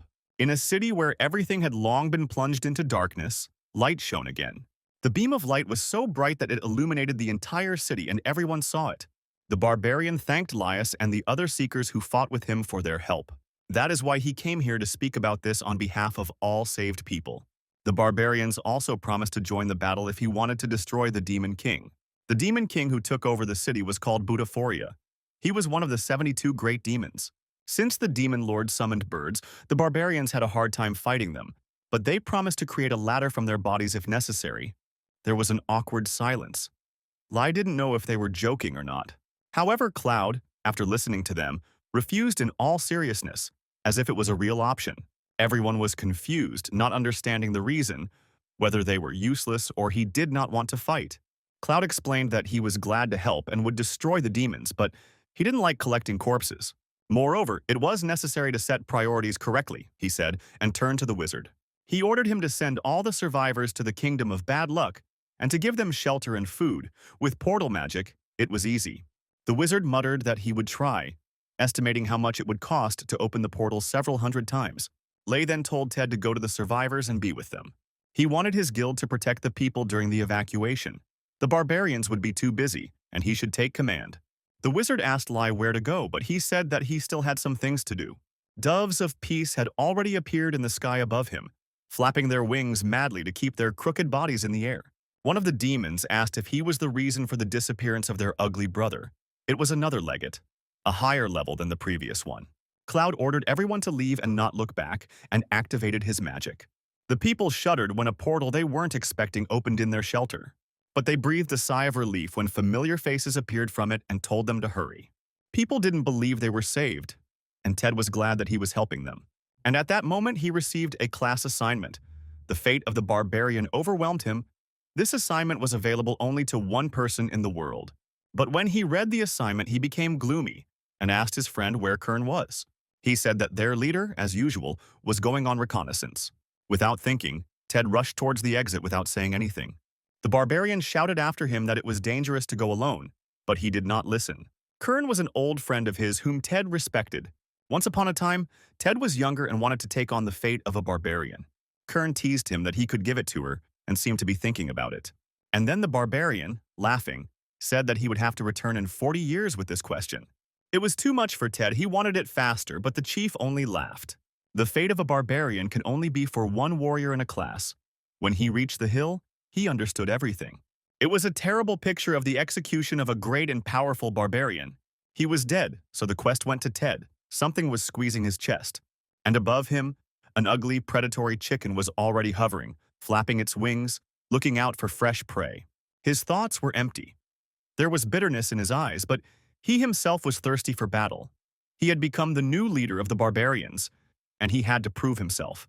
Lai sensed something was wrong, although he received no notification. Harkon asked him what was wrong with his face, and Cloud replied that everything was fine. He just had an ominous feeling. Fat chickens were still fluttering above them, just waiting to be shot. There were quite a lot of them, and each one was especially strong but even more ugly. Harkon suggested creating a ladder to reach the chickens, but Laius refused. The sky was the territory of these flyers. Even if they had poor aerodynamics, it was better to bring them down to Earth, Cloud said. The demons were outraged by the arrogance of some human worm. They're attacking, Harkon shouted at him, but the bark was already ready. He believed that since demons run away at the sight of light, it means it is harmful to them. A ball of light appeared in front of him. The bright light stunned the demons and they closed their eyes. Jesse, as a faithful student, watched the obvious use of magic. If you shine a flashlight in anyone's eyes, it would hurt. Cloud then decided to bring them down to the ground where the knights could deal with them, and remembered the lightning spell that Jesse had used. A chain discharge rolled through the monsters and all the freaks were quickly fried, so the knights were not needed. Jesse was as surprised as Lai himself that they were all taken down with one charge. Lai didn't understand when he became stronger, and thought that it was the monsters who were vulnerable to lightning. Jessie was beside herself with delight at his magic. Lai received notification that there were only 4 Demon King legates left. He looked at the flying castle island and felt an unpleasant feeling, but he was more worried about Ted. The old wizard's portal opened behind them and Cloud turned around. A barbarian appeared from the portal. He said that the people had already been saved, but Ted had not returned. Ted ran away alone to find the chief of the tribe, and since then there was no word from him. The barbarian was worried. Cloud took this news seriously and asked which direction they went. The talking bird held Ted in the air at arm's length, creating a dramatic pause so the hero could gather his strength and make a comeback. He was bleeding, and the monster's paw squeezed his throat. But the monster felt sorry for the hero and did not crush his neck right away while it could. The demon mocked the hero for deciding to attack him alone, and Ted's arms became completely weak. The legate's level turned out to be higher than he thought, and the monster waited until Ted began to beg him for mercy, according to the code of all villains. You can't kill the hero unless it's necessary to advance the plot, he said, and be sure to wait for the hero to recover. That's why the best student of the School of Villains did everything according to the book, and stalled for time, with ridicule, so that someone would have time to come to the rescue, or something else. He had to work hard and remind Ted of Kren, who had died ingloriously before, so that the viewer would believe in the danger. Demona said that the barbarian stupidly rushed into an attack in which there was no chance of success and squealed like a pig while doing so, and he found Ted's weak spot. He could tolerate ridicule towards himself, but not towards his old friend. He bit his lips until it hurt to force himself to move, because the demon was slandering Kern's name. In the end, Kren told the demon that he was in trouble because an impenetrable boar would soon arrive. Kern smelled a scent on the wind he hadn't smelled in a long time. He had chosen Ted from the start. And then a new leader will be born who cannot be compared to him, Kern said at last, and the demon swung. Ted seemed to hear his last will and the last words of the barbarian leader. He remembered his constant whining about the fate of the barbarians, and imagined how Kren would ask him now, and how he liked it. The demon waited impatiently for this man, but it occurred to him that it could be Ted. He laughed at the fact that such a weakling could cause admiration, and did not even sense the return of the hero. Somehow, Ted broke free from the demon's grip and grabbed it with his own teeth. He began to bite viciously at the thick skin covered with small feathers. The angry demon threw him down to the ground like an insect that had stung him. But somehow, his arm above the forearm also flew away along with the barbarian. The demon began to writhe in pain right in the air, without stopping flapping his wings. And Ted, who tore off the demon's hand with his teeth, with his mouth full, reminded him that he had told him not to mock Kern. The demon laughed nervously. He never understood why the villain textbook said to give the hero a chance, but he always did. Ted realized that Kern knew he was coming. Now all the conditions for the class were met, and the power to overcome was available to him. The demon told Ted not to worry because he would soon be in his stomach. But Ted activated a unique class skill, Call of the Wild, which had the word nature in its description 3 times. It was not clear how it worked. The hero's magic awakened. Ted became faster and stronger. He hit the monster with his hand, like a paw, right in the air and landed. Blood began to flow from the wound on the flying chicken's chest, and the demon was perplexed, because there was no such information in the textbooks for villains. Ted's movements were completely different from the previous ones. The demon was afraid to even approach him, and then his opponent disappeared right in front of him and appeared behind him. "Omae wa mo shinderu," Ted said. With deft movements of his hands, he tore off the demon's wings, which irritated him so much. And then the bird realized how badly he had miscalculated, and he became scared. He asked the barbarian to leave him alone and go home, but Ted didn't listen and sat on the demon's back. There was an unexpected turn of events when a second villain appeared in the clear sky and saved the first one by stabbing Ted with a toothpick. The younger demon began to justify himself by saying that he had deliberately given in to the man so as not to look completely weak in front of his comrade. Ted fell from the sky to the ground. Yet he was not the main character of this story, only his entourage. The last drops of fighting spirit and strength of the barbarians left his body. He apologized to Kern for not being able to become a chieftain, and to Laius, whom he had caused trouble for fighting alone. But as soon as he was remembered, Lai appeared on the battlefield and covered Ted with his body, which greatly surprised him. Cloud's expression darkened as he looked around the battlefield, the state of his comrade, and saw the crucified barbarians. Ted himself was worried that he was fighting like an animal in front of a man who valued manners above all else. Harkon and other knights joined their gathering. Lai told Ted that he had roughly grasped the gist of the conversation. The demons did not understand who appeared in front of him. There was nothing in the textbooks about someone coming and saving the hero. Cloud ordered them to be silent, and there was power in his voice. The demonic chicken yelped something and immediately got hit in the face with magic. His one-armed comrade became worried about him, but at that very moment he lost his second wing, which was completely pointless since he could fly with just one. But even on Earth, the demon did not understand the real state of affairs. Cloud told him not to waste his breath and headed straight for the chicken. He told him that he would first teach him the concepts of who the beast is here. At this time, another chicken was causing problems for players from other guilds. She attacked, turning altitude into speed and then soared again. While the demon was in the sky, they couldn't hit him properly. Camilla put 3 arrows on the bowstring at once, like an elven archer.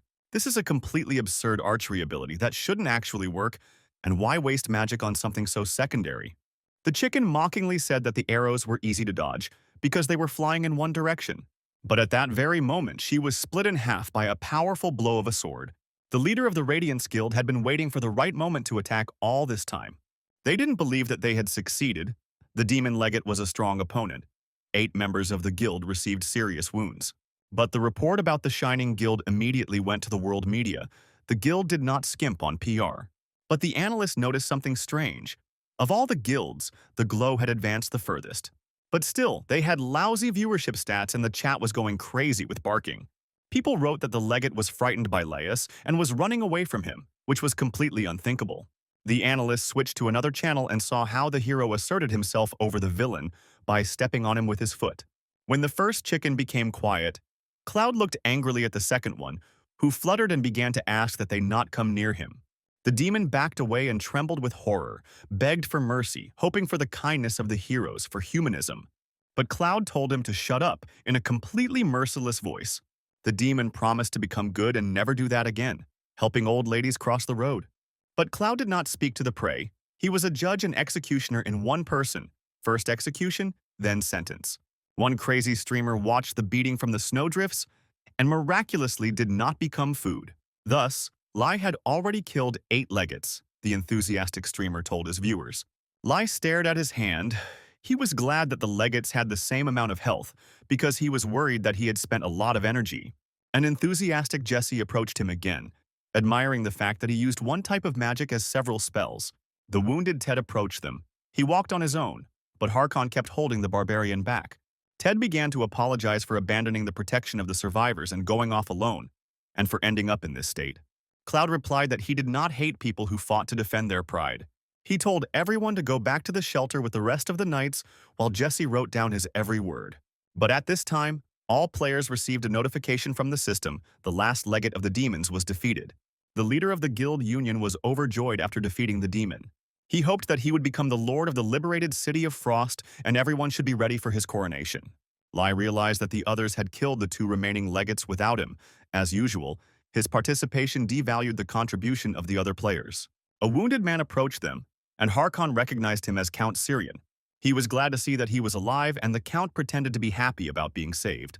The Count said that the Empire had not forgotten about them, since Harkon had come here. He added that he was impressed by the actions of the searchers and looked at Lai. Lord Frost extended his hand to Cloud, introduced himself, and thanked him for saving him. Ted was surprised, because despite the fact that he practically lived in Frost, he had never met the Lord. Cloud chuckled and told him to stop acting. His natural enemy ability had worked again. In front of him was none other than the Demon King. Once again, the detector accurately identified hidden enemies. At the same time, the audience saw their greeting but could not really hear it. The streamer kid kept wide-eyed, as if meeting the Lord of the Ruined City was some kind of big deal. Besides, he was just a feudal lord who did not have any special power. But it did not escape the attention of the audience that Lai was angry and said something angrily to the Lord. Harkon was surprised by the words about the Demon King. It shocked him so much that he loosened his grip. He seemed to have forgotten that demons can hide among people, and was sure that the person in front of him was a human. And the Demon King laughed. Since he was exposed, there was nothing more he could do. However, he continued to play the fool and pretended to understand their mistrust, since the Lord of the City remained alive when almost everyone was killed. But Cloud didn't listen to this bad acting and hit the demon with stone spikes. The streamer almost lost his eyes when he saw the swift execution before Lai's sentence. Everyone who watched his broadcast had exactly the same faces. Harkon moved towards the wounded Lord of the City. He still saw him as a man. That's why he asked Laius why he did this to the Lord, who was crushed by stones like a frog. Jessie was the first to notice that the man was alive and well, and she smiled. She never doubted Lai's words for a second. Harkon was surprised by these words, and only then did he feel the ominous energy. The demon laughed. His resistance to the earth attribute was great, so he was not harmed at all.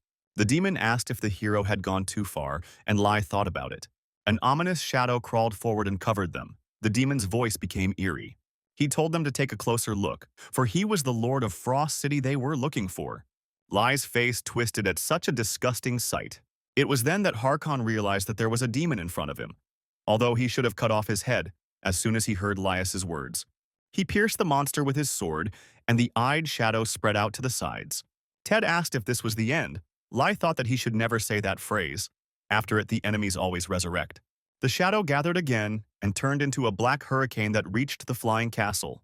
At this point, Ted's eyes widened at how huge the demon had become, and Lai thought that was what he was talking about. A black shadow was absorbed into the bottom of the rock on which the castle was built, and Harkon noted with alarm that the demon lord, whatever he was blending into the city. The knights and surviving barbarians stared at this terrible sight. It was the beginning of the final battle. The knights looked at the horror they had never seen before. The barbarians were also worried about whether everything would be okay with that seeker and Ted. Leia, meanwhile, furiously tore demons to pieces, justifying her berserker class. Her fighters did not understand why there were so many demons around and why they did not become less, no matter how much they chopped them down. They needed to conserve their strength, as the magic was quickly running out. Suddenly, the creepy monster froze, without even striking with the lamp. The girl on the ground heard the monster moan that the Demon King was calling him, and he flew away, leaving the puzzled players on the ground. They did not understand why, after a long, bloody battle, the enemies suddenly retreated. When they looked at the sky, they saw that it was all covered with doves of peace. All players received a message that the Demon King Buddhaphoria has revealed his identity. Demons from all over the region flocked to become the meat carcass, body and blood of the Demon King. It was such a terrible sight that it could be seen from distant cities. The whole world could perish if the demon was allowed to awaken, Harkon said, and rushed to attack. But he immediately froze, seeing horror before his eyes, and the message that the ritual had already begun. The sacrifices for the ritual were gathered, Harkon shouted. In theory, the ritual could not be carried out. The Demon King laughed as if he heard his words and said that there was no rule, that only humans had to be sacrificed. A summoning circle exactly like the one they destroyed on the ground appeared in the sky. And why didn't the Demon Lord immediately revive himself? The demons fell victim and completed the summoning pentagram, an option that had been available to him all along. Lai got angry. Again, these plot twists that try to put you on a swing of excitement between overcoming and bending. But just as he was thinking about breaking the pentagram, a terrible, ugly shadow appeared before him. The demon struck him in the stomach, and Lai was unable to do anything. Harkon froze in place, his feet drowning in the blood of the slain soldiers. The dead hung on him and began to beg him to save them. Harkon stood rooted to the spot, paralyzed by the demon's illusion magic, which was unforgivable for a veteran. Lai, not subject to the fear of demons, shouted at him to bring the knight to his senses. It was all an illusion, just like Laius's death, because the demon couldn't defeat them himself and used cheap tricks. The knight swung his sword, and the eerie shadows that had entangled his mind dispersed. They returned to the general mass that was hanging between the ground and the castle and was performing a ritual.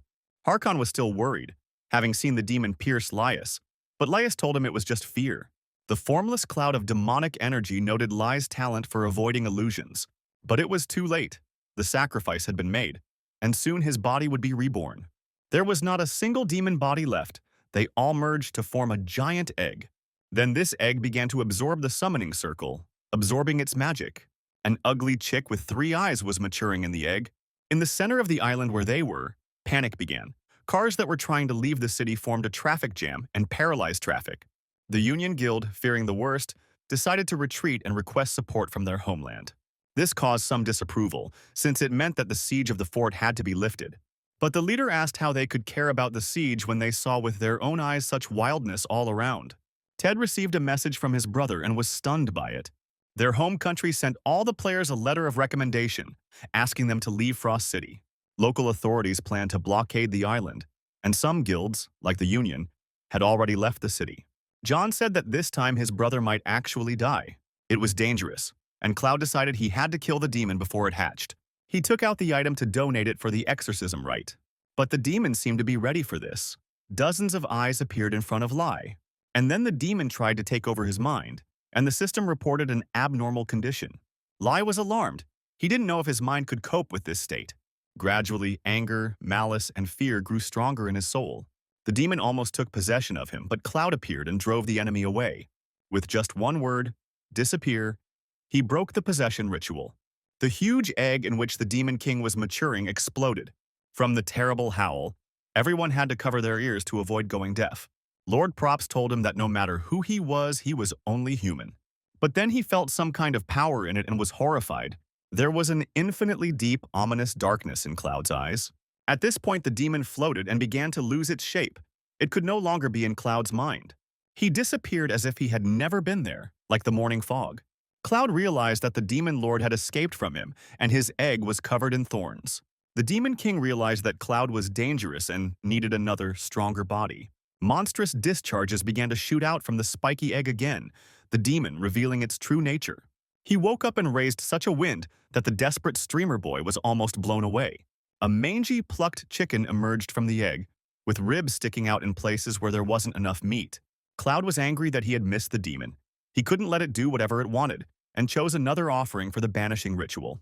He added several more items to the sacrifice to gain their power. And then he finally broke into Butaphoria's mind, and her little world cracked. The demon turned around in horror and saw how a hunter had entered his mind.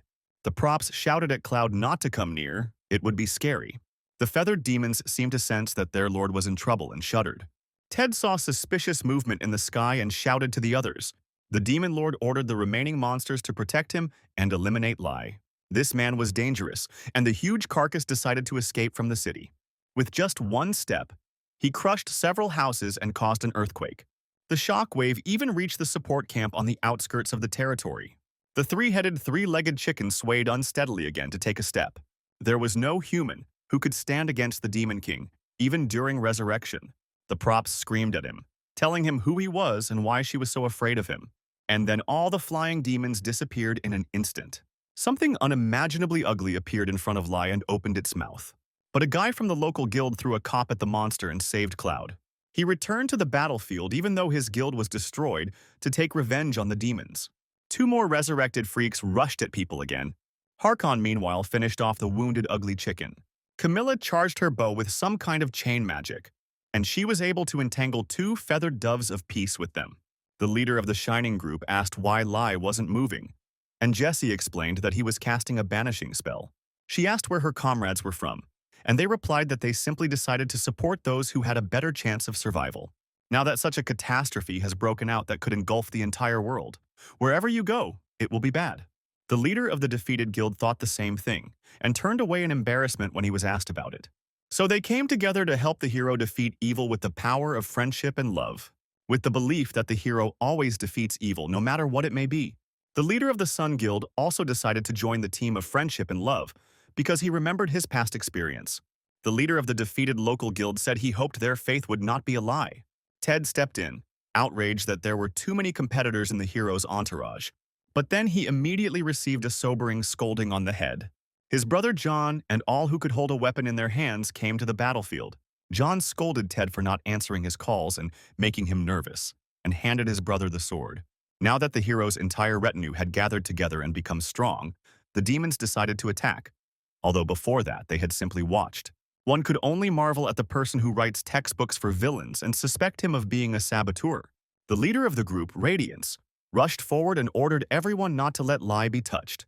They were supposed to take the unfinished immortal chickens upon themselves.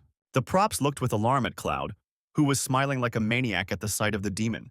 Meanwhile, monsters and people clashed in a mad battle of all against all.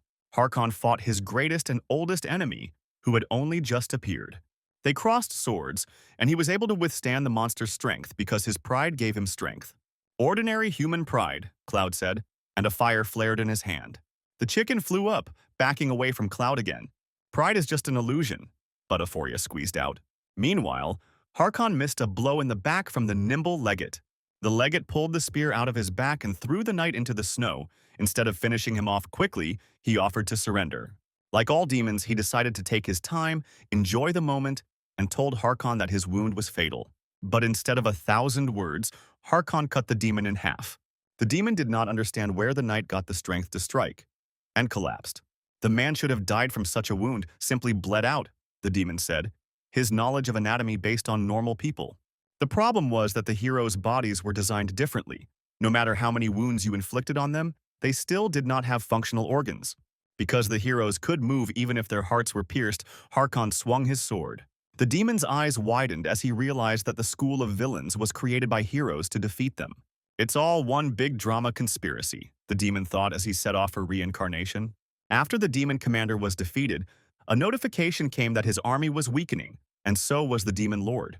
Now everyone was ready to push harder to finish off the monsters. Another chicken fell, and the already shaky morale of the demon front collapsed. The leader of the local guild was not going to lose in achievements, and also went on the attack. The last bird did not fly away anywhere, and waited for the heroes to defeat him. He, too, fell under the onslaught of a crowd of dummies who simply needed an example to follow in order to start winning. There was another bird that flapped its wings uselessly instead of rising higher. He asked a stupid thing, why people don't run away even after seeing what the demons did to Frost. Maybe because they were peaceful people and not warriors. The worthless people can't defeat him again, said the chicken, and Ted thought of his fallen friend Kern. He himself awakened the power of the beast within himself and tore the monster apart with his claws. The main hen, Butaphoria, felt weak and dizzy as her troops melted away. She grabbed her head and insisted that this couldn't be happening. The common people killed all her dear feathered legates. Laius received notice for each one. The Demon King's strength weakened, and his enormous body began to crumble under its own weight. The first to fall off were the useless wings, destroying several blocks along the way. The mental image of Butaphoria was also losing blood and limbs. Lai winced, the demon still resisting his consciousness too much. In addition, before this, Lai had spent too much mana and could no longer maintain the banishment ritual. The ugly demon stared at Lai. He was scared and angry at the same time. The freak's body bent, and its huge beak began to squeak terribly throughout the entire area. The demon began to thrash about hysterically and wave his tail, raising a column of dust, and then everyone saw how a huge carcass was trying to escape from the city. Then it dawned on Laya that it was all because of the exorcism ritual. The demon tried to hide from his mind to break the distance and unknowingly ran away. The reporters screamed in horror, and they did not understand where the giant monster was heading. There was an entire city in the monster's path that saw its shadow from behind the hills. Lei realized that allowing the monster to move would result in disaster, and he focused more on the ritual. But at that moment, he reached his limit. He no longer had enough mana. Due to lack of strength, the exorcism ceremony could be interrupted. Cloud's voice said that he had magical power. Lai remembered Mantis's words about black magic using a different source. Lai's hands were filled with darkness. He immediately felt this dark energy. There was so much of it that it instantly enveloped the monster's huge body. The monster writhed, and the black force turned into fire, and now he was completely covered in this flame. Ted once again had to stand there with his mouth open and realized that he was just part of a real hero's retinue. The Berserker Guild watched everything from a hill at a respectful distance. She kept an eye on Lai, ready to grab him and drag him away if things got too dangerous. But as expected, it was in vain.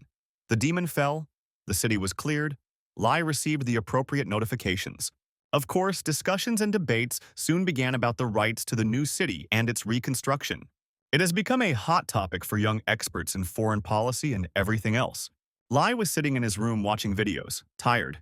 He put his phone down and stretched. Finally, he could come home and collapse on his bed. But something kept bothering him.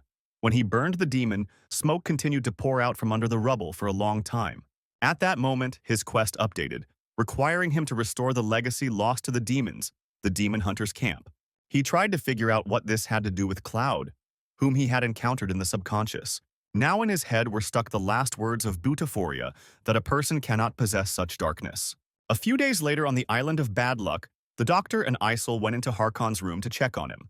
But when they saw the captain of the knights, the doctor turned blue with horror. Despite his mortal wounds, the knight captain practiced push-ups. They began to complain that he was overexerting himself, but Harkon denied it. Isol was worried that if she couldn't treat Harkon properly with her doctors, she would lose face in front of Lai. The king of the resort appeared behind her and said that he was glad to see Harkon in good health, which scared Isol. They began to bow and scrape at him, but Akuna said that everything was fine. He said that he came to leave one thing that their benefactor had given him. There was a trophy in place of the fallen demon commander, and Akuna took out the feather, for it was Harkon who had killed the demon. The next time he met the emperor, Harkon would need a trophy to prove he had carried out his orders. The knight was amazed that Laius could understand his feelings so well. He was undoubtedly a man with a deep soul. The knight pressed the feather to his cheek, and an awkward silence reigned. No one knew where Laius himself had gone. The world quickly returned to normal. The news died down and returned to the old gossip and constant topics. But for some, everything changed. The director of a foreign guild scolded its leader for expressing gratitude for his salvation. He couldn't play the main role in his homeland, and he also bowed to players from another country. The old man wouldn't stop. But the boy objected with steel in his voice and asked whether he should have allowed the inhabitants of the neighboring towns to die. He broke the unfortunate office desk out of anger. The warrior said that if the ban on entering the rift had been in place longer, things could have gotten much worse. The director turned pale with horror. It was a mystery how people without abilities could control those who possessed power. The guy was beside himself with rage, a player capable of killing monsters that ordinary weapons cannot take. As a result, his entire guild left the country and its rude government. His men asked him what he intended to do now, as wherever they went, they would be looked at strangely. And the guy thought about what it would take to emigrate to the island of Bad Luck. And now he lives there. The boy streamer achieved his goal and attracted the attention of the whole world. Many now wanted to work with him. The sneaky blonde from the Second Sun Guild was able to rehabilitate himself because he chose the right side this time. Ted was also on everyone's lips, as he now bore the title of Chieftain of all the Barbarians. But strange rumors began to circulate about Jessie, that she was leaving the Radiance Guild. Her guild leader showed her the news and asked her what she thought about it. He knew that she didn't like it there very much, but he didn't think that she would leave like that, but the girl said that she didn't say that. The leader carefully examined the sorceress girl in front of him, who was drinking tea. He stated that if she really wanted to leave, he would not let her go until he was sure that she would be with Lai. Jessie smiled and asked him why he was getting upset in advance, since Lai had disappeared anyway. He really disappeared for everyone, and they were simply silent for several minutes. For several days, Lai spent a lot of effort trying to figure out how to complete the class assignment, but nothing worked. He simply didn't know where Akshan's legacy was, or if it even existed. Moreover, he was constantly being called by everyone and anyone, and Lai was already thinking about turning off his phone. He wanted to read books in the Magic Tower but was afraid to go out. No progress on class quest, no reward for Frost Siege, and also the last disturbing words of the Demon King Butaforia. All these were hints about the continuation of the story and Cloud's dark insides. Lai always felt that he was different from other players. Their personality did not change to the point of being schizophrenic. In addition, during the exorcism, he saw Cloud himself. This was no longer just a split in consciousness. This character lived inside him as a separate person. Lai didn't find anything about other players seeing their characters from the game. This could be a unique characteristic of hunters.